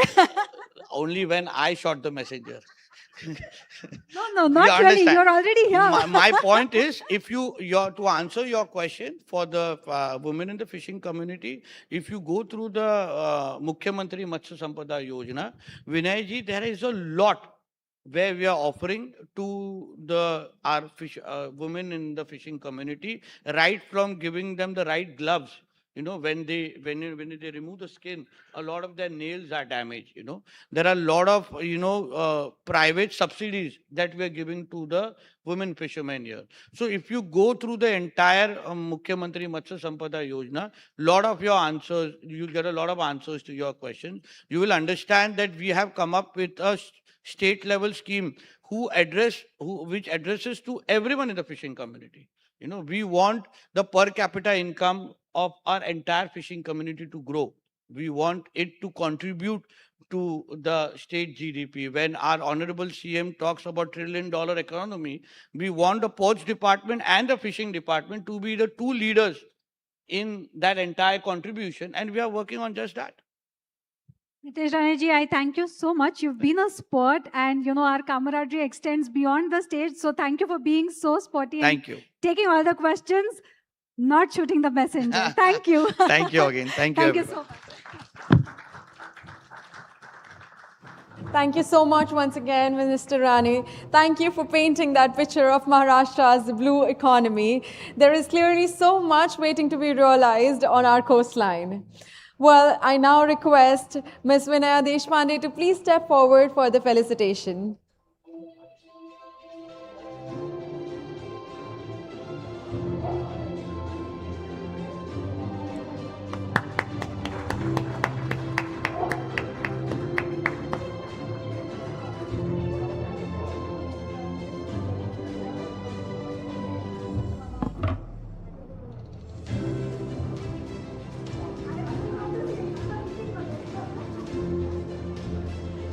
Thank you so much. Take him. Take him.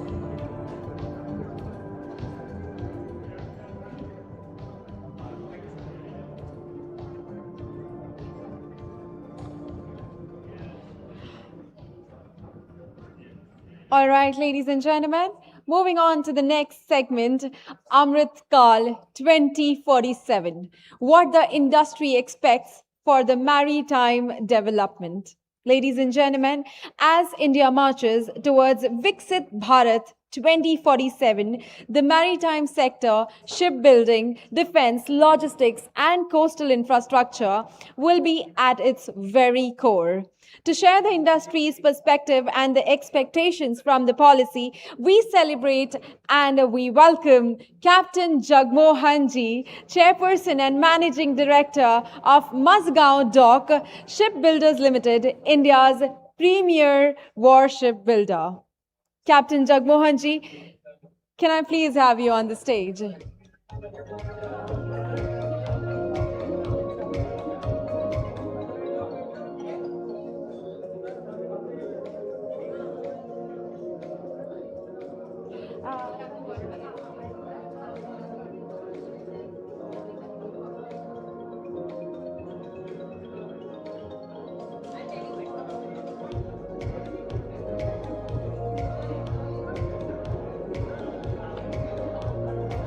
Ladies and gentlemen, I would request everybody to please settle down.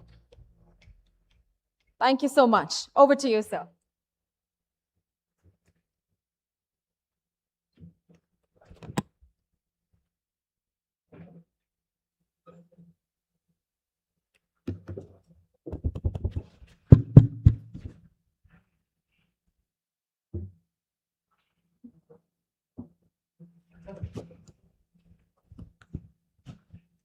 Good afternoon, distinguished delegates, policymakers, industry leaders, friends from the media, ladies and gentlemen.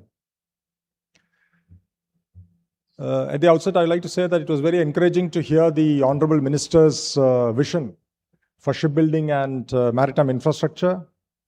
And as a chairman of an industry, I look forward to the support from the State Ministry. So I thank the Hindu for inviting me to speak at this infrastructure conclave. The theme today is infrastructure, but I'd like to speak about one form of infrastructure that is often not given the same attention as roads, airports, metros, or power projects. That is maritime infrastructure, and more specifically, shipyard infrastructure. A shipyard is not only a place where ships are built. It is a strategic asset. It supports national security, creates high-quality manufacturing jobs, develops MSMEs, brings advanced technology into industry, and creates long-term economic ecosystem around it. My central point today is simple. A shipyard is not just a production facility. It's a jobs, MSME, and technology ecosystem. And for a coastal state like Maharashtra, this is a major economic opportunity. So I'll keep my remarks in a simple flow. First, I'll briefly introduce MDL and the work we do in Mumbai. Second, I will speak about why shipyards matter for jobs, MSMEs, and the wider economy. Third, I will use MDL's own experience to show what a shipyard has meant for Mumbai. Fourth, I will place this in context of India's Maritime Amritkal Vision 2047 and the national push for large shipbuilding clusters. Finally, I'll speak about why Maharashtra should be part of this opportunity and what it is required in terms of land, approvals, and ecosystem support.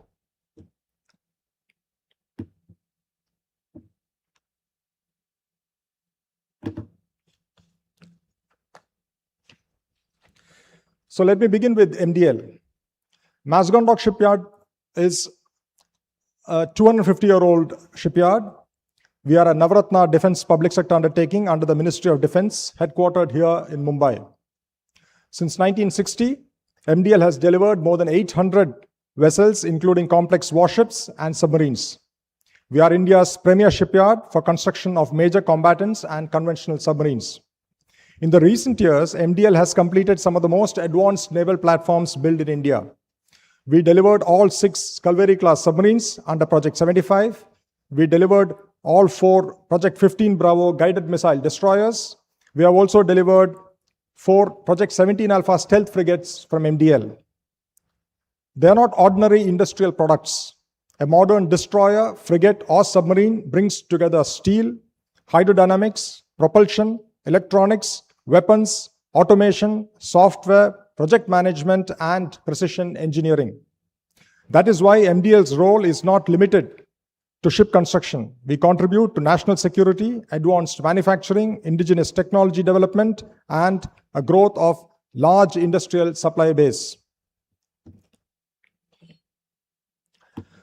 This slide shows MDL's financial and operational growth. Over the last 5 years, our revenues or value of production has more than doubled from around 5,700 crores to about 12,800 crore.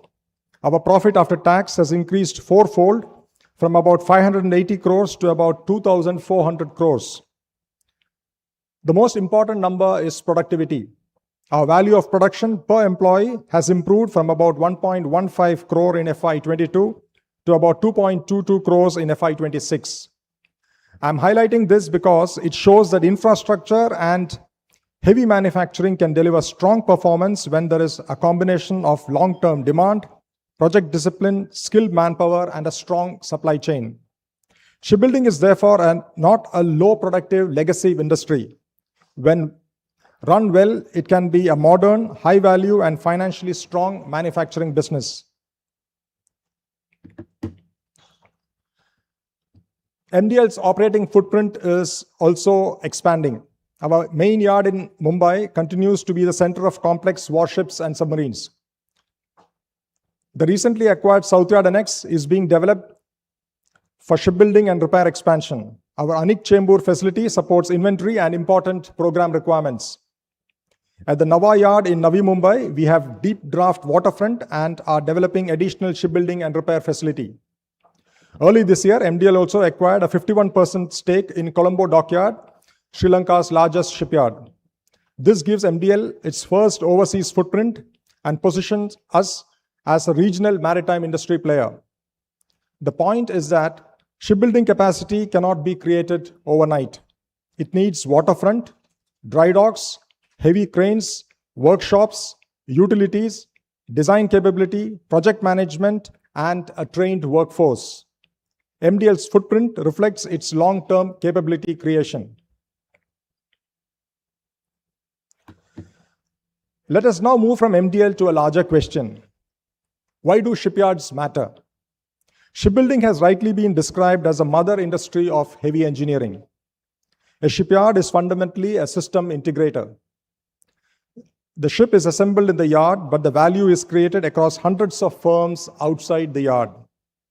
Steel plates, castings, forgings, pumps, valves, cables, switchboards, propulsion systems, electronics, and engineering services all come from the supplier ecosystem. The Government of India has stated in Parliament that about 65% of the build value of a ship comes from heavy engineering and ancillary industries. This is the real strength of a shipyard. It does not create value only within its boundary. It creates a much wider industrial ecosystem.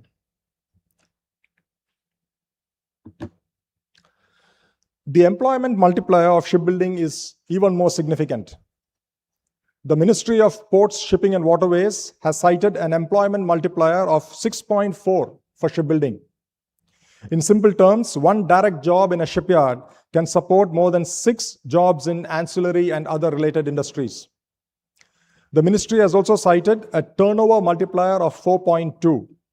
More recent national shipbuilding communication has spoken of a potential to create 30 lakh jobs in the sector by 2047. Let me give one practical example from MDL's Project 17 frigates. Around 4,500 workers per year were engaged inside MDL for the program. At the same time, more than 25,000 personnel per year were supported in the ancillary industries for this project. That is why shipyards must be viewed as an employment infrastructure. They create skilled blue-collar jobs, engineering jobs, design jobs, logistics jobs, inspection jobs, and MSME jobs across the value chain.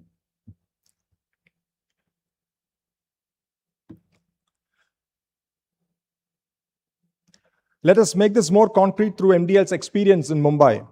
Over the last 15 years, MDL has executed 3 major programs: the Project 15 Bravo destroyer, Project 17 Alpha frigates, and the Project 75 submarines. Together, these programs represent a cumulative order value of more than 84,000 crores. Our internal estimates indicate that nearly 40% of this value, or about Rupees 34,000 crore, has flowed into Mumbai and the surrounding local economy. This includes MDL's own contribution as well as payment to subcontractors, suppliers, service providers, transporters, engineering firms, and local support industries.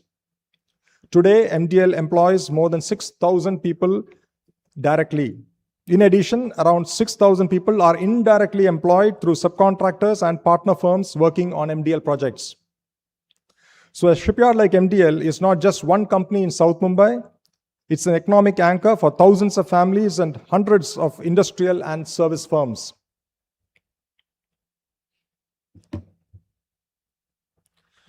The MDL story now sits within a much larger national opportunity.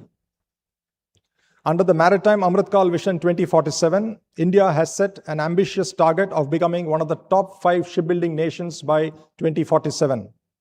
This ambition is now backed by policy and financing.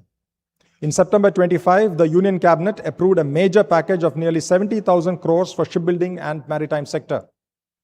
This includes extension of the Shipbuilding Financial Assistance Scheme, a rupees 25,000 crore Maritime Development Fund, a shipbuilding development scheme of approximately rupees 20,000 crore to support capacity creation, and an interest incentivization fund.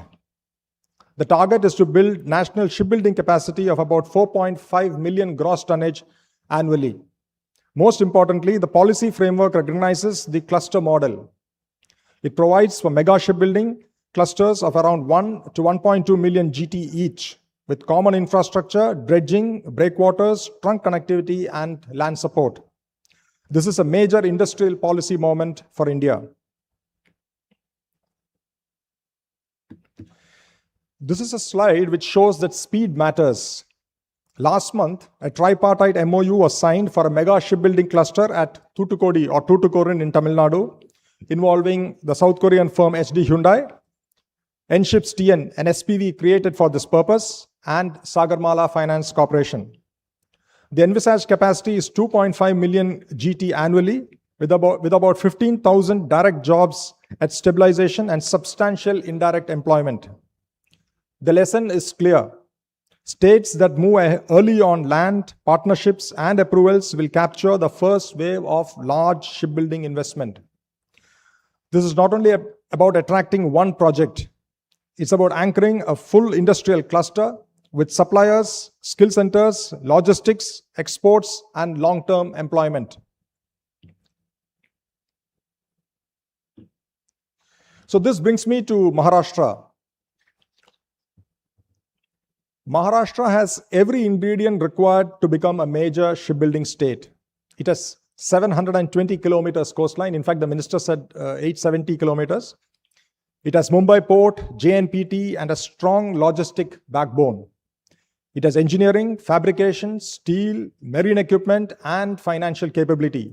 It has a deep MSME ecosystem and strong access to talent. MDL is already headquartered in Maharashtra. Our core capability has been built over here over the last several decades. While MDL is also looking at opportunities in the East Coast clusters identified under the national framework, we are seriously evaluating a mega shipyard opportunity in Maharashtra. For the state, such a project can create large-scale direct employment, even larger indirect employment, new MSME opportunities, export potential, and long-term maritime manufacturing base.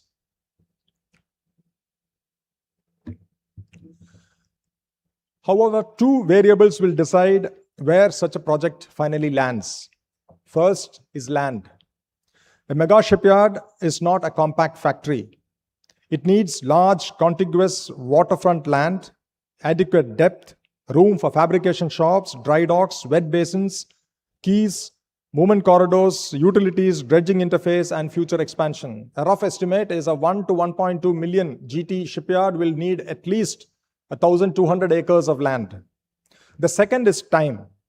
Shipbuilding projects can handle engineering complexity.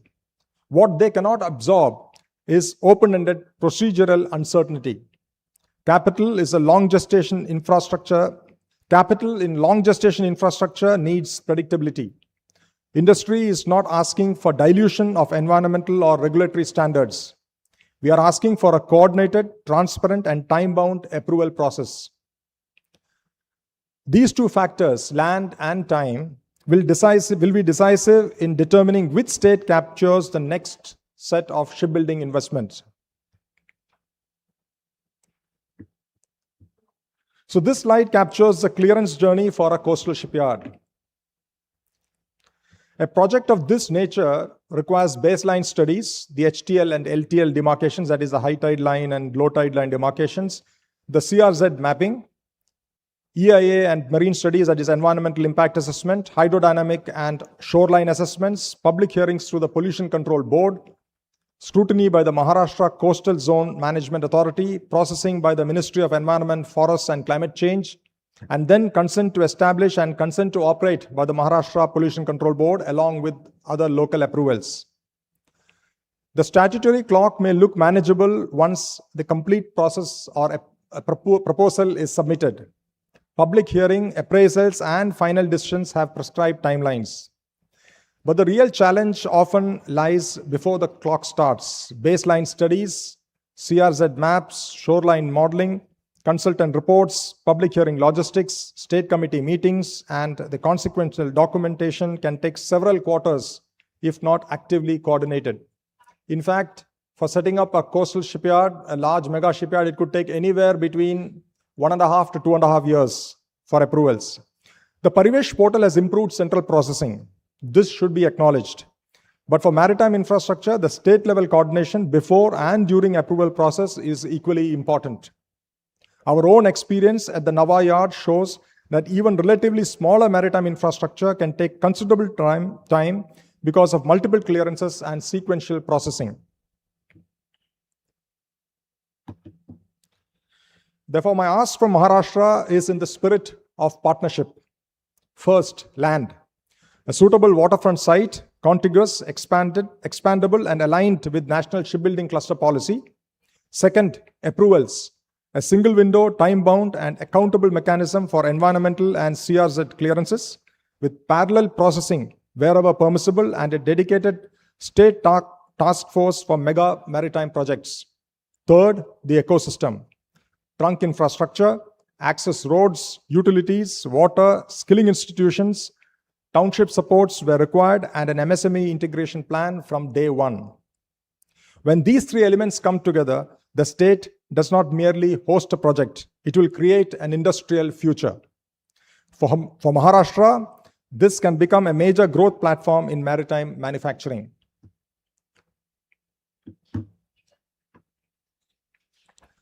So let me conclude. India's maritime moment has arrived. The question is no longer whether shipbuilding will grow in India. The question is where the strongest ecosystem will be built and which states will move fast enough to capture that growth. Shipyard infrastructure creates employment, industrial depth, tax revenues, coastal prosperity, export capability, supply resilience, and strategic autonomy. Companies like MDL need the government support for land, infrastructure, clearances, and policy stability. But the government also benefits directly when such infrastructure is enabled, because the returns comes through jobs, MSMEs, taxes, exports, and long-term regional development. If Maharashtra moves, MDL will move with Maharashtra. Together, we can build something that this state and this country will be proud of for the next 50 years. Thank you very much. Jai Hind. Shano Varna.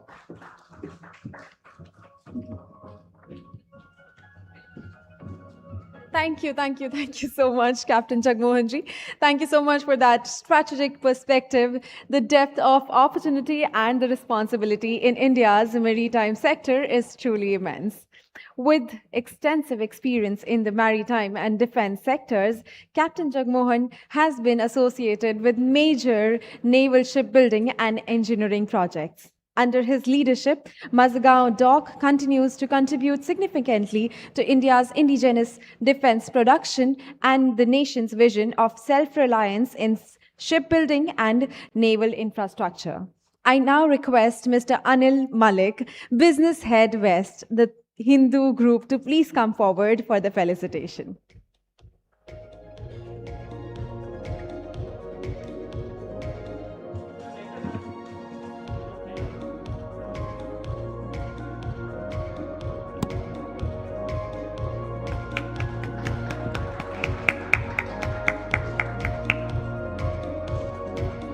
Thank you so much. Thank you.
we move on to the next session.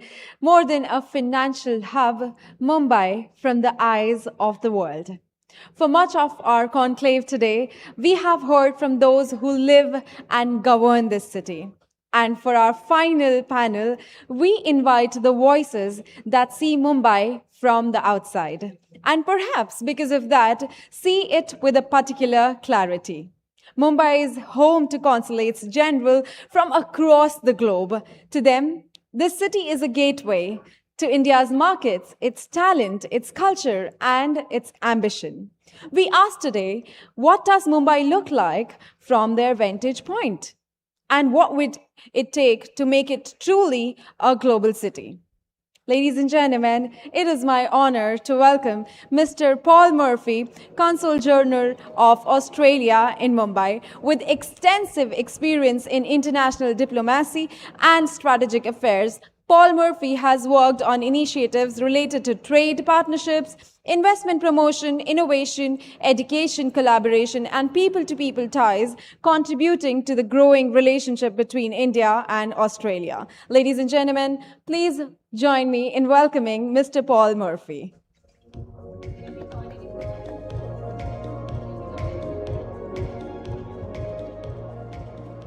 I believe he'll be joining in 2 minutes. With that, I would also like to invite Mr. Erik Hallström, Consul General of Finland in Mumbai. With extensive experience in the international relations and economic diplomacy, Erik Hallström has been actively involved in promoting collaborations in sustainability, technology, clean energy, education, urban development, and business partnerships between Finnish and Indian stakeholders. Ladies and gentlemen, please join me in welcoming Mr. Erik Hallström.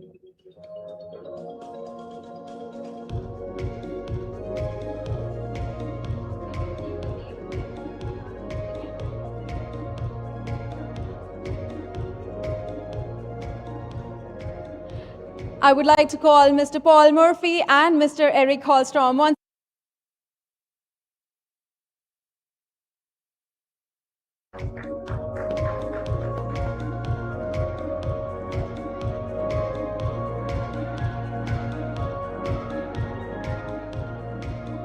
Thank you so much. And your moderator and host for this session, Ms. Vinaya Deshpande, once again, Maharashtra Chief of Bureau The Hindu. Someone setting stage on fire. We are absolutely thrilled to have you back on stage again. Let's hear what you have to say again.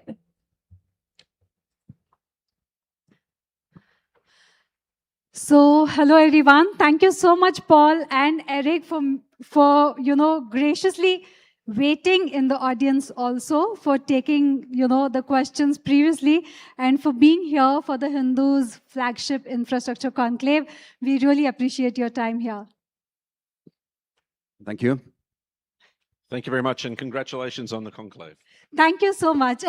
So, we have discussed through the day. The sessions began at around 10:15 in the morning. We had the Mumbai Municipal Commissioner, the first woman Municipal Commissioner of Mumbai, who came and talked to us about the nitty-gritties of how a financial capital works, what are the agendas, how's the plan like for expansion, Mumbai, Mumbai 2, Mumbai 3. We have talked through the day about how different infrastructure projects are coming up, whether they are inclusive, whether they are addressing the concerns that are raised by the population here, the indigenous population. I appreciate the two of you coming here because, while we have been talking about India's aspiration to become a $5 trillion economy, we are looking at Maharashtra itself becoming a $1 trillion economy by 2030. We are sitting in the financial capital of the country. The two of you have been instrumental in a lot of talks in the last few months, really, with the discussions around trade going on, several panels coming in. I want to ask one question to both of you, and if I may request the two of you to answer, one at a time. How do you look at Mumbai and Maharashtra not just in terms of infrastructure, but in terms of investment opportunities, which might be or might not be related to infrastructure. For example, I know that Australia is doing a lot of work when it comes to higher education, when it comes to sports. Eric, we've been talking about cyclical economy. We've been seeing the outreach about IT. So if you could take us through the sectors that interest you when you sit here and when you look at Maharashtra, also whether you're looking just at Mumbai or at other towns as well here. Thank you. Thank you. Yeah, look, as a foreigner coming to Mumbai, coming to Maharashtra, it truly is astounding to see the pace of infrastructure development that's underway here. From your metro stations, I was in Nagpur just last week and riding on the metro there, in line with Prime Minister Modi's instructions to be more economical in our fuel use. To the highway tunnels that are coming up, the both in Mumbai towards Pune, the fast train, the metro, the coastal road promenade. For me, since I came to Mumbai, my commute has gone from about over an hour to something like 20 minutes in each direction. No. You need to elaborate a bit more than that, because, a lot of us who are sitting here don't see that magic happen from 1 hour, the commute time reducing from 1 hour to 20 minutes. You need to tell me from where to where are you talking about? From Breach Candy to BKC, it's significantly short. You are the beneficiary of the coastal road. Let me put it that way. I certainly am. And look, and it's not only that. It's the access for people to utilize these spaces. So clearly the place is changing quickly. I mean, Mumbai already has strong attention from Australian companies. It is the city that our business delegations go to more than any other in India. Of course, the statistics on how it attracts foreign investment and headquarters for companies. Australian companies have been invested in India from an infrastructure perspective. In particular, our Macquarie Bank has been very active here on toll roads, on airports, and in India, in Mumbai, just a year or so ago, they launched an electric bus leasing system as well. So, they're very active in that space, and there's a lot of interest. So there's a few other areas where we see infrastructure come up. We have one very large company here, Worley, which is utilizing the skills that you have here to provide infrastructure solutions around the world in the oil and gas space, for example. So, Mumbai has a place to play as a source of high quality engineering competency for infrastructure around the world, not just here. There's this renewable energy partnership that we have between Australia and India, and I think as we see the conflict in the Middle East and the sort of pressure that's on fuel supplies, renewables are increasingly important, and there's a very important infrastructure element to that. And Australia can play a part with India in that, particularly through our large reserves of lithium, which are of course are fundamentally important to the rollout of electric vehicles. And then as I mentioned, the importance of that livable city element, the accessibility for people. Australia is a world leader in the design of sporting space. We're hosting the Olympics. I know India's planning to host the Olympics, maybe not in Mumbai, but certainly planning to host. But in terms of that large infrastructure that's there to support large sporting events, Australian companies are highly active in India, and I know they're very interested in Mumbai, and they come here regularly to work on solutions for this city. Eric. Thank you, Vinaya, and I really think there's nothing better you could do on a Friday afternoon than discuss infrastructure in Maharashtra here together. On the Hindus platform, yeah. on their flagship platform, yes. Exactly. And during my brief period in Mumbai, which started on the 1st of January 2023, there have really been big development. The Atal Setu got ready, the big bridge, the coastal road last year, the Aqualine Metro, and then fourth, I also mentioned the Mumbai-Pune fast road, which helps us when we have reason to go to Pune. And of these four, I would in particular like to highlight the Aqualine Metro line, because that is public transport. And what this city needs is more public transport, more trams and trains and buses and everywhere. And also we require, of course, here a change in mentality. People who are used to take their two-wheeler and car and tell them driver when to drive them to work or somewhere else, they must be used to use the metro. And I myself, I try to be an example. I have used both train and commuter train and metro here in I have also seen you Mumbai. walk on the streets of BKC with your suit, and I have always wondered how do you do that in Mumbai heat? That's a different story. It's the saunas, all the saunaing in Finland. Yes, yes, the sauna effect, yes. Yeah. But we Finns, we don't complain about temperature or anything else. But Vinaya, your question was about the investments and why in Mumbai, why in Maharashtra. Well, Maharashtra is, of course, the leader, the biggest, the natural starting point as the financial capital. It's logic to start here. But of course, I realize, I have seen that there is competition between the states of India. And we know that Karnataka and Telangana have done great job in promoting their capitals also as hubs for foreign investments. And Chennai also a big hub. The value of Finnish investments to India is about 4 billion euros, double more than Indian investments to Finland, by the way.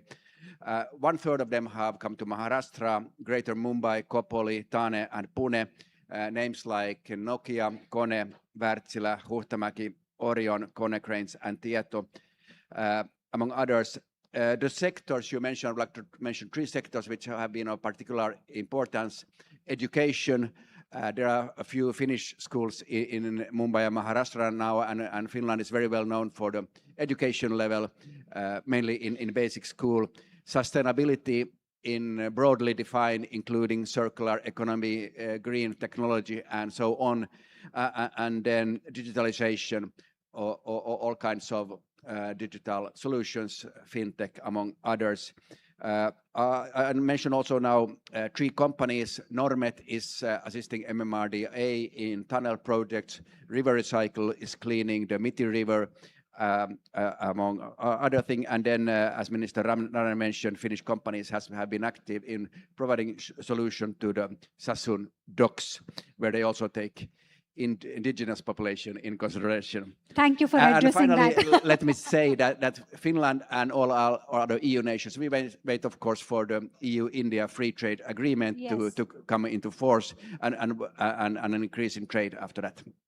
You know, it's interesting you mentioned about the India-EU free trade agreement. It's being touted as the game changer, really. So when you name all these companies, you name Kone, you name Nokia, what are the specific regulatory barriers in Maharashtra that the Finnish companies are the most eager to dismantle when the FTA is signed?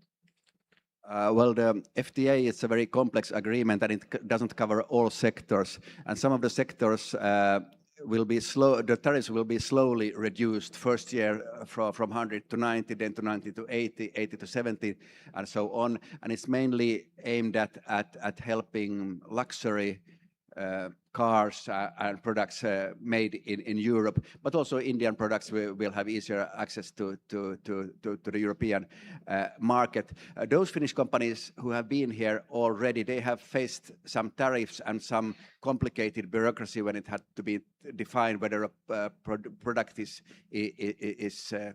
produced in India or is it raw material that it's used for other products. So we wait for easier bureaucracy also when it comes for these companies to come here. But actually they are Finnish in the sense that their headquarters are in Finland and they are registered on Helsinki Stock Exchange. But here they contribute to the Indian national economy. And these companies, they hire thousands of Indian people who bring them salaries to their families. So it's not so that it's not about export. It's mainly about helping international cooperation.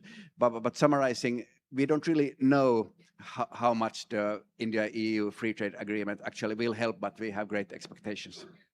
Okay, thank you for that. You know, Paul, I want to come to you. When I was in Australia, what struck me specifically was the kind of mining expertise that you have. You know, you've spoken about engineering, you've spoken about infrastructure right now with the kind of interest that Australia has. But what about strategic education and mining capabilities? Is that something that Australia looks at collaborating, particularly central India, you know, around Nagpur, the Gondwana University? There's a lot of work that happens there. So are there any specific interests that Australia has there? Yeah, look, mining's a huge success story in Australia, and because of the strength of our mining sector, we're a big exporter of energy products, you know, at this time where energy is so critical. And I can see I think one of your sponsors is Adani, who is a big investor in Australia and in fact owns infrastructure in Australia, a port and a train line around coal mines there. So, you know, it does go both directions.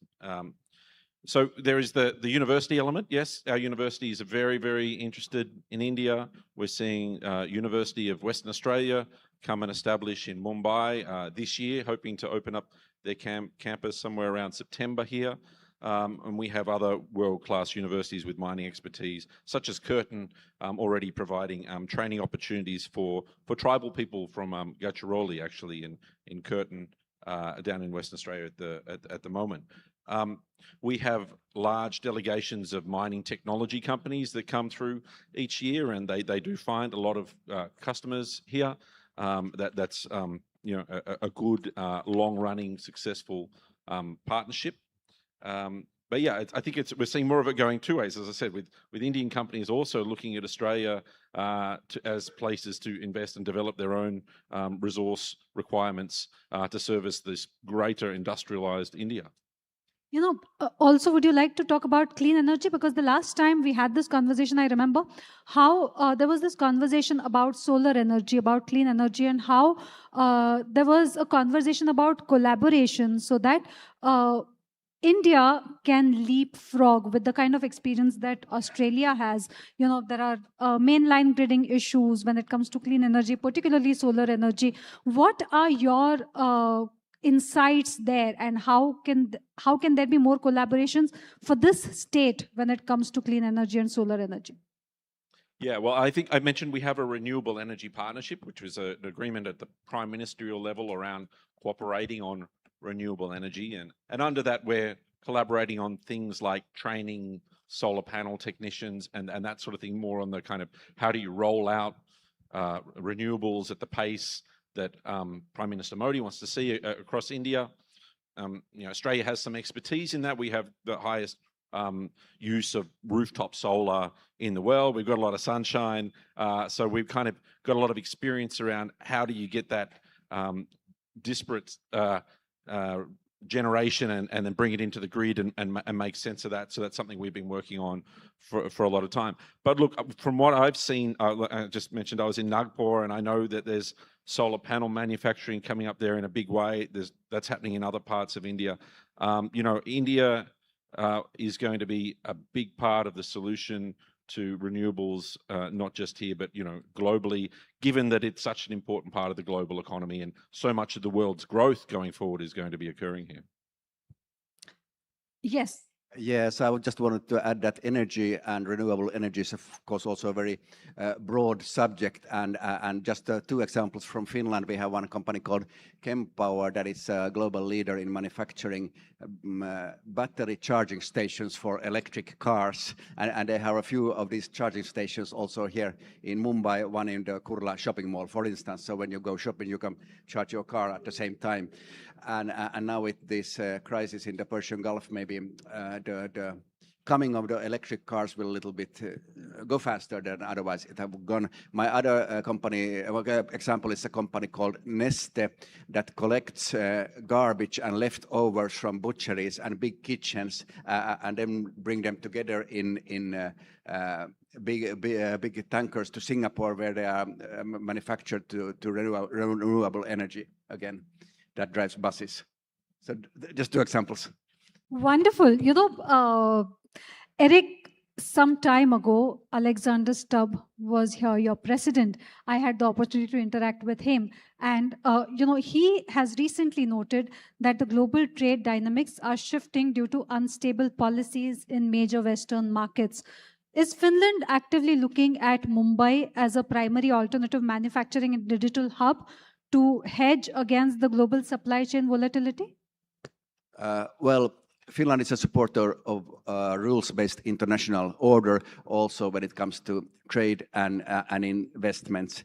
And I think Mr. Stubb also said that although he warns for the fact that it's much more has been the jungle's law during the last years with tariffs coming and going and on a very short notice, because business needs a rules-based international order and predictability. With regard to Maharashtra, Maharashtra is of course the natural hub for this trade cooperation under the rules-based international order between Finland and India, because Maharashtra is one of the richest, most developed states in India, and Mumbai is the financial capital. But having said this, it's of course clear that also Maharashtra and Mumbai have big challenges to face. Paul, I want to ask you, through all the sectors that we have touched, we've talked about sports, we've talked about engineering, we've talked about clean energy. The one sector where Australia seems to have major interest in Maharashtra particularly is banking and finance. We're sitting in the financial capital. Give us a prospective figure about how Australia looks at collaborating when it sits here at the fintech capital of the country. I will. Just before getting to that, on the manufacturing question, yeah, certainly there are challenges in doing business in India, but it is impressive to see where Maharashtra does provide solutions to that. I was out at Auric near Aurangabad, visiting an Australian company out there recently. This company has large packaging factories in Vietnam, in the US, and now they were in Mumbai. They've moved out to Auric. It's building a larger facility, and they'll also be exporting from there to outside of India, but also within India. So I think it just shows, the opportunity is here if the solutions can be provided around some of those challenges around doing business, and that's where I think the Maharashtra government has a strong role to play. If you could elaborate more, because like I asked Eric, what are the Finnish companies telling him? I really want to know, how are Australian companies, because one of the concerns that I keep hearing are about the complex regulatory framework. Are those challenges, are those the kind of challenges that Australian companies face too? What is it that you hear from Australian companies in terms of the issues that they would want resolved when they are looking at business with Maharashtra? So I think in Auric's case, they provide a one-stop shop. They can solve all of the different solutions around water, power, regulatory approvals, all those sorts of things. You've got someone there who's a trusted, mediary to help you navigate those things. And so that's what's been successful in that experience. You talked about success. So are you saying that needs to be replicated? Is that the other way of saying it? Oh, look, I don't know. I'm sure there's successful stories in other places, and other countries have much larger investments in manufacturing. For us, when we look at manufacturing kind of from a theoretical standpoint here, Australia has generally low-run manufacturing. We have a small market, usually high quality products, but very small run. And so we do look to an opportunity in India where a company could come here and then produce at a much larger scale. And sometimes that's done in partnership with Indian governments. So like Blue Scope Steel had a partnership with Tata. Tata just bought them out of that. So I guess if it's successful, your partner might buy you out and then it's no longer an Australian company. Theoretically, that's what we'd like to see. More Australian companies come up here and make use of India's scale to be able to reach a much larger market with a good product that they're already developing.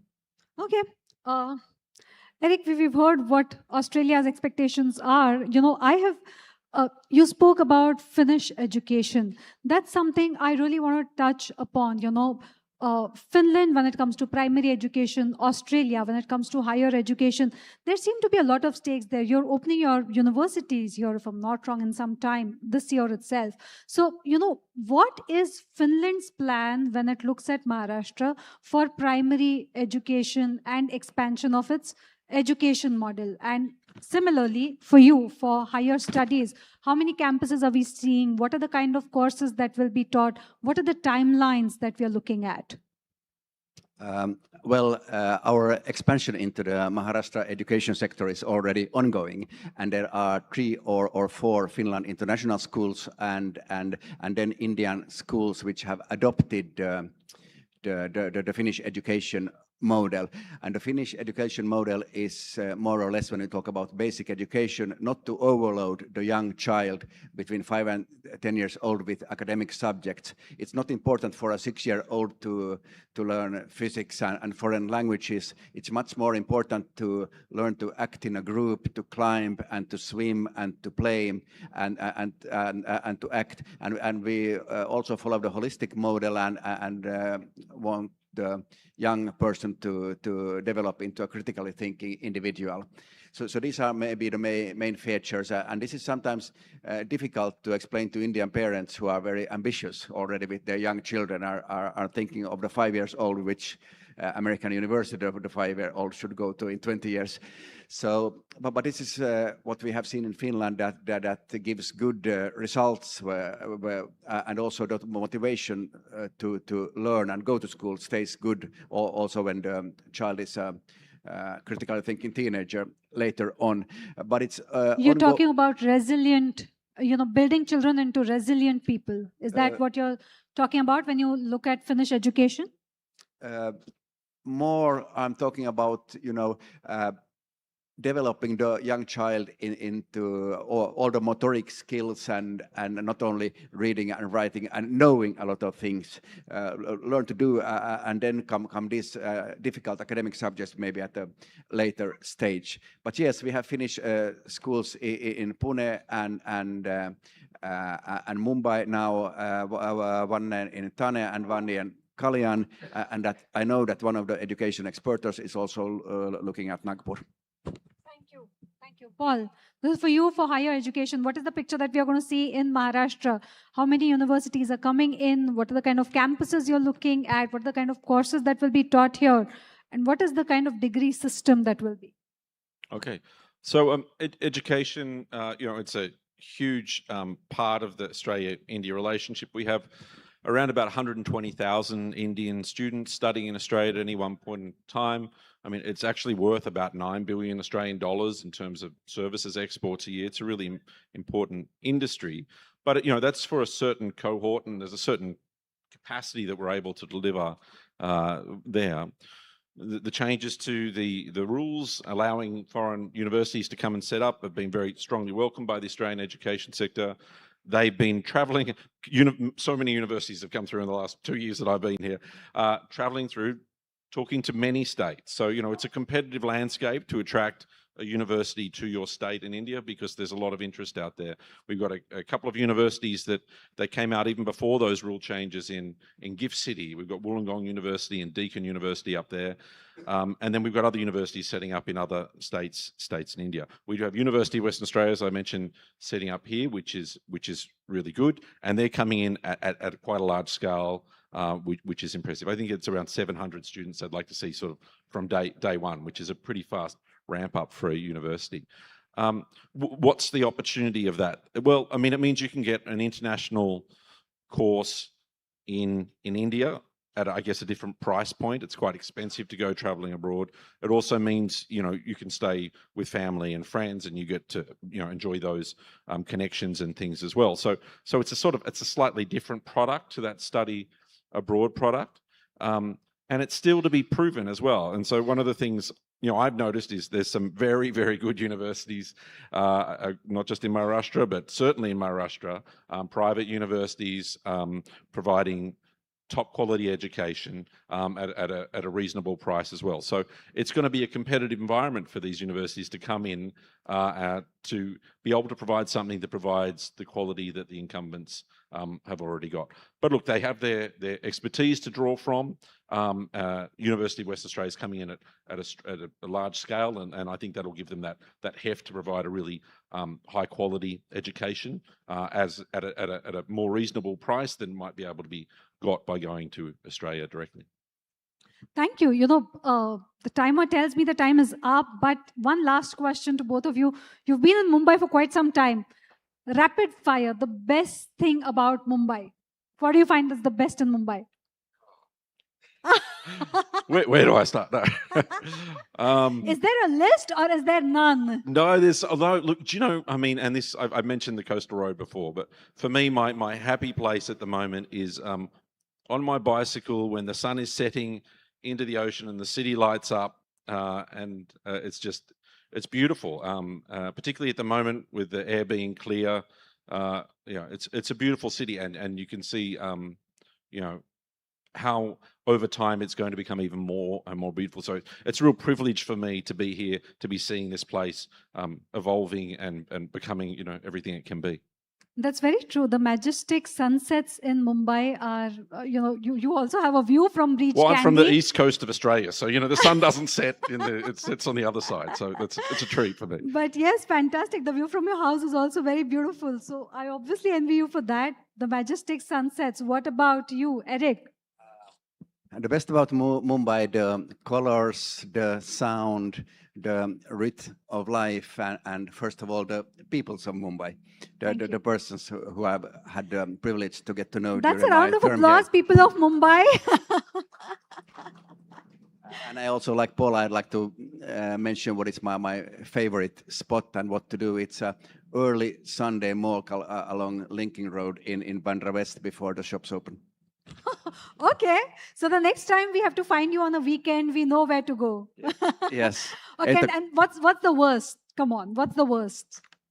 Worst, well, all places have challenges, and it's of course clear that Mumbai doesn't welcome expat yet as in the same way or as Singapore or Dubai. But it's of course not Mumbai's fault that the city grows with 900 people per day, and it's a result both of nativity and urbanization, as we know, and infrastructure lags a little bit behind. And sometimes there is some dirt in some corners and maybe a few too many stray dogs. But these are things that slowly change when we go towards Viksit Bharat and Viksit Maharashtra. Viksit Bharat and Viksit Maharashtra. Yes. Paul, the worst thing. Well, I think it seems that my driveway is never quite finished. It's being dug up every second day. From the moment it gets concreted over, it gets dug up again. So I don't know. That's just hard to understand.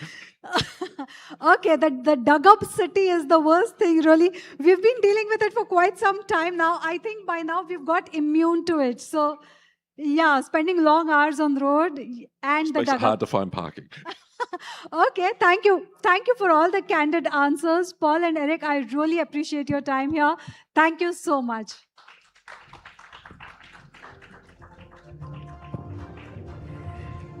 Thank you so much for this wonderful session. We all had an amazing time. Thank you so much, Mr. Murphy, Mr. Hallstrom, and thank you so much for the overview of Mumbai.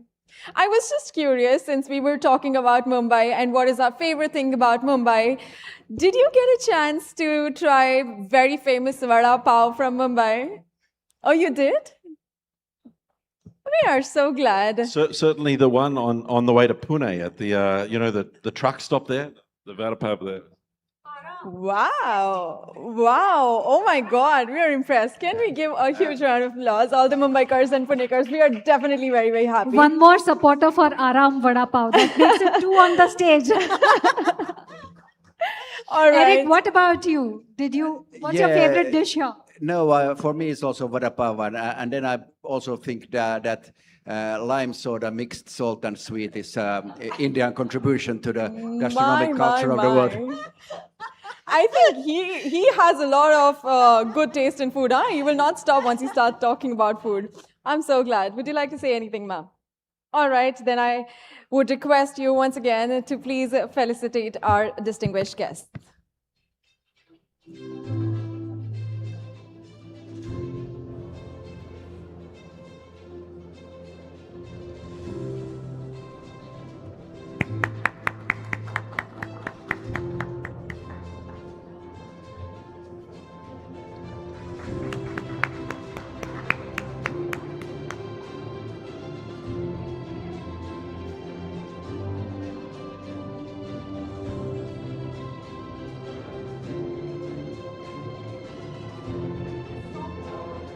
Thank you so much once again, all of you. And with that, we will take a short high tea coffee break, but I would expect everybody to be back within 10 minutes. Thank you so much. I will see you in 10 minutes.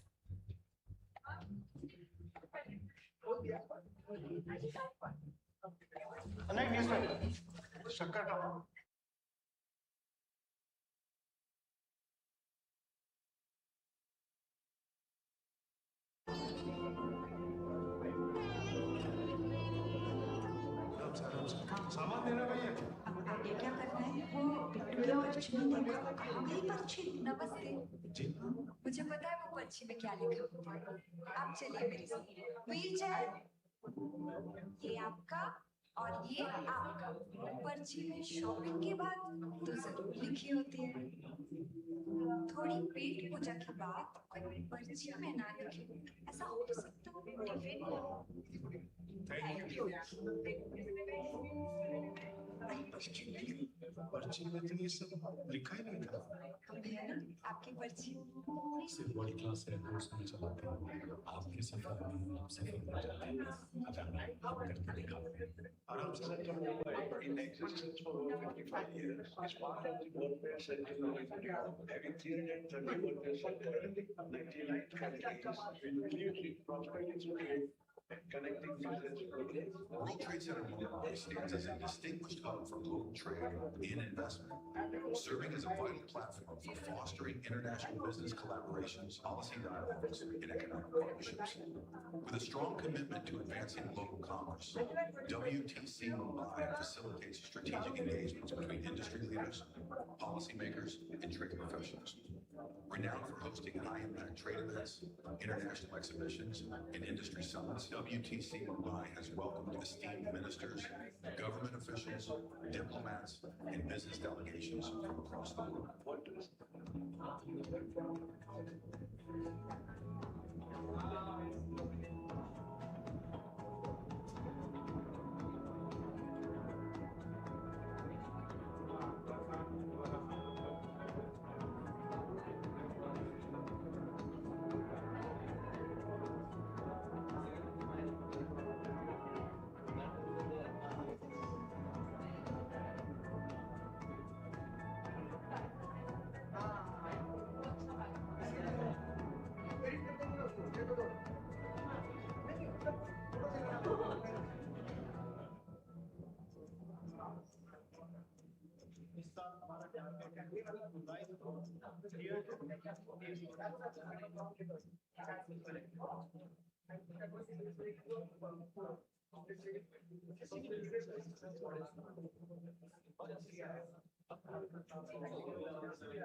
Bank of India, रिश्तों की जमानत।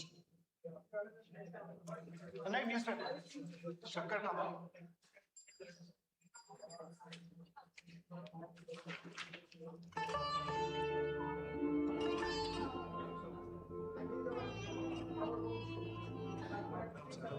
सामान देना भैया। आगे क्या करना है? वो बिट्टू की पर्ची में देखो, कहाँ गई पर्ची? नमस्ते जी, मुझे पता है वो पर्ची में क्या लिखा है। आप चलिए मेरे साथ। व्हील चेयर, ये आपका और ये आपका। पर्ची में शॉपिंग के बाद तो जरूर लिखी होती है। थोड़ी पेट पूजा की बात कोई पर्ची में ना लिखे, ऐसा हो सकता है? टिफिन में। Thank you.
Well, hope you all are having a great time.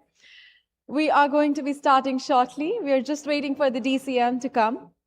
Meanwhile, you can do your networking, chit chat, have an amazing time, and probably talk to each other. We'll be starting shortly as we wait for the DCM to come. Thank you.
Check. Check. All right, ladies and gentlemen. Well, there is going to be a special address of India's infrastructure growth trajectory. Before we close today's program, we have one final address, a macro perspective that ties together everything we have heard today. Rail, road, shipping, India's infrastructure story over the last decade has been one of the most remarkable in the world. And to give us that strategic overview, we welcome a distinguished fellow and a voice of enormous experience. Ladies and gentlemen, please join me in welcoming Mr. N. Jemshed, Distinguished Fellow at CRF and Senior Advisor to the World Bank and former member of the Railway Traffic Board.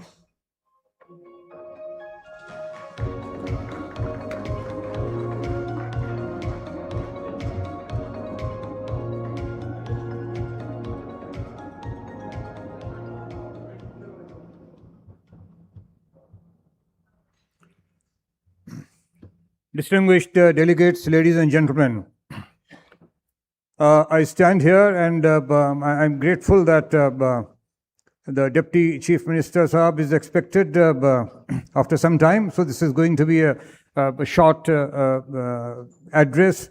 And of course, we'll be waiting, all of you will be waiting to hear from him. If that was not the case, then perhaps that grateful lumpiness would have followed.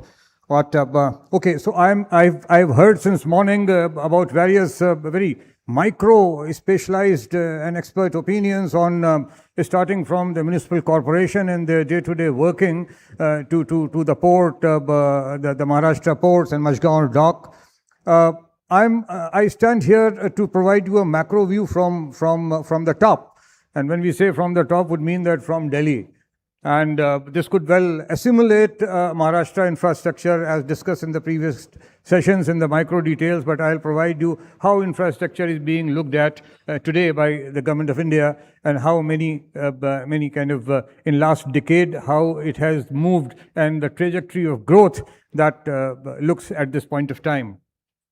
But the view from Delhi of the Maharashtra infrastructure development is undoubtedly that of a lighthouse. And I hope that it continues to remain the same. As we are all aware that infrastructure is not only a bedrock of the national development, it is the development. It is the ultimate foundation upon which national economies are built. Historically, infrastructure was viewed strictly through the narrow lens of transport and energy.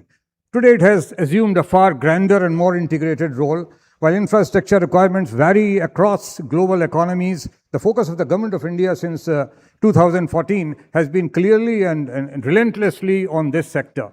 The focused attention has restored a fundamental truth to the policy forefront, that is, a robust infrastructure is the indispensable backbone of sustained economic growth and national development. I'll also be quoting certain kind of statistics for that decade and the previous comparisons. But today, India's infrastructure ecosystem is not only energy and transport, but it spans three vital dimensions. And they are a core physical infrastructure, which is roadways, highways, railways, civil aviation, maritime ports, shipping, and inland waterways. There is this energy sector infrastructure, which is power generation, transmission, and renewable energy networks. Digital infrastructure, which is basically telecommunications and information technology networks. There is also social infrastructure, a vital emerging segment, which includes rural drinking water, sanitation, water resource management, tourism. Combined, these sectors comprise the most crucial levers influencing the economic trajectory of modern India. First of all, let's talk about the macro fiscal framework and public investment-led growth of infrastructure. India's infrastructure narrative reflects a deliberate public policy imperative, a decisive, coherent, and shift towards scale, integration, quality, and sustained public capital expenditure coordinated across the sectors.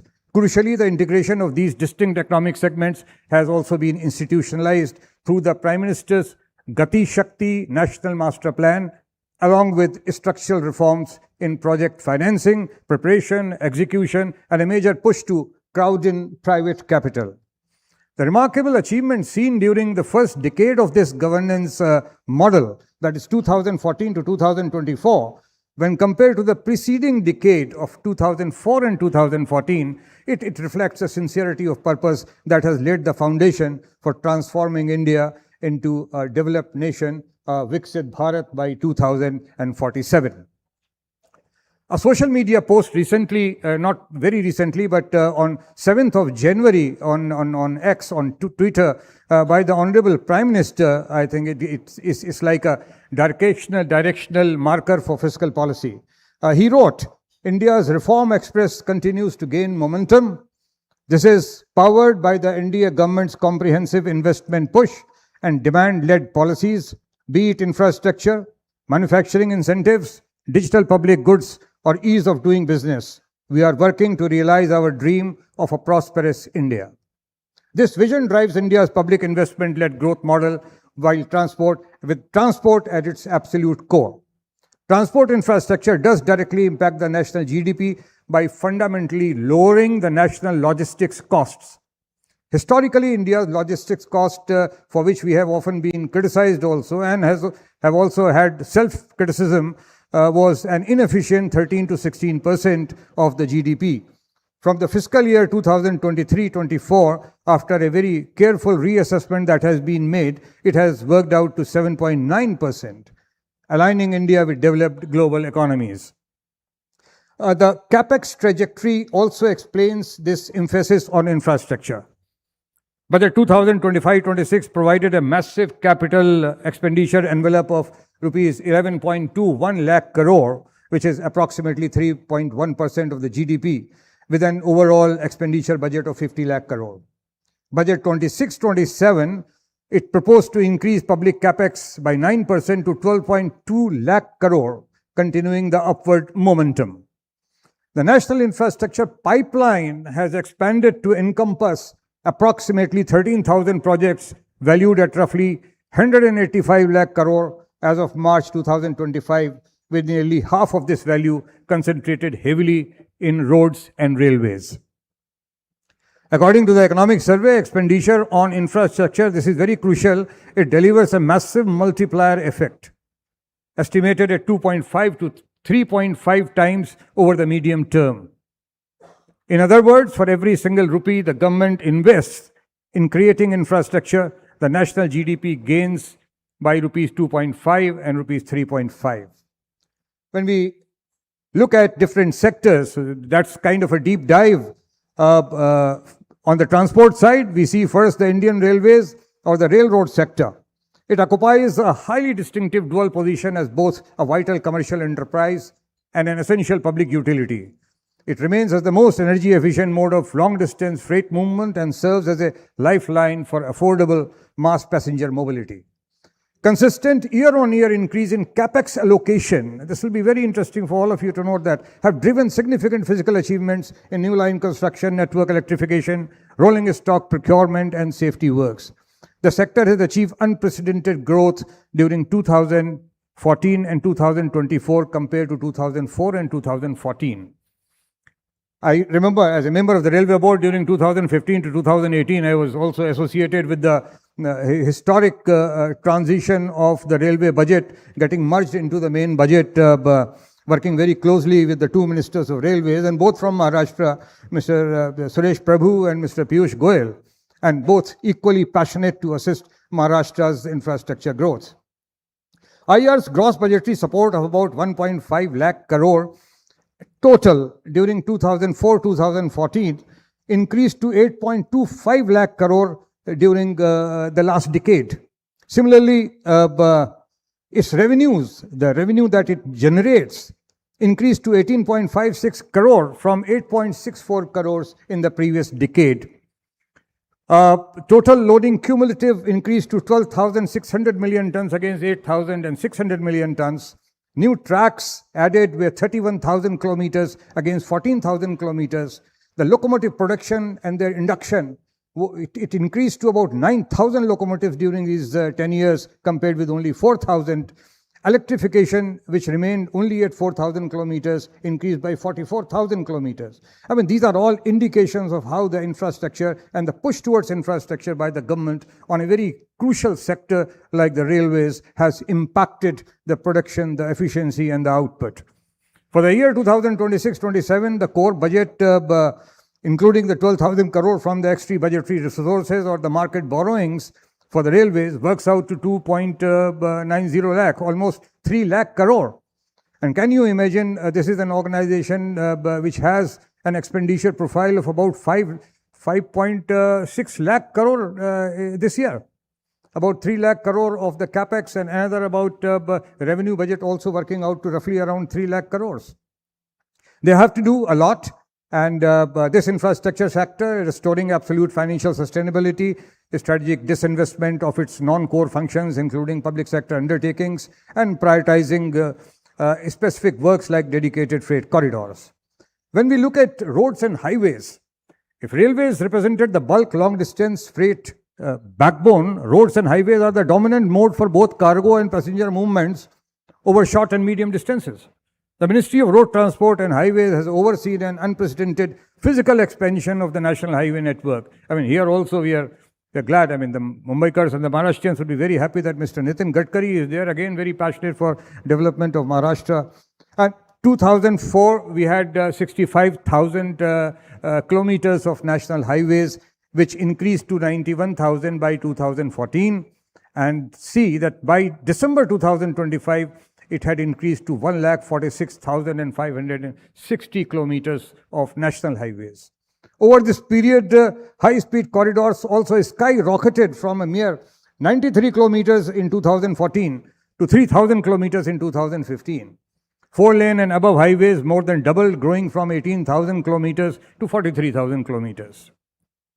Total capital expenditure in road sector, including the private capital, surged 5.7 times, rising from 53,000 crores in 2013-14 to 3 lakh crore in 2023-24. Under the flagship Bharatmala Pariyojana, 26,000 kilometers of economic corridors, 18,000 have already been completed. The budget 25-26 signaled a deliberate pause in the nominal expansion. However, 2,87,000 crores was the budget provided for capex to the Ministry of Roadways. Road sector also has to focus heavily on innovative financing models that improve the ease of doing business for private developers, provide targeted funding for high multiplier expressways, and ensure the rapid, well-financed completion of mega projects like Delhi Mumbai Expressway, Frontier Highway, and Char Dham Mahamarg Vikas Pariyojana, etc. The civil aviation is another success story because driving by rising regional demand and growing disposable incomes, the civil aviation sector, explosive growth in fact over the last decade, transforming India into the largest domestic aviation market in the world. The physical landscape tells a remarkable story of operational airports, which doubled from 74 in 2014 to 157 airports by 2024. Commercial aircraft fleet expanded from 400 aircrafts to 723 aircrafts. Crucial to this democratization of the skies has been the regional connectivity.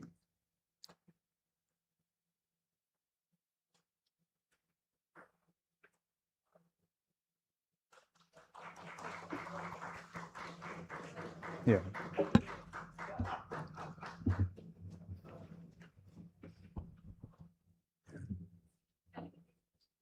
And thank you very much for listening. Now we have the Deputy Chief Minister Sahab here. He'll be talking to us. Thank you.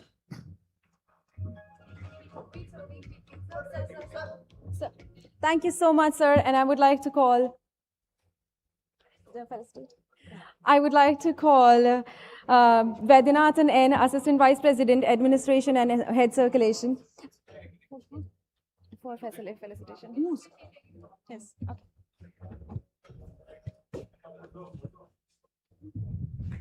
Good evening, everyone. The chief guest of the session, Deputy Chief Minister of Maharashtra, Honorable Eknath Shinde, sir, has just arrived and has graced us with his presence.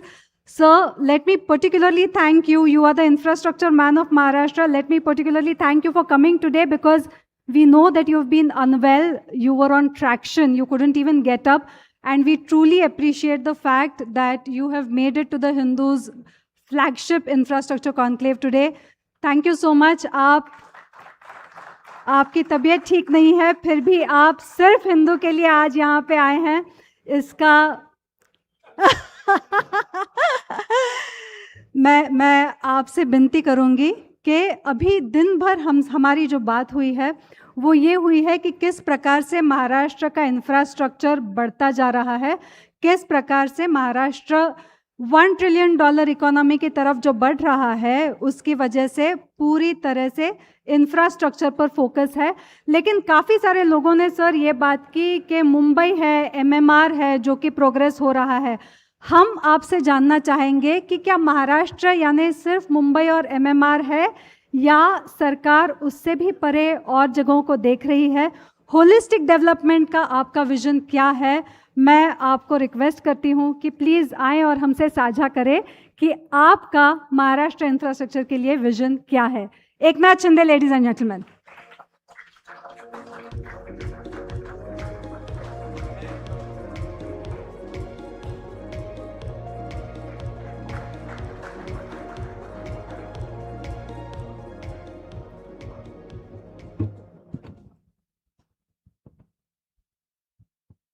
सगळ्यांना जय महाराष्ट्र।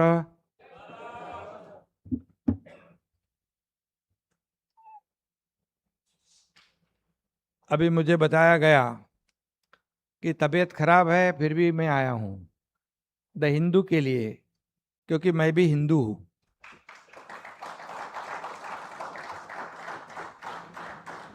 क्योंकि हमारे हिंदू हृदय सम्राट बाला साहब ठाकरे जी कहते थे गर्व से कहो हम हिंदू है, और आपके इसका नाम भी हिंदू है। एक संयोग है। सबसे पहले मैं द हिंदू को धन्यवाद देता हूं। मैं हिंदू न्यूज़पेपर का अभिनंदन करता हूं। आपकी सारी टीम को मैं बहुत बहुत बधाई देता हूं, शुभकामनाएं देता हूं। यहाँ आज दिन भर के सभी कार्यक्रम मैंने रद्द किए, लेकिन द हिंदू का जो प्यार है और जो हमारे संबंध है वो मुझे यहाँ पर खींच कर लेके आए। दर्जेदार और निष्पक्ष पत्रकारिता द हिंदू का ब्रीद है, और निष्पक्षता ही सच्ची पत्रकारिता है। और भरोसे का नाम दूसरा नाम हिंदू है, ऐसा कहूँ तो भी गलत नहीं होगा। पिछले लगभग 148 वर्ष से 148 इयर्स, ये समय कम नहीं है। ये जो परंपरा है, अभी 2 साल में, दूसरे ही साल में 150 साल हो जाएंगे। ये बहुत बड़ी बात है, और यह व्रत आपने बहुत ही निष्पक्षपाती रूप से निभाया है, और 150वां वर्ष शीघ्र ही मनाने वाले हैं। और मैं जरूर कहूँगा कि उस वर्ष को भी मैं जरूर हाजिर रहूँगा। शतकोत्तर स्वर्ण महोत्सव ये होगा, और अभी से मैं हार्दिक बधाई देता हूँ, हार्दिक शुभकामनाएं देता हूँ। और मैं जब कहता हूँ तो जरूर आता हूँ, मैं कमिटमेंट का पक्का आदमी हूँ। यहाँ पर इलेक्ट्रॉनिक और डिजिटल मीडिया के इतने जोर शोर से जो काम में, उसके बाद भी छापे वाले समाचार, मतलब ना प्रिंट मीडिया माध्यमों को बड़े बड़े बदलाव का सामना करना पड़ रहा है। सनसनीखेज पत्रकारिता के युग में और ब्रेकिंग न्यूज के जमाने में भी द हिंदू ने अपना जो स्थान है, अपना स्तर जो है, अपनी गंभीरता जो है, कभी कम नहीं होने दी। ये विशेष रूप से मैं यहाँ पर कहना चाहता हूँ। द हिंदू के संपादकीय और विश्लेषण देश के सभी लोगों में एक सर्वश्रेष्ठ माना जाता है। बिना किसी अतिशयोक्ति के बाद भी जो फैक्ट्स है, वस्तुनिष्ठ बातें हैं, उसे लोगों के सामने रखने का काम आप लोगों ने किया है। और यही आपकी विशेषता भी है। राष्ट्रीय और अंतर्राष्ट्रीय समाचार, देश विदेश का राजकारण, अर्थव्यवस्था और सामाजिक घटनाओं का सच्चा जो प्रतिबिंब है हमें हिंदू में दिखाई देता है। यह भी मैं विशेष रूप से यहाँ पर कहूँगा। द हिंदू डिजिटल युग में भी अभी अग्रणी हो गया है। खबरों का महासागर है हिंदू, खबरों का महासागर है और विकास का है सिंधु। जग को जानने के लिए बस काफी है द हिंदू। अभी आपके बारे में अच्छा कहना ही पड़ेगा, क्योंकि हमने जो प्रोजेक्ट किए हैं महाराष्ट्र में वो आपको मैं आगे गिनाऊंगा। उसको लोगों तक पहुंचाने का काम भी आपको करना है, क्योंकि लोगों के भले के लिए हमने वो किया है। और इसलिए द हिंदू देश के सही माने में देश की ग्रोथ इंजन कही जाने वाली मुंबई में भी अपनी मजबूत लोकप्रियता और पहचान बनाई है। मुझे पता चला कि द हिंदू का ये महाराष्ट्र में पहला प्रोग्राम कार्यक्रम है। ये भी हमारे लिए बड़ी गौरव की बात है, सम्मान की बात है। आज दिन भर अपने महाराष्ट्र के हो रहे बदलाव के बारे में यहाँ चर्चा हुई। कई वक्ता यहाँ पर आए, उन्होंने अपने अपने विचार साझे किए, अपने अपने विचार यहाँ पर शेयर करने का काम किया है। जो इस बदलाव को नज़दीक से देख रहे हैं और इसमें अपना कंट्रीब्यूशन दे रहे ऐसे पैनलिस्ट भी यहाँ मौजूद है। मुंबई टू सुरजागढ़, मुंबई से सुरजागढ़ मीन्स गढ़चिरौली, गढ़चिरौली में सुरजागढ़ है। और यह विषय आपने मुझे दिया है। सिर्फ मुंबई तक हम काम कर रहे हैं कि मुंबई के बाहर भी कर रहे हैं। एक होलिस्टिक डेवलपमेंट जो आपने कहा है, कैसे किया है उसका मैं ये आपको साझा करूंगा। और ये विषय मेरे लिए बहुत ही महत्वपूर्ण है, अहम मेरे लिए है। मुंबई मेरे जितने करीब है उतना ही सुरजागढ़ यानी गढ़चिरौली भी करीब है। जैसे पहले कहा जाता था चांदा से बांदा, चांदा यानी विदर्भ का चंद्रपुर और बांदा यानी सिंधुदुर्ग, एकदम गोवा का बॉर्डर। इन दोनों गांवों के बीच हजारों मील की दूरी है, लेकिन इन दोनों के बीच पूरा महाराष्ट्र बसा हुआ है। यह भी एक विशेष बात है। ठीक उसी तरह मुंबई से सुरजागढ़ लगभग 1000 से ज़्यादा किलोमीटर है, लेकिन हमने केवल 4 साल में इस दूरी को लगभग कम कर दिया है, मिटा दिया है। यह मैं फख्र से कहता हूँ। हमने कोस्ट से फॉरेस्ट तक जो डेवलपमेंट का सफ़र किया है उसे बताने के लिए तो यहाँ एक दिन का कॉन्क्लेव आपका काफ़ी नहीं होगा, क्योंकि इतने काम है। आपको जरूर दूसरी बार भी कॉन्क्लेव कराना पड़ेगा और जरूर फिर बुलाएंगे हम। मुझे याद है महाविकास आघाड़ी सरकार में जब मैं मिनिस्टर था, तब कोई भी गढ़चिरौली का गार्डियन मिनिस्टर बनना नहीं चाहता था। कौन बनेगा गढ़चिरौली में, क्योंकि माओवाद, नक्सलवाद सब कुछ था वहाँ पर। लेकिन मैंने कहा मैं गढ़चिरौली का गार्डियन मिनिस्टर बनूंगा और उसका चार्ज भी मैंने लिया। कई बार गढ़चिरौली गया, वहाँ के लोगों से मिला। वहाँ रोज़मर्रा ज़िंदगी में टेरर का माहौल था, नक्सलवाद था, डरावना माहौल था। वहाँ पर लोगों को रोज़गार नहीं था, इंडस्ट्री नहीं थी। और मुझे याद है कि वहाँ मैंने पहला जो कार्यक्रम किया, जब सुरजागढ़ की इंडस्ट्री शुरू करने का काम हुआ, तब नक्सलियों ने वहाँ के ट्रकों को जला दिया, 2-3 लोगों को मार दिया, बहुत ही माहौल डरावना क्रिएट किया। और उसके बाद में दूसरा कार्यक्रम मेरा था, ये बताने में मुझे हर्ष होगा कि नक्सलवादियों का आत्मसमर्पण। कई नक्सलवादी सरेंडर हो गए और उन्होंने नक्सलवाद को छोड़ दिया। मैंने खुद उनसे बात की, क्या बात है, क्यों ऐसे करते हो? तो बहुत ही बात करने के बाद जानकारी मिली वो पूरी तरह भटक चुके थे, उनको कोई रास्ता नहीं दिख रहा था और इसीलिए वो नक्सलवाद की तरफ मुड़ गए थे। वो चाहते थे हमें काम मिले, हम भी गृहस्थी जैसा आम लोगों के साथ जीना चाहते हैं। तो हमने विशेष रूप से एक नियम बनाया कि उनका जो पुनर्वसन है, रिहैबिलिटेशन है, वो ढंग से हो जाए। सिर्फ उनको कुछ चंद पैसे देकर नहीं, तो उनको हमेशा उनको घर दिया जाए, उनको नौकरी मिले, उनको व्यवसाय मिले। ऐसा करने के बाद कई हमें फायदा हुआ। कई और लोग भी आत्मसमर्पण किया, कई लोगों ने। सिरोंचा, अहेरी, इटापल्ली, भामरागढ़, ऐसे कई इलाके हैं जहाँ बहुत ही डरावना माहौल है, लोग काफ़ी डर के छाया में रहते थे।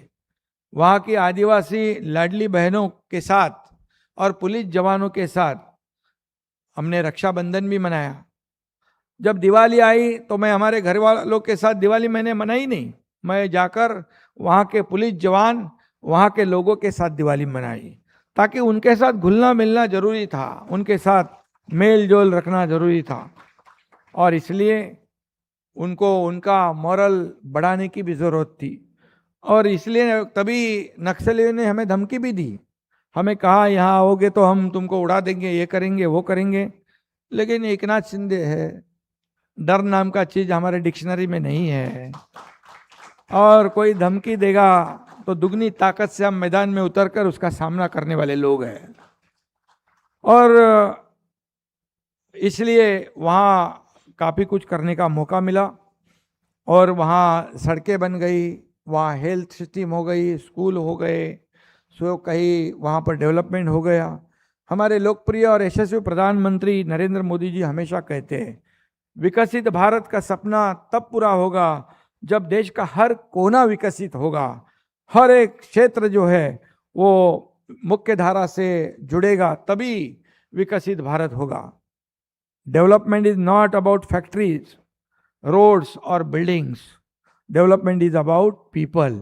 हमारे को लोगों के साथ यहाँ पर कनेक्ट होना पड़ेगा और रिमोट एरिया को डेवलप करना पड़ेगा, तो और वहाँ की कम्युनिटी जो है उसके साथ कनेक्ट होना पड़ेगा, तब जाकर हम ये सब को रोक सकते हैं। और विकास की राह पर कोई कोना दूर नहीं होता है, बस इच्छा शक्ति और दूरदृष्टि की आवश्यकता है। जब इरादे मजबूत होते हैं तो दूरियां छोटी हो जाती है, लेकिन इरादे मजबूत होने चाहिए, विल पावर स्ट्रांग होनी चाहिए, काम करने की जिद होनी चाहिए। वैसे ही मुंबई और गढ़चिरौली के बीच में जो दूरी थी वो हमने कम कर दी। और इसलिए मैं ये कहूँगा कि एक कोट भी मैं यहाँ का कोट का उल्लेख करता हूँ, build roads today so that dreams can travel tomorrow. तो हमें ये सब करना पड़ेगा। मैंने गार्डियन मिनिस्टर के हैसियत से वह हजारों करोड़ रुपए के काम शुरू किए, रोड ब्रिज का निर्माण किया। उस वक्त मुझे गडकरी साहब ने भी काफ़ी मदद की केंद्र सरकार की ओर से, नदियों पर पुल बनाना, रोड बनाना। देवेंद्र जी भी साथ में थे, नहीं जब मैं पालक मंत्री था तब वो विपक्ष में थे। और अभी वहाँ पर इंडस्ट्री आई है, एम्प्लॉयमेंट लोगों को मिल रहा है।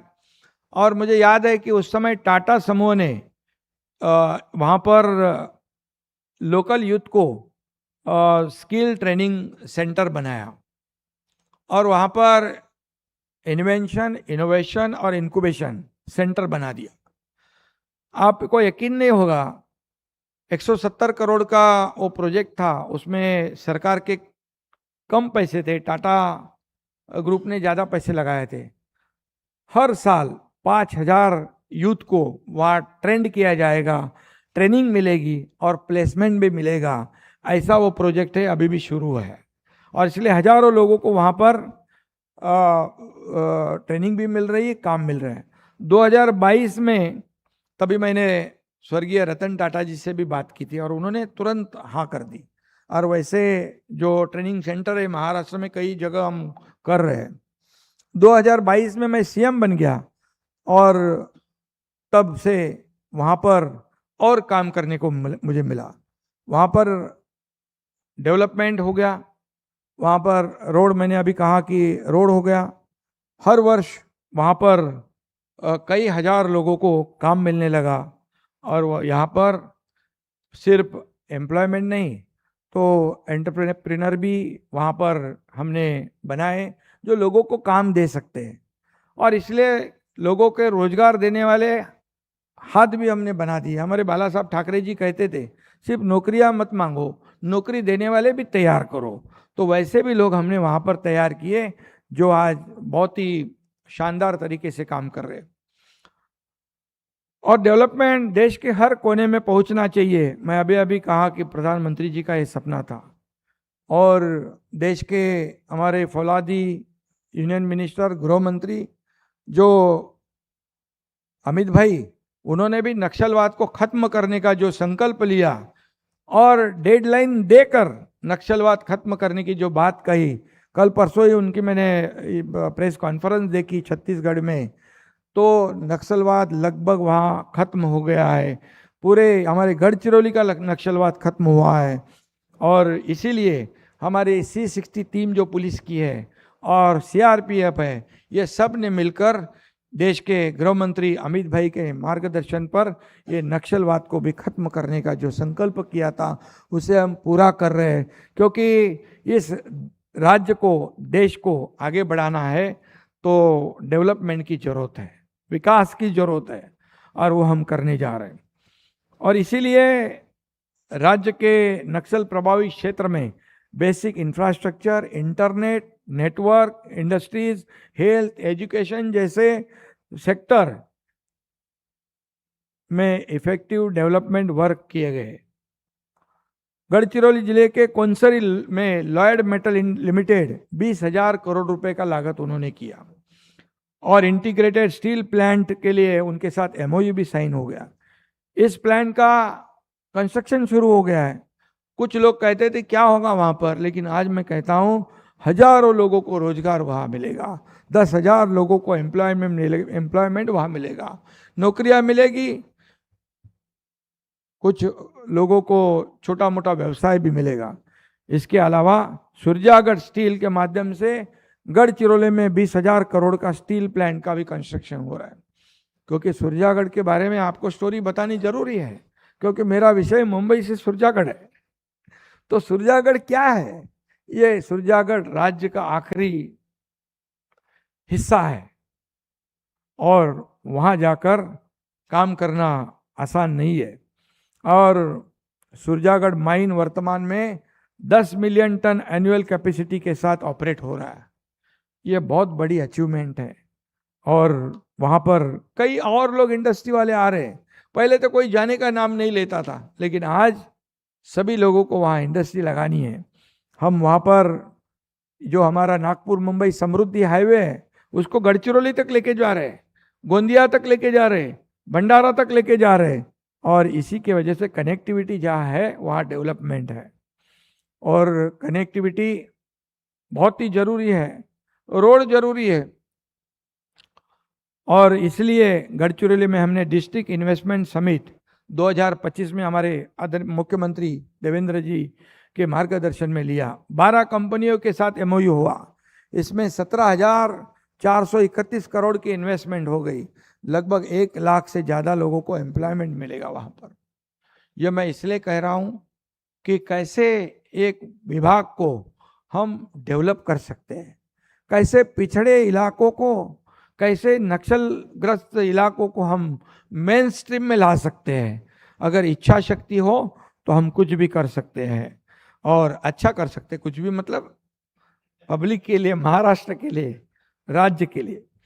और इसलिए महाराष्ट्र की ईस्टर्न और वेस्टर्न बाउंड्रीज को एक्सप्रेस वे से जोड़ने के उद्देश्य से विदर्भ में 547 किलोमीटर लंबे 4 एक्सेस कंट्रोल हाईवे प्रोजेक्ट को हम लोग कर रहे हैं। इसमें लगभग 50,000 करोड़ की लागत करनी पड़ेगी, कर रहे हैं हम लोग। इतना ही नहीं, गढ़चिरौली में हम एयरपोर्ट भी बना रहे हैं। एयरपोर्ट का लैंड एक्विजिशन हो गया, और क्योंकि वो भी जरूरी है डेवलपमेंट के लिए, वो भी जरूरी है। और अभी जो नागपुर मुंबई का जो फासला था 700 किलोमीटर का, लगभग 15 घंटे लगते थे, 18 घंटे लगते थे। अब नागपुर मुंबई, बाला साहब ठाकरे जी के नाम से नागपुर मुंबई हमने बनाया। मुख्यमंत्री देवेंद्र जी जब सीएम थे, मैं MSRDC का मंत्री था। बहुत ही टफ और चैलेंज का एक प्रोजेक्ट था ये, लेकिन उसको हमने पूरा किया। आज नागपुर और मुंबई, जैसे पुणे मुंबई जाते हैं हम, वैसे नागपुर मुंबई सिर्फ 6 से 7 घंटे में पहुंच जाएंगे। और इतना जो गढ़चिरौली तक हम 8, 9, 10 घंटे में पहुंचेंगे। इसलिए गढ़चिरौली सुरजागढ़ को मेन स्ट्रीम में लाने का काम हमने किया है। और उसी के साथ वहाँ जो है विदर्भ में, जब भारत विकसित भारत 2047 की दिशा में आगे बढ़ रहा है, तो जितना इम्पोर्टेंस अभी हम सुरजागढ़ से आते हैं मुंबई की तरफ, सुरजागढ़ बहुत हो गया, काफ़ी हो गया, अभी मतलब उसका डेवलपमेंट हो रहा है, काफ़ी जानकारी देने का काम हो गया है मेरा। अभी मुंबई में MMR जो है वो भी बहुत ही महत्वपूर्ण है। जैसे नागपुर, अमरावती, छत्रपति संभाजी नगर, पुणे, नासिक है, वैसे यहाँ पर अभी जो पहले कुछ भी नहीं था, आज नागपुर मुंबई के रोड के वजह से अमरावती में logistic, defence, aerospace, mining based manufacturing hub हो रहा है। छत्रपति संभाजी नगर में auto, EV, engineering, textile, food processing का क्लस्टर हो रहा है। नागपुर में engineering, defence, manufacturing, food processing, EV hub बन रहा है। ये क्यों बता रहा हूँ, पहले सिर्फ डेवलपमेंट मुंबई, ठाणे, पुणे, नासिक यहाँ तक होती थी, संभाजी नगर। अब उससे आगे बढ़कर हम पूरे राज्य में एक समान डेवलपमेंट करना चाहते हैं, ताकि वहाँ के लोगों को उसका फायदा हो। पुणे को auto, EV, IT, engineering hub होगा पुणे में। देखो मुंबई पुणे बन गया गडकरी साहब के ज़माने में। बाला साहब ठाकरे जी ने कहा भैया ये 7-8 घंटे का रन कम करो ट्रेवल टाइम, तो उन्होंने देश का पहला एक्सेस कंट्रोल रोड बनाया मुंबई पुणे। डेली अभी अप डाउन कर रहे हैं।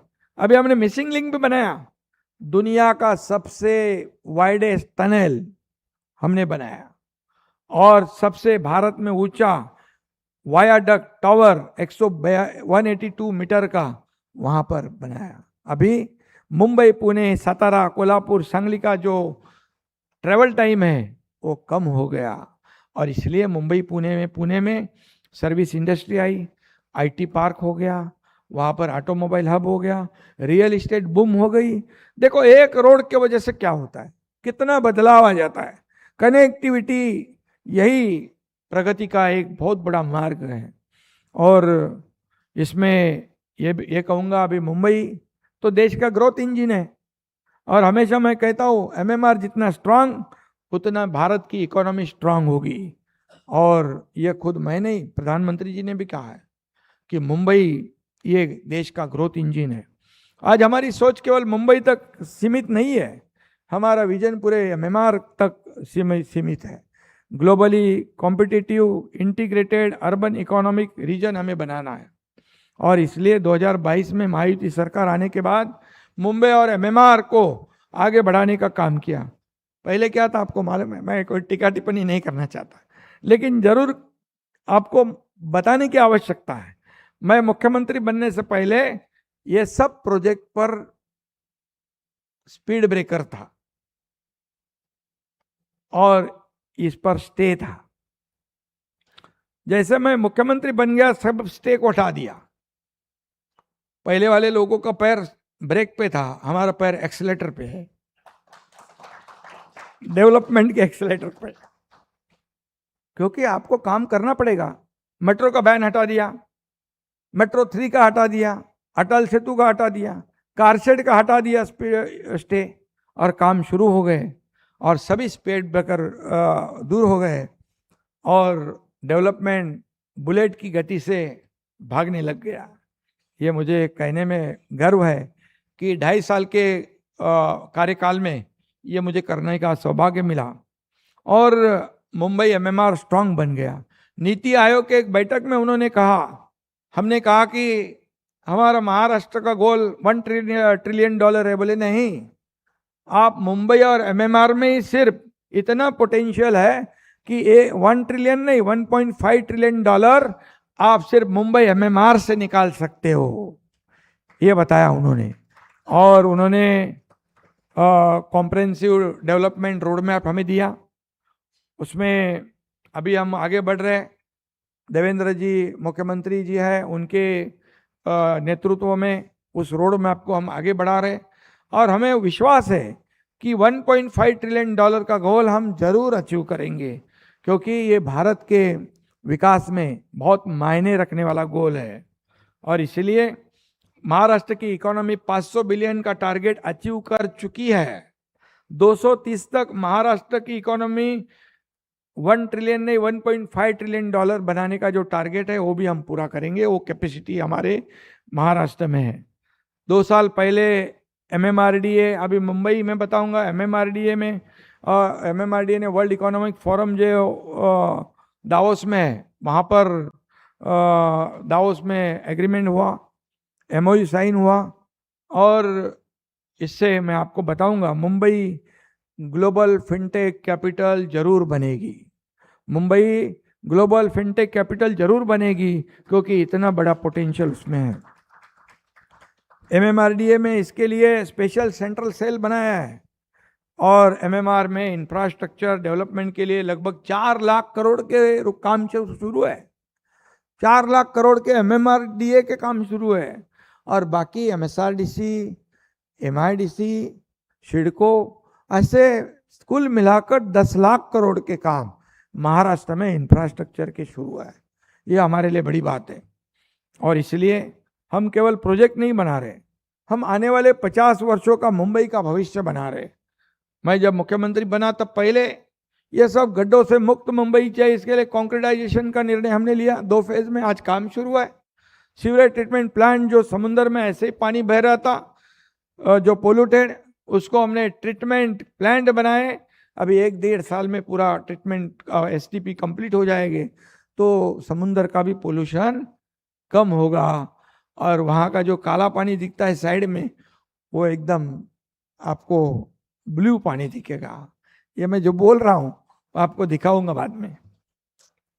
और इसलिए मैं इतना ही कहूँगा, हमारी डेवलपमेंट जर्नी के 3 मुख्य आधार है। पहला है स्ट्रांग इंफ्रास्ट्रक्चर, दूसरा है modern and fast transport system और तीसरा है कॉमन मैन के लिए अफोर्डेबल हाउसिंग। लोगों को घर भी यहाँ पर जो है अफोर्डेबल होना चाहिए। मुंबई आइलैंड से बना शहर है, the land is literally squeezed और इसलिए, लेकिन हमारा टारगेट मुंबई करों को ट्रैफिक जाम से मुक्ति दिलाना है, ये हमारा काम है। और मुंबई में किसी भी कोने से किसी भी कोने में जाना है तो सिर्फ 59 मिनट्स के अंदर पहुंचना चाहिए, ये हमारा टारगेट है और उसको हम अचीव करके रहेंगे। वहाँ पर कई प्रोजेक्ट चल रहे हैं, मेट्रो के चल रहे हैं, वाटर ट्रांसपोर्ट चल रहे हैं, रेल के चल रहे हैं, मल्टी मॉडल इंटीग्रेशन हो रहा है। ये सब गेम चेंजर प्रोजेक्ट है। अटल सेतु है, कोस्टल रोड है, बुलेट ट्रेन है, दिल्ली मुंबई एक्सप्रेसवे है, वाडवन पोर्ट है। सारे प्रोजेक्ट एमएमआर का मेक ओवर करेंगे। कितना आपको लिखना है लिखो, कितना बताना है आप बताइए। दिल्ली मुंबई एक्सप्रेस का काम तेजी से हो रहा है।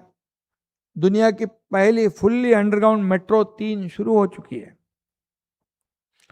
पालघर के पास दुनिया का सबसे बड़ा पोर्ट, कई दुनिया के सबसे बड़े पोर्ट्स में से एक पोर्ट वाडवन में हो रहा है, वहां भी एयरपोर्ट हो रहा है पालघर में। जैसे अटल सेतु यहाँ लैंड होता है, वहां पर तीसरी मुंबई कर रहे हैं हम। वहाँ का भी एमएमआरडीए जो है प्लानिंग अथॉरिटी है, वहाँ एडू सिटी हो रही है, मेडी सिटी हो रही है, वहाँ पर एरो सिटी हो रही है, स्पोर्ट्स सिटी हो रही है। ये तीसरी मुंबई वहाँ होगी। ये आप देखेंगे कि कितनी जोर से वहाँ एयरपोर्ट के बाजू में सब हो रहा है। और इसलिए कोकण को भी हम कोस्टल रोड से जोड़ रहे हैं, वहाँ के भी डेवलपमेंट होगा। मैं यह भी कहूँगा, सिर्फ रोड नहीं बना रहे, पोर्ट नहीं बना रहे, ब्रिटिशों ने जो हिल स्टेशन बनाया उसके बाद कोई हिल स्टेशन नहीं हुआ है। लेकिन मैं कहता हूँ हमारी सरकार महाबलेश्वर में न्यू महाबलेश्वर एक नया हिल स्टेशन बना रहे हैं। अलीबाग, गोराई, माथेरान रीजन में टूरिज्म और लॉजिस्टिक हब डेवलप हो रहा है। दिघी वाड़वन इंडस्ट्रियल जोन डेवलप हो रहा है। अभी कल्याण के खासदार आके गए शायद। कल्याण, डोंबिवली, उल्लासनगर, अंबरनाथ और बदलापुर को मुंबई और नवी मुंबई से जोड़ने का काम जोड़ने के लिए सीमलेस मल्टी मॉडल कॉरिडोर बनाया जा रहा है। यह सब करने की वजह एक है कि लोग ट्रैवल में थक जाते हैं, इतना टाइम उनका ट्रैवल टाइम जाता है ट्रैवल में कि उनकी इफिशिएंसी कम हो जाती है।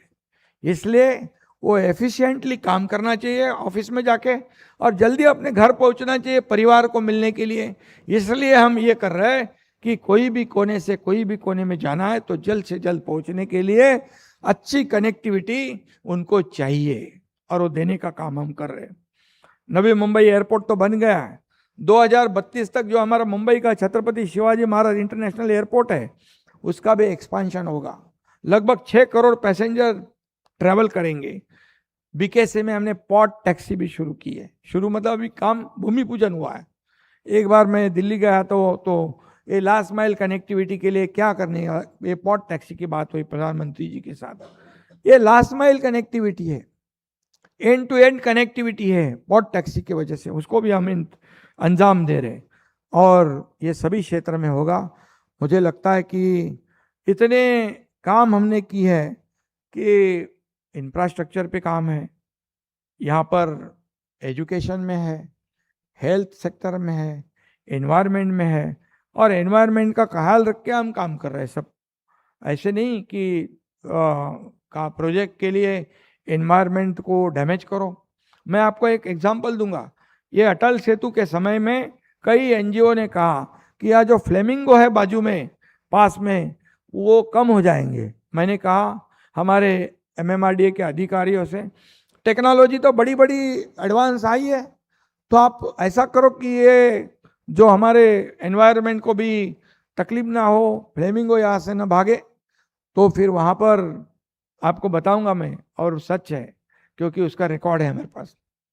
और वहाँ पर नॉइज बैरियर लगाए काम के वक्त, हमने रिवर्स सर्कुलेशन ड्रिल का इस्तेमाल किया और जो एनजीओ ने कहा था फ्लेमिंगो कम होंगे उनका ही रिपोर्ट हमने लिया, फ्लेमिंगो कम नहीं हुए, फ्लेमिंगो बढ़ गए। तो ये प्रो एनवायरनमेंट हमारा काम है और इसलिए ये हम लोग जो कर रहे हैं। कोविड का समय भी हमने देखा है।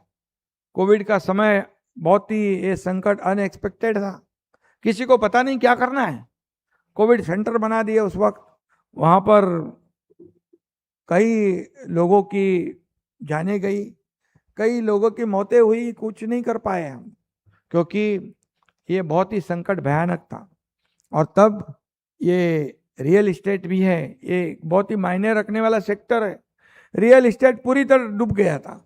रियल इस्टेट ऑक्सीजन पे था, वो हम अगर मदद नहीं करते तो वेंटिलेटर पे चला जाता और एक बहुत बड़ा सेक्टर खत्म हो जाता था क्योंकि हजारों लाखों नौकरियां वो रियल इस्टेट पे है। मैं हमेशा कहता हूँ कि real estate is the second largest employment provider after agriculture. खेती के बाद, कृषि विभाग के बाद यह सेकंड नंबर का सेक्टर है जो नौकरियां देता है, रोजगार देता है।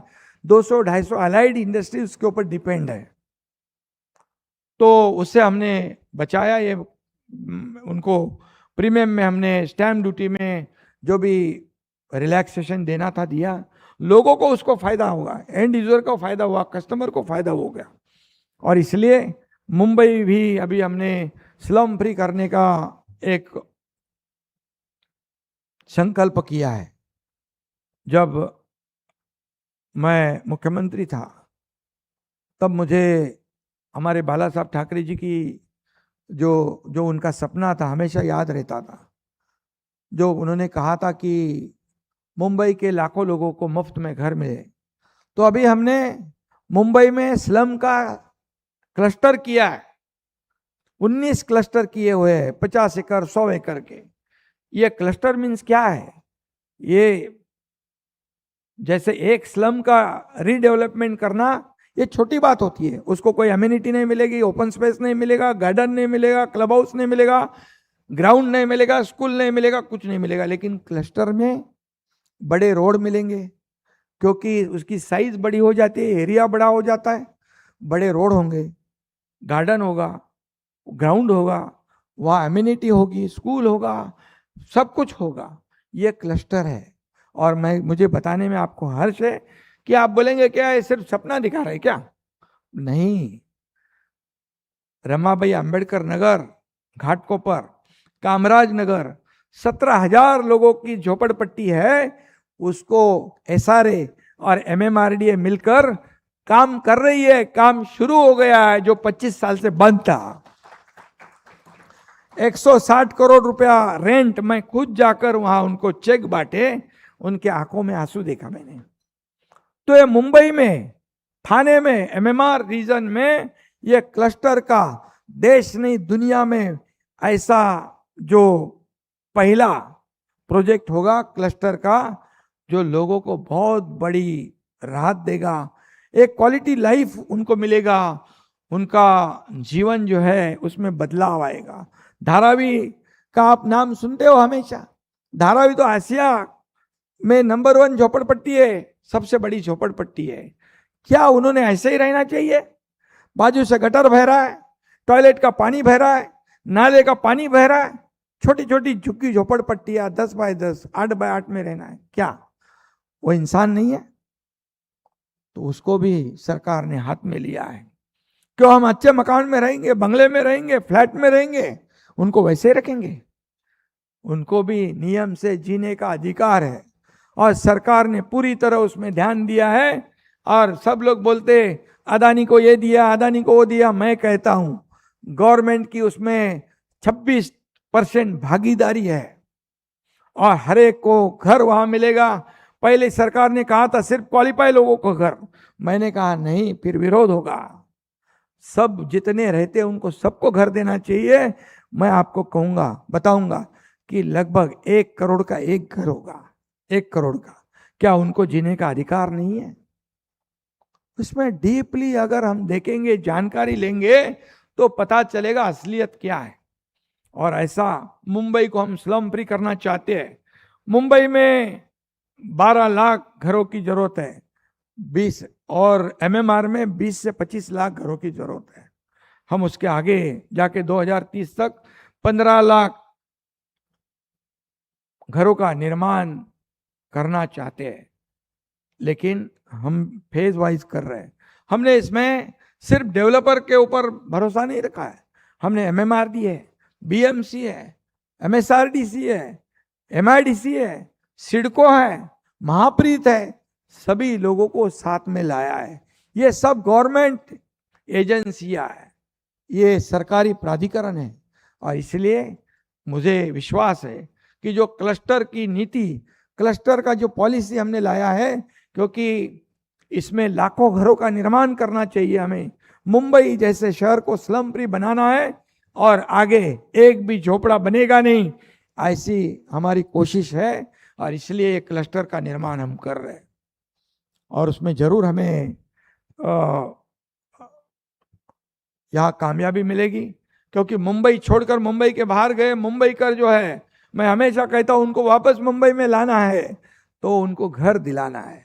और ऐसे क्लस्टर के माध्यम से हम दे सकते हैं। और इसलिए ये सभी एजेंसी को हम इसमें लिया है। और ये बाला साहब ठाकरे जी का स्लम फ्री मुंबई सपना जो है, उसे पूरा करने का काम हम जरूर हमारी सरकार करेगी। एक तरफ स्लम रीडेवलपमेंट, और दूसरी तरफ जो म्हाड़ा की बिल्डिंग है जो धोखादायक है, ये बहुत ही पुरानी हो गई है, जर्जर हो गई है, उसकी भी रीडेवलपमेंट क्लस्टर के माध्यम से हम करना चाहते हैं। वो भी हम कर रहे हैं। और इसलिए ये बीडीडी चौल तो कर दी हमने, पुलिस को 50 लाख रुपए का घर पहले सरकार ने बोला था, हमने कहा 15 लाख में घर दे दो, वो दे दिया। और इसलिए मैं आपको इतना ही कहूँगा, इंफ्रास्ट्रक्चर हो गया, घर हो गया, ये नई टेक्नोलॉजी हो गई, गुड गवर्नेंस हो गया, और ये सभी जो है ये हमारी सरकार करना चाहती है। और आज जिस तेजी से, जैसे 2.5 साल मैं मुख्यमंत्री था, अभी देवेंद्र जी मुख्यमंत्री, हम टीम बनकर काम कर रहे हैं। आज महाराष्ट्र कितनी, आज देश की परिस्थिति, दुनिया की परिस्थिति हम देख रहे हैं। दुनिया में जो परिस्थिति निर्माण हुई है, कई देशों की अर्थव्यवस्था डगमगा गई है, चरमरा गई है, लेकिन हमारे देश को आगे बढ़ाने का काम 11वें से 4थे नंबर पर लाने का काम प्रधानमंत्री कर रहे हैं। वैसे ही महाराष्ट्र भी आज एफडीआई में पहला है, फॉरेन डायरेक्ट इन्वेस्टमेंट में, स्टार्टअप में पहला नंबर है, जीडीपी में फर्स्ट है, कई सेक्टर में महाराष्ट्र नंबर 1 है, डेवलपमेंट में फर्स्ट है, इंफ्रास्ट्रक्चर में फर्स्ट है। और इसका मुझे गर्व है क्योंकि लोग यहाँ इन्वेस्ट कर रहे हैं। महाराष्ट्र इंडस्ट्री फ्रेंडली स्टेट है, भरोसा हो गया उनको, ये इंफ्रास्ट्रक्चर है, यहाँ पर अच्छी कनेक्टिविटी है, स्किल मैन पावर है, इसलिए लोग यहाँ आएंगे और यहाँ लोग काम करेंगे। अभी विकसित भारत 2047 का जो ड्रीम है वो पूरा करने का जो सपना है, वो मुंबई से सुरजागढ़ तक हम डेवलपमेंट करके उसको पूरा करेंगे, मुंबई से सुरजागढ़।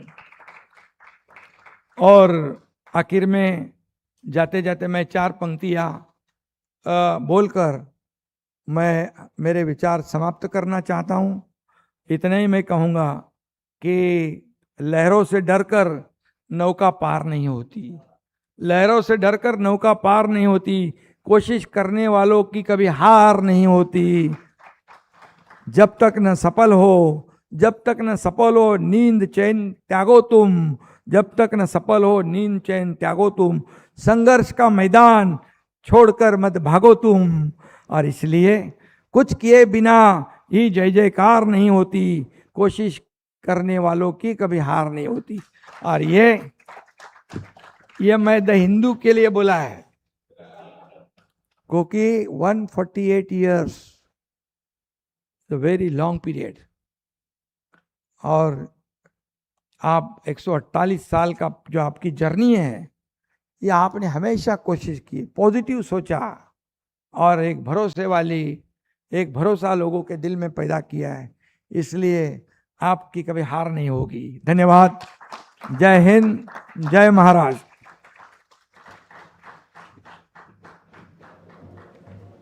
सर आप प्लीज़ यहाँ बैठ जाएं।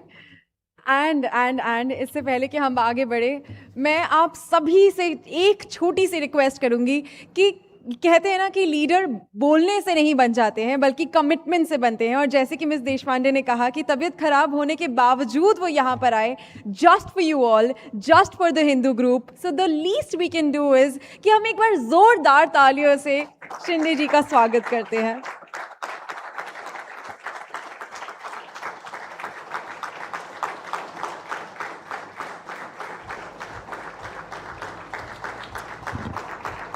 Thank you so much. Thank you so much. And now I would like to invite Ms. Deshpande on the stage for the next session. And आपसे कुछ वार्तालाप करना चाहेंगे once again. अभी भी बाकी है. Thank you so much. इतना बोलने के बाद तो चालू है, कुछ सवाल बचे नहीं होंगे मुझे लगता है। सर सवाल नहीं बचे सवाल हैं। भी, जवाब भी मैंने दे दिए। लेकिन सबसे पहले तो मैं आपको बहुत शुक्रिया अदा करना चाहूँगी। आप बैठते वक्त भी आपको तकलीफ हो रही है, ये हमें समझ में आ रहा है। आप काफ़ी तकलीफ़ों की बजाय इसके बावजूद आज यहाँ पे हैं। बिल्कुल बिल्कुल। तो इसके लिए हिंदू ग्रुप की तरफ से आपका बहुत बहुत शुक्रिया। एक बस छोटा सा रैपिड फायर है आपसे, और तो कुछ नहीं। लेकिन उससे पहले आपने जो इतना इमोशनली चार्ज होकर कहा, सुरजागढ़ के बारे में कहा, गढ़चिरौली के बारे में कहा, मुझे याद है जब कोविड के टाइम में हम रिपोर्टिंग कर रहे थे, आप कोविड के समय में गढ़चिरौली में गए थे, मुझे याद है। तब शायद आपको जेड सिक्योरिटी भी नहीं मिली थी। और फिर भी आप गढ़चिरौली जाते थे, आपका एक इमोशनल कनेक्ट सा बन गया था। तो कुछ हमको उस पीरियड के बारे में बताइए। We want to know the man behind the whole leadership position, कि आपका इमोशनल कनेक्ट गढ़चिरौली से कैसा रहा और इतने सिक्योरिटी थ्रेट के बावजूद आप वहां पे गए। गढ़चिरौली में मैं जब गार्डियन मिनिस्टर बना तब वहाँ की जब परिस्थिति को जाना मैंने, तब स्टडी किया यहाँ क्या करना चाहिए। सिर्फ नक्सल को खत्म करने से, मारने से, वो तो जो तकलीफ हमारे पुलिस को देगा, जनता को देगा, उसको तो कर दिया हमने उसका कार्यक्रम, तो करना भी जरूरी था। कई लोगों का एनकाउंटर हो गया, कई नक्सलियों का, जो जिसके ऊपर लाखों करोड़ों रुपयों का इनाम था। लेकिन उसके बावजूद इसमें डेवलपमेंट की जरूरत थी। वहाँ लोगों को काम चाहिए, वहाँ लोगों के लिए इंफ्रास्ट्रक्चर चाहिए, रोड चाहिए, हॉस्पिटल चाहिए, स्कूल चाहिए, ये सब चाहिए। तो फिर पहली इंडस्ट्री जो लगाई लॉयड वाले, जब पुलिस भी उस वक्त जो अधिकारी थे बोल रहे थे वहाँ हमला हो जाएगा, ये होगा, लोगों की जाने जाएगी, ये होगा। मैं कहा अगर नक्सल को हम सरकार डरेगी तो हमको तो फिर सरकार कहने का कोई अधिकार नहीं है। तो हम चले गए, शुरू कर दिया वहाँ पर और लोगों को काम दे दिया। उनका माइंड डाइवर्ट हो गया, डेवलपमेंट की तरह झुक गए वो लोग। नक्सल भी, उनको भी पता चला एकनाथ शिंदे डरने वाला है नहीं। लेकिन तो कभी भी आपको थोड़ा सा भी डर नहीं लगा? क्योंकि आप थ्रेट परसेप्शन था, जेड सिक्योरिटी नहीं थी, कोविड का टाइम था और आप बस मास्क लगा के चल दिए। कोविड के समय में अपना भी पराया हुआ था, वो संकट ही ऐसा था। उस वक्त वहां के लोगों की जान बचाने के लिए मैंने ऑक्सीजन प्लांट जाके बनाया, वहां कोविड सेंटर बनाया। वहां अगर मैं डर के घर पे बैठूं तो वहां कितने लोग, हजारों लोग मर जाते। और नक्सल वाले को मालूम है एकनाथ शिंदे डरने वाला नहीं, वो मैं कफन बांधकर बाहर निकलता हूं। और इतने सालों में मुझे कई धमकियां आई, कितने लोगों ने मुझे थ्रेट दिया, लेकिन मैं कभी मेरे काम से पीछे नहीं हटा। हम डरेंगे तो जनता क्या करेगी? नेता डर गया तो पब्लिक क्या करेगी? तो मुझे 2-3 बार कोविड भी हो गया, लेकिन मैं पीपी किट डाल के भी जाता था, लोगों को मिलता था, लोगों को भरोसा देता था, लोगों के लिए मैं नगर विकास मंत्री था, सब पूरे जिले के अंदर, तहसील के अंदर ऑक्सीजन प्लांट हमने बना दिए, तो फटाफट कोविड सेंटर बना दिए। कहते हैं कितने हॉस्पिटल थे उस वक्त, कितने भयानक परिस्थिति थी। वहां रेमडेसिविर का इंजेक्शन कहाँ से हमने मंगाया, टॉसलीजुमा उसका भी इंजेक्शन कितने कहाँ से लाया, जो चाहिए वो दिया, ऑक्सीजन दिया, जो चाहिए वेंटिलेटर, ये आवश्यकता सब किया। तब करने की जरूरत थी। तब हम घर में बैठेंगे तो कैसे कहेंगे हम सरकार है। सर, ये आज का आपका जो चीफ गेस्ट का एड्रेस था, ये हमारे कॉन्क्लेव के लिए क्यों इम्पोर्टेंट है मैं आपको बताती हूँ। पूरे दिन भर जो चर्चा हुई उसका पूरा फोकस मुंबई, MMR इस तरफ ज्यादा था। नासिक कुंभ पर भी हमने चर्चा की, क्योंकि 35,000 करोड़ के प्रोजेक्ट्स वहां पे हो रहे हैं और कुंभ हो रहा है, तो काफी बड़ी बात है। लेकिन आपने जो स्टेट के बारे में पूरा एक होलिस्टिक विजन दिया, उसकी वजह से आज ये जो समारोह हो रहा है कॉन्क्लेव का, ये महाराष्ट्र के बारे में हो रहा है, ना कि सिर्फ मुंबई, MMR या नासिक इसके बारे में। मैं आपसे 2 सवाल ये पूछना चाहूंगी कि आजकल बाहर गर्मी बढ़ रही है, लेकिन महायुति में भी गर्मी बढ़ रही है क्या? हर बार आप जब दिल्ली जाते हैं तो हम मजे मजे से न्यूज छापते हैं कि विपक्ष कह रहा है कि आप कंप्लेन करने गए, विपक्ष कह रहा है कि आप खुश नहीं हैं। तो गर्मी क्या महायुति में बढ़ रही है? देखिए, ये सब आप ही सवाल बनाते, आप ही जवाब देते। मैंने जवाब नहीं दिया, मैं सवाल पूछ रही हूँ। नहीं, अभी आज का नहीं बात कर रहा हूँ, मीडिया का। तो मैं दिल्ली जाता हूँ, उसकी भी खबरें होती है, मैं गांव जाता हूँ, उसकी भी खबरें होती है। मैं तो आराम से जाता हूँ। कुछ लोग बोलते हैं दुखी होने के बाद, तकलीफ होने के बाद गाँव। मैं बोला मैं दुखी नहीं होता हूँ, मैं जाने के बाद कई लोग दूसरे दुखी हो जाते हैं। मैं मेरा काम करता हूँ वहाँ पर, मैं खेती में जाता हूँ, पेड़ लगाता हूँ। बहुत हजारों की तादाद में मैंने ट्री प्लांटेशन किया, अलग अलग वैरायटी। मुझे वो शौक है। और दिल्ली जाता हूँ मैं, एनडीए का मैं पार्टनर हूँ। मोदी जी, अमित भाई, मंत्री जी, अभी परसों में गया था नगर विकास विभाग के मंत्री मनोहर लाल जी खट्टर, उनकी बैठक थी। 12,000 करोड़ रुपया हमारे महाराष्ट्र को मिलेंगे। क्या नहीं जाना चाहिए? तो क्या डेवलपमेंट के लिए पैसे नहीं लाने चाहिए? तो सिर्फ डेवलपमेंट के बारे में बात करने मोदी चाहते जी हैं? ने 76,000 करोड़ वाडवन पोर्ट को दिए। क्या नहीं जाना चाहिए दिल्ली? बताइए। तो बिल्कुल, आप एनडीए के पार्टनर हैं, आप दिल्ली जाते हैं तो ऑब्वियसली खबरें बनती हैं। बाकी तकलीफ में कौन है? मैं मजे लेता हूँ। तो क्या विपक्ष वाले अपने बीमार हो जाते हैं, उनको पेट दर्द होता है। अभी गांव में मैं जाने के बाद सोचा है, एक पेट दर्द के ऊपर जालिम उपाय का एक पेड़ लगाऊंगा।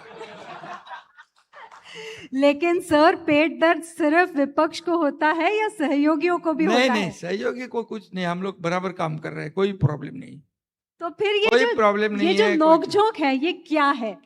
ये पति पत्नी वाली नोकझोंक है या थोड़ी और सीरियस है, या कैसी नोकझोंक है? कुछ आपको जैसा लगता है वैसा कुछ नहीं है। अभी हम लोग काम कर रहे हैं साथ में। हमारा एजेंडा क्या है? कुर्सी नहीं है हमारा एजेंडा। जिन्होंने हमें कुर्सी पर बिठाया, उनके सवाल को छुड़ाना, उनके प्रश्न को छुड़ाना, उनको न्याय देना। लाडली बहन योजना इसी का एक जन्म है। हमने एक पूरा पन्ना लिखा लाडली बहन का, आपने देखा? हाँ? हमने लाडली बहन पे पूरा एक पन्ना लिखा था, आपने देखा? लाडली बहन योजना जो है, आपको मैं बताऊंगा कि कई लोग विपक्ष वाले कोर्ट में गए थे बंद करने के लिए। बाद में चुनाव के टाइम बोले आप 1,500 दिया तो हम 3,000 देंगे। अरे, जो पहले विरोध किया अब बोलते तो लोग कैसे भरोसा करेंगे? लेकिन अब तो डर ये है कि लाडली बहन बंद होगी। बिल्कुल बंद नहीं होगी, कभी भी बंद नहीं होगी। कोई भी माई का लाल आएगा तो भी लाडली बहन योजना बंद नहीं होगी। लेकिन औरतों की संख्या तो कम हो रही है, तो कंसर्न तो वो है कि औरतें कम हो रही हैं। आपको बताऊं क्या मैं? एक बात बताऊं। लाडली बहन योजना है सिर्फ 1,500 रुपया, ज्यादा नहीं है।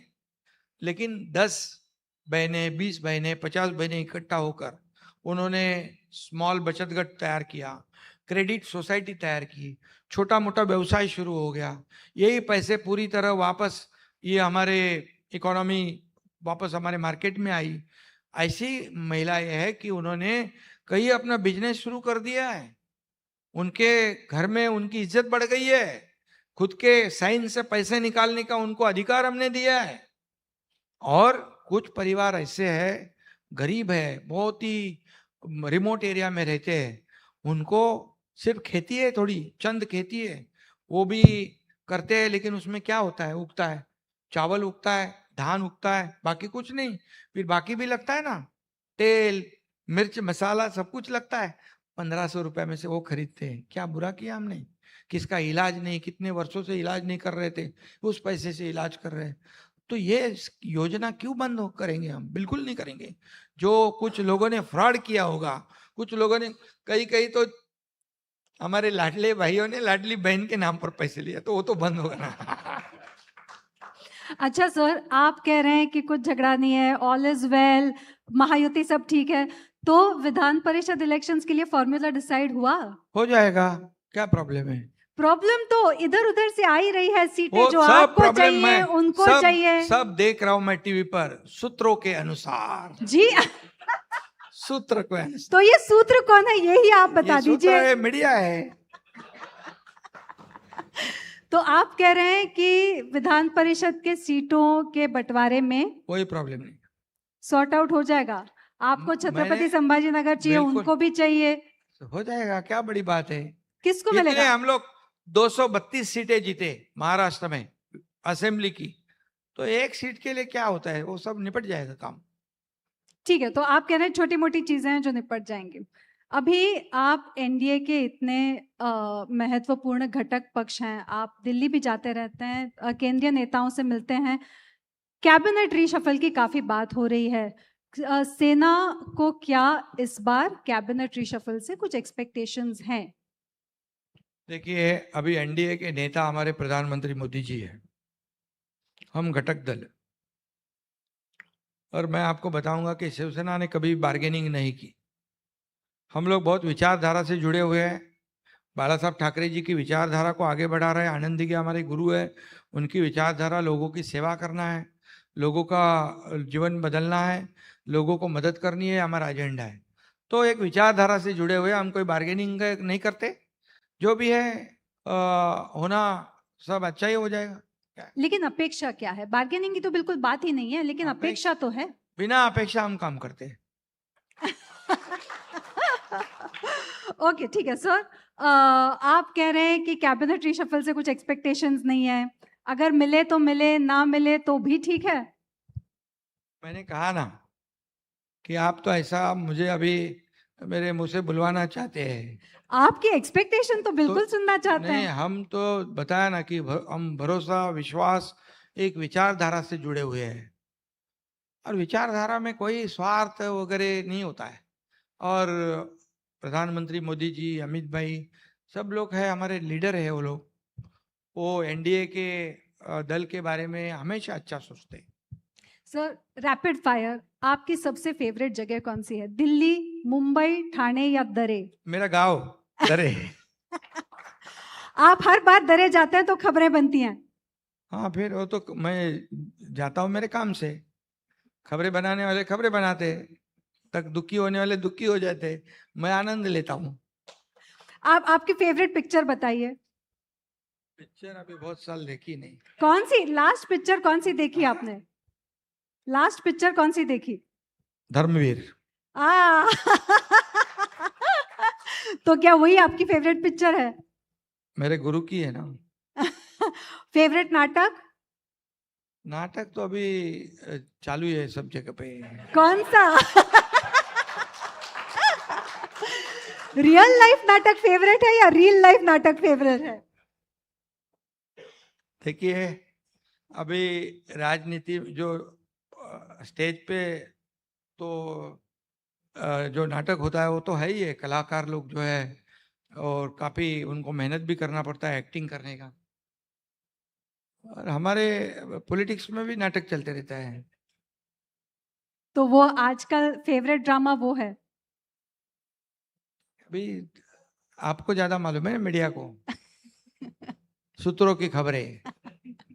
सबसे बड़ी सूत्रों की खबर जो आपको प्रॉब्लमेटिक लगी?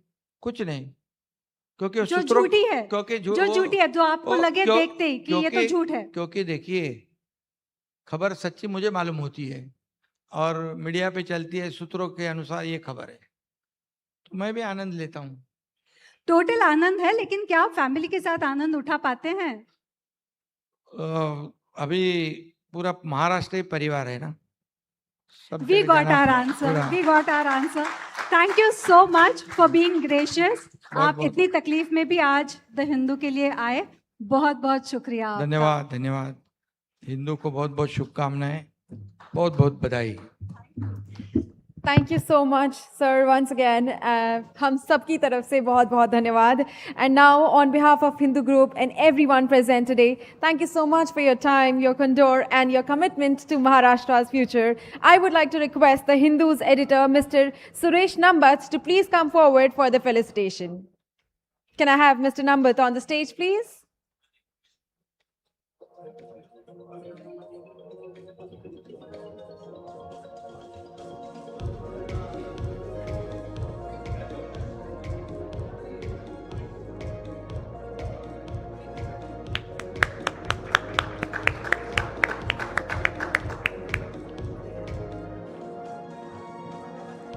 Next up, I would also like to invite Dr. Vijay Kalantri, Chairman World Trade Center from Mumbai, to please join us on stage to felicitate, sir.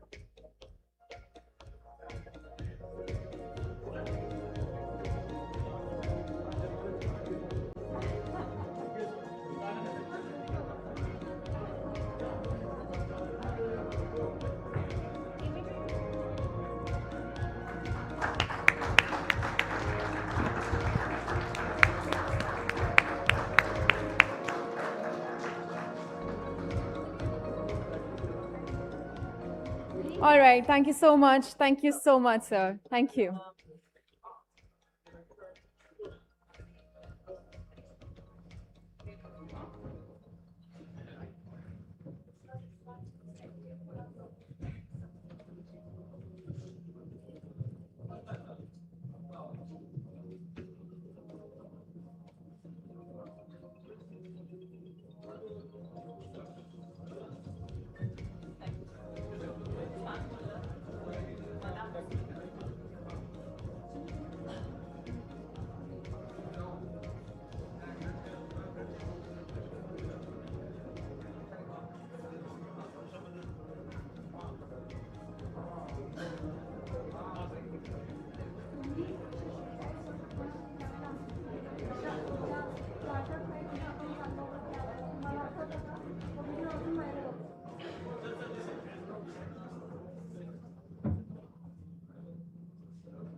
Once again, Shri Shinde ji, thank you so much for your presence. अपना कीमती वक्त हमें देने के लिए पूरे Hindu group की तरफ से हम सभी आपको बहुत बहुत धन्यवाद देते हैं. Thank you.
यहाँ पे ही है, यहाँ पे ही है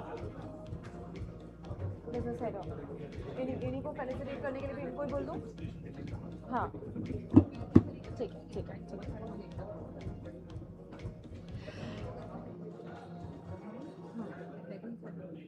बोल दूँ he will only do ठीक है okay. All right.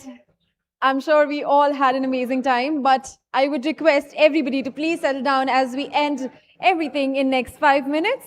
I would also like to say sorry to Mr. Jamshed as we had to cut short him in middle of everything. So once again, I would like to invite, thank you so much, sir. Thank you so much.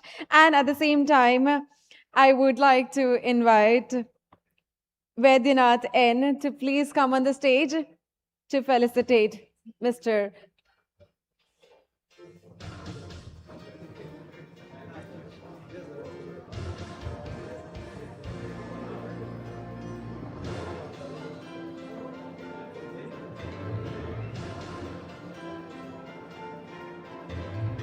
Thank you so much, Mr. Jamshed, once again.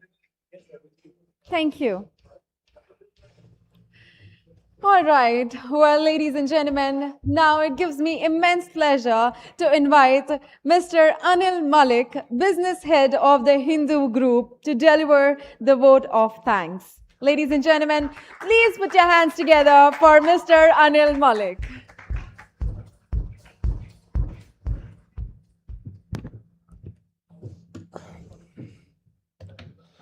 Good evening, everybody. So Eknath Shinde ji just said that build roads today so that dreams can travel tomorrow. And what a beautiful thought it was.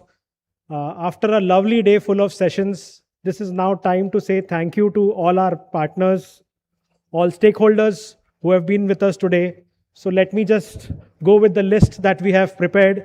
Firstly, a big thank you to all our sponsors, presented by partner Adani Group, associate partners World Trade Center Mumbai, Bank of Maharashtra, NBCC and Bank of India, broadcast partners Times Now. A big thank you to our editor, Mr. Suresh Nambat, for traveling all the way over here. Chief of Bureau and the showstopper today, Ms. Vinaya Deshpande, for running around everywhere today for all the discussions that we have had. Mr. Laltendu Mishra, sir, our Senior Deputy Editor. A big thank you to the leadership team over here, our sales team, our marketing and events team, our national head events, Satish Mendan, who is sitting over here and running around the whole day. Big thank you to Mr. Vaidyanathan, sir, our head of circulation. Fantastic event by our event management team, Yellow Canvas. Thank you so much. Thank you, President Hotel, for this lovely venue and the arrangements. A big thank you to all panelists, speakers, all the honorary ministers who attended, the social media teams, and all the news teams that covered this. And most importantly, a big thank you to the entire audience, half of which is already left now. But thank you so much for being with us and supporting us in all the sessions. Big thank you. See you next year.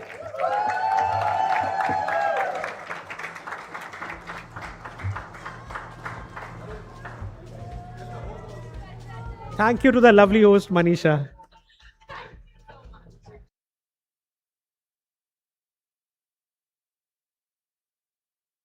For being this lovely audience. I'm sure we all had a great time. Well, this was your anchor, Manisha Saxena, signing off for tonight. Well, the networking in high tea will continue in the foyer. Please do use this time to connect with people and maybe see you sometime soon. Thank you so much. Thank you.